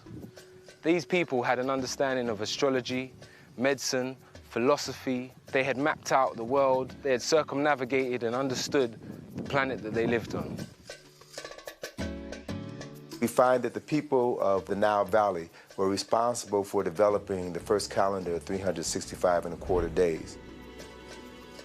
Now, because of the tropical or semi-tropical condition in the Nile Valley, there were clear nights and people could see the stars and the other heavenly bodies. And it is very clear that humanity began to notice patterns. Think about this. How long would it take, for example, for us to understand the movement of the moon? The moon travels around the Earth every 27.322 days. Because of this, the ancients based their month around a 30-day cycle. How long will it take for us to work out that the Earth goes around the sun once in every 365.25 days? The calendar was utilized as late as 4,230 BCE. Now, in order to come to that definitive understanding of how long it takes the Earth to rotate on its orbit around the sun, you have to be able to make celestial observations for at least 1,000 years to identify the patterns, to then correct the patterns, to come up with the most accurate calendar that has ever been used by human beings. The ancients of the Nile Valley based their year and months around the natural cycles of the universe. Each of their months was connected to an astrological sign, like our zodiac, and so their yearly calendar became a map of the Earth's human, earthly, and heavenly cycles.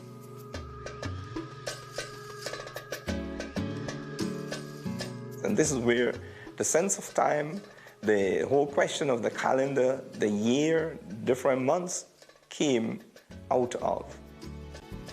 So you had groups of people who had time on their hand to observe their environment and then to produce great works that recorded their observations. So you had astronomers. In terms of astrology, that was always, again, very important to the ancient Egyptians, and when people were born, they would actually have their charts drawn up. We see water irrigation, we see aqueducts, we see underground heating, swimming pools, we see heated swimming pools. We had people who studied rocks and minerals, geology. These very brightly polished ones, that's again a classic Sudanese. I think that particular colour combination, those happen to be the colours of the modern Egyptian flag, but actually it's a very, to me, very Sudanese combination, that clear white with dark and red. Earlier in the history of Kemet, you get a lot of carnelian, the red stone, coming out of Nubia. Precision drilling, iron smelting, precision iron smelting. You had people who studied plant cycles, agriculture. We see papyrus paper, we see glass making, we see stained glass, we see use of gunpowder, not in weaponry, but in religious services and religious rites. You had people who studied building, how to build structures, what materials are best used to build structures. This was a great golden age of pyramids, of temples, of writing, scholarship. We see elements and good deal of evidence, perhaps of electricity. You had artisans who were responsible for creating great works of art, sculptures, paintings. Gold smelting, silver smelting, the creation of refined industries. These are classic faience beads. This is the colour that most of the material in this tray should look. Faience is simply desert sand, it's quartz sand, but it's ground down and fused at a fairly high temperature, and you add the colour from adding ingredients, so that amazing blue will come from copper filings that have been added in. So there's a very close link between the artists who are producing all of this material and the metal workers, because they're using the filings from the metal workers' floor.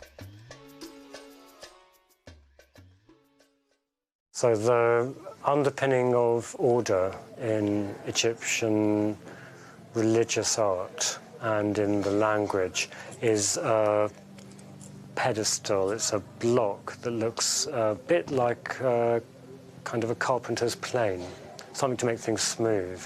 And the word in the language of Kemet is ma'at. Ma'a is smooth, and it's trying to make things on a smooth path. That seems to be the metaphor they use. And ma'at almost means what is good. One of the most significant aspects of spirituality in Kemet had to do with the concept of ma'at. Ma'at represented the ubiquitous powers that flow throughout the universe, that maintain the balance, the harmony, and the order throughout the universe and on planet Earth.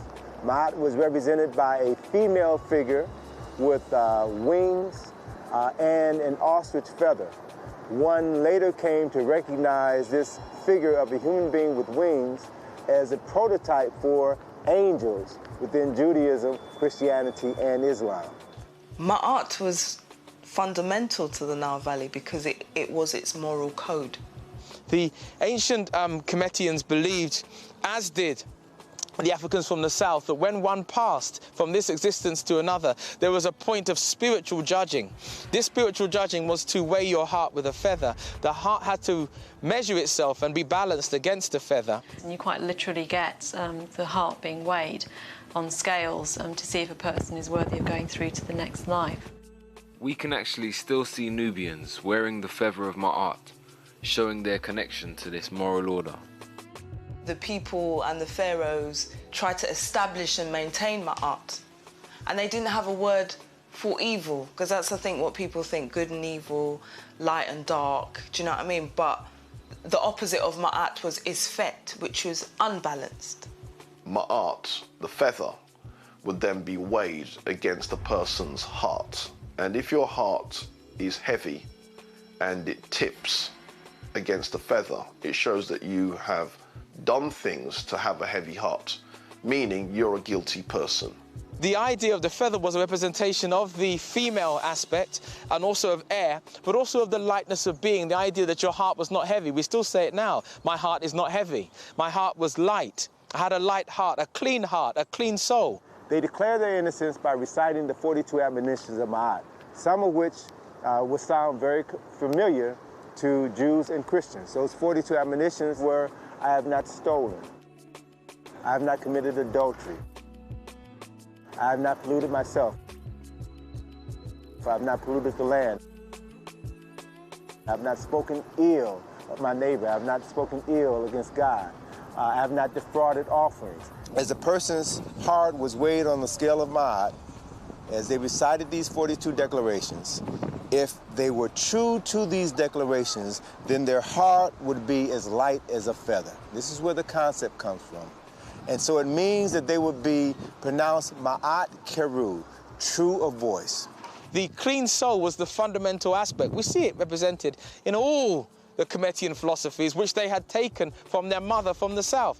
So the idea then of Ma'at is she represents keeping the law, keeping truth, keeping justice, keeping righteousness, keeping reciprocity. And what this basically meant is that we had to say that we didn't do these 42 cardinal sins. And once we lived a life that didn't contribute to those, we lived a good life, a righteous life.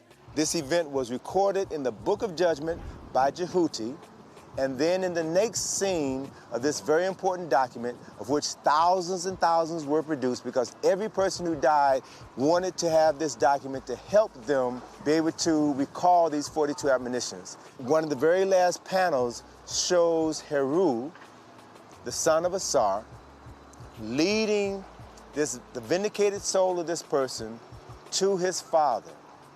And it brings to mind the passage in the Bible, I think it's John.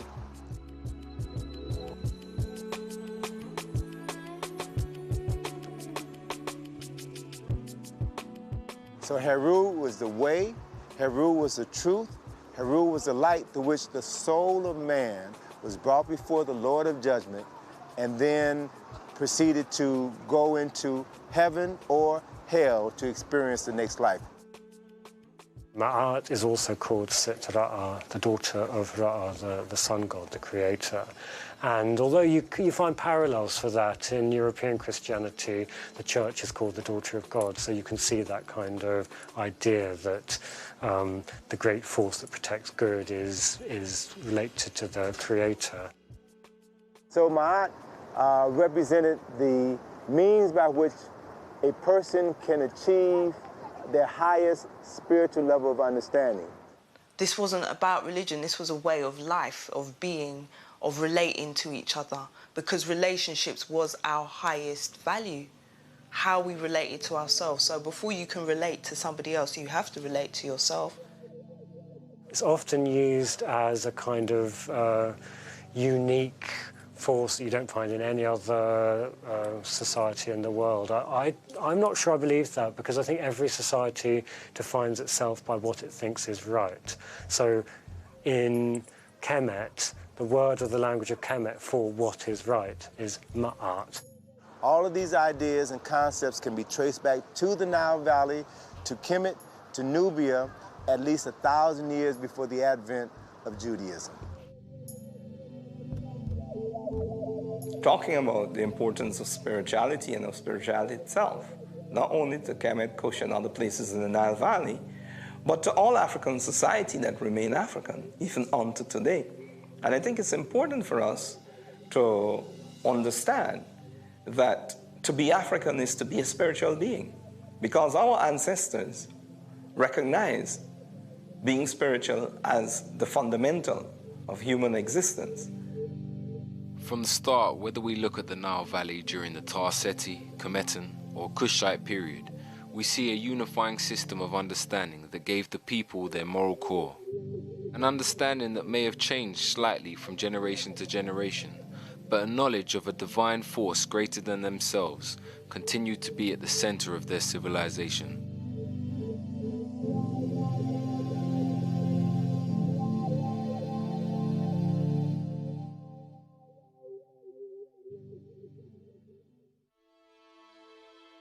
Debates still rage about the length and continuation of the Nile Valley cultures and how interconnected they were.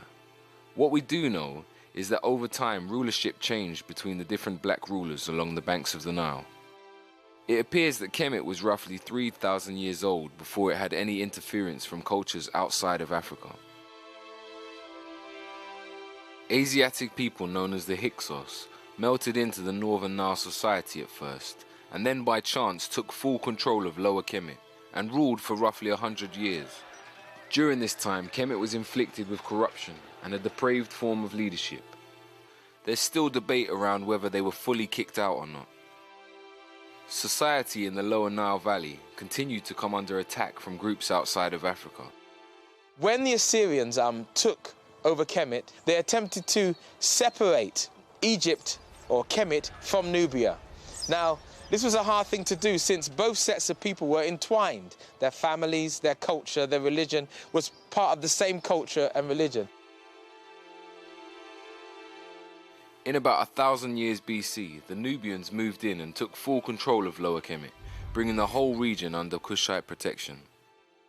When Kemet got into difficulties, it was the Nubians from the south who came from the south to the north to rescue Kemet. The Kushites, they decided to go into Egypt and to take control of the situation, to sort things out, to restore traditions, to restore religion, to restore law and order, and to basically remind the people in Egypt who they really were. They were trying to retake Kemet because Kemet was theirs. It was their bloodline. They were not foreign invaders. They were individuals who were part of the original bloodline, attempting to retake the bloodline and the land which was once their own. So that line of 7 or 8 Nubian kings was an attempt to give an African renaissance, to return Kemet back to African hands after the Assyrians were attempting to cut off Kemet from the Sudan or cut off Kemet from Nubia. During the period of Kushite rule in Egypt, the way they administered that country was quite interesting. What would happen is the male pharaohs would then rule from the city of Napata. Female rulers would then rule from Waset, which is in Egypt. In Africa, women didn't rule and men didn't rule. Men and women ruled equally with a co-rulership with different functions, where the woman was fully vested and the man was fully vested. And what I find interesting and very attractive about this civilization is the fact that women could actually rule in their own right. So they didn't have to be, rulers because they were waiting for a boy king to grow up, or they weren't ruling behind the scenes while, the guy was the king and he was the official ruler. They actually ruled in and of themselves. Now, who were these female rulers? Some people say that they were the wives of the Kushite pharaohs. Some people say that they were the sisters of the Kushite pharaohs. Whichever be the case, they formed a parallel dynasty, and that dynasty would be aunt being succeeded by her niece, and that kind of line.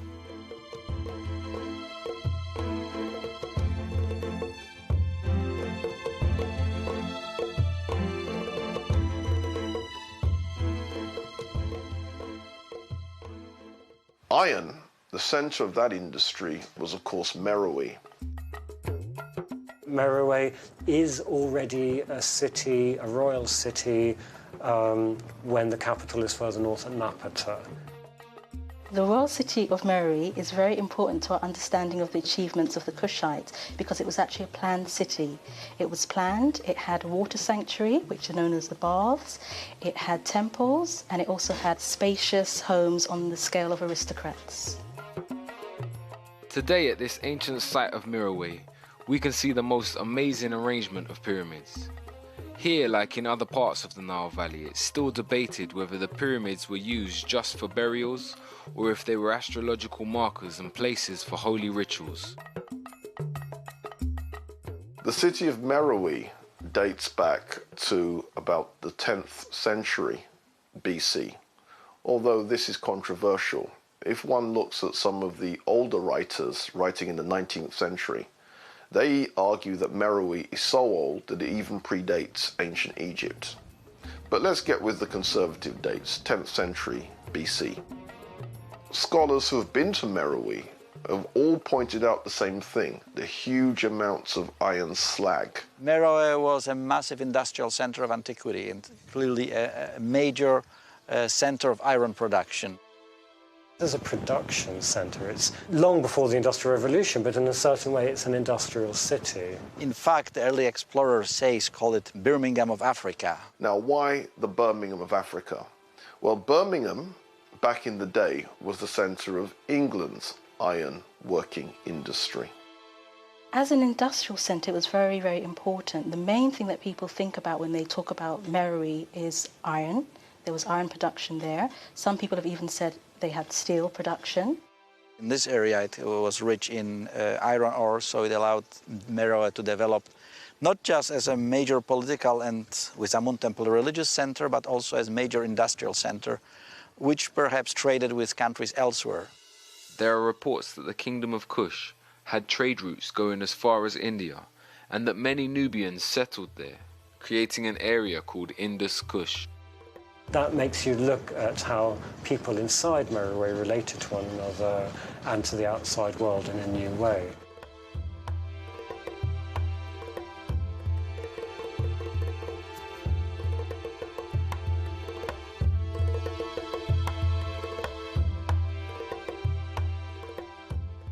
Meroe has a whole series of pyramids in a very good state of preservation. There are at least 84 pyramids, and it's quite possible that many more have since been found. I'm standing here in the pyramid complex of Meroe. Here in Sudan, there are over 200 pyramids that have been found here to date. This is almost twice as many as its neighbor in Egypt. These pyramids were built by the Nubians, and this is just one of the complexes that can be seen here today.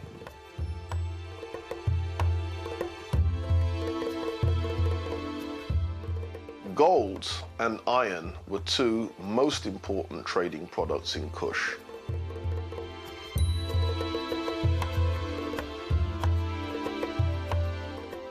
Gold has a long history because the reason why Nubia got the name Nubia in the first place is derived from the ancient Egyptian word nub, which means gold.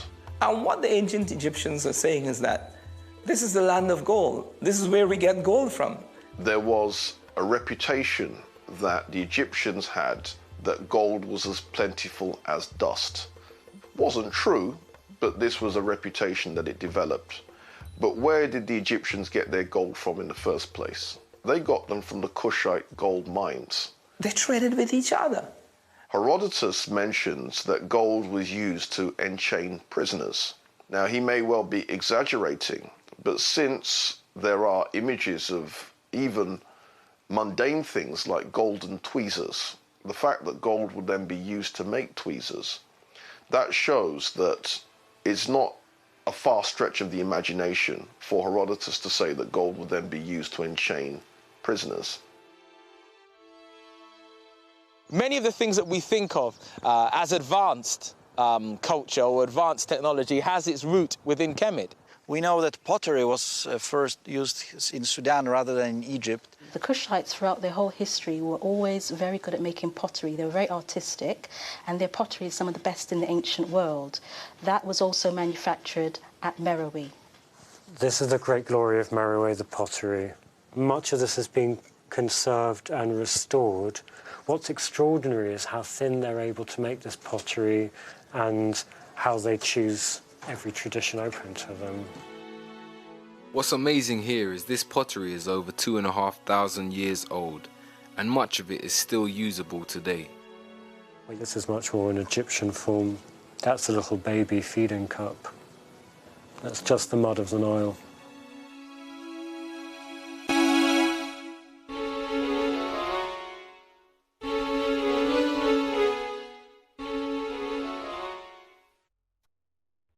Now, the last ruler, Shepenupet II, was on the throne when the Assyrians conquered Egypt. They made their conquest in 663 BC. When the last of the Nubian kings, Tawentameni, fought his last conflict with Ashurbanipal, who was the Assyrian king in 664 BCE, we see Kemet being split from the African world, or an attempt to split Kemet from the African world.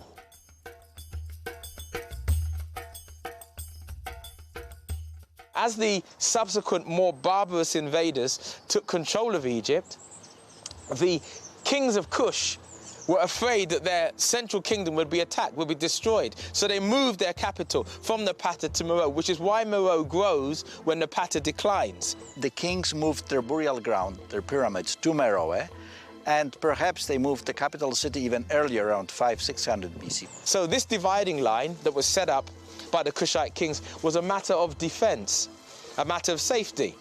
After this, there are no more black rulers of Egypt. The rulers are now Assyrians or Assyrian puppets. And essentially the northern part of Kemet became part of the culture and history and civilization of Assyria.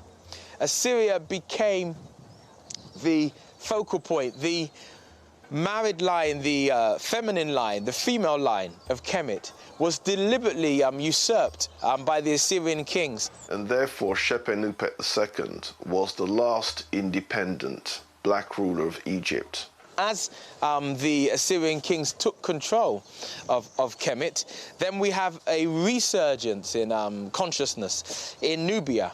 The Kushite people, the Nubian people in the south, resurged because after 664, perhaps by 590 BCE, there were no further attempts by the Nubians, by the Kushites, to retake Kemet. That's why Meroe had a second renaissance. It had a renaissance before, but that's why it had a second renaissance, because the Kushite kings, the Nubian kings, were no longer trying to take back Kemet. That's why the Meroitic script was resurged.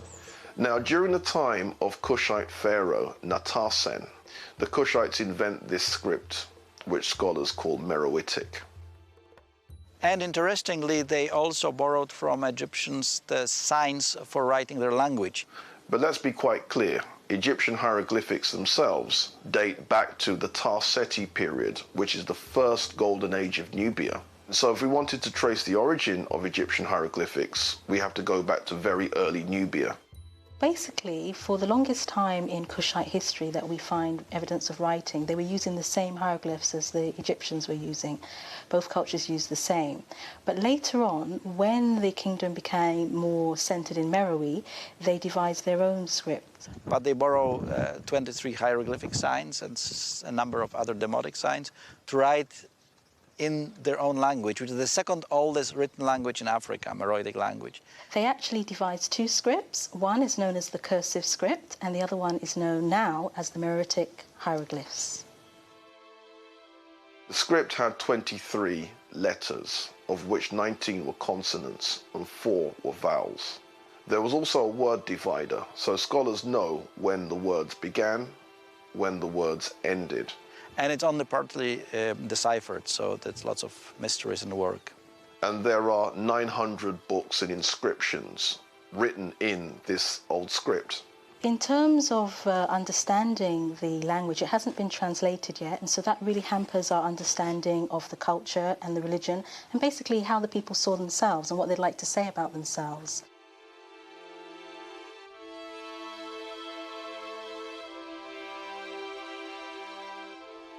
There are a couple of people who are trying to decipher the language, and one of the ways that they wanted to do it was to speak to people who today speak what may have been a related language. Time is running out because a lot of the languages of Africa are not spoken by more than literally sometimes a dozen people.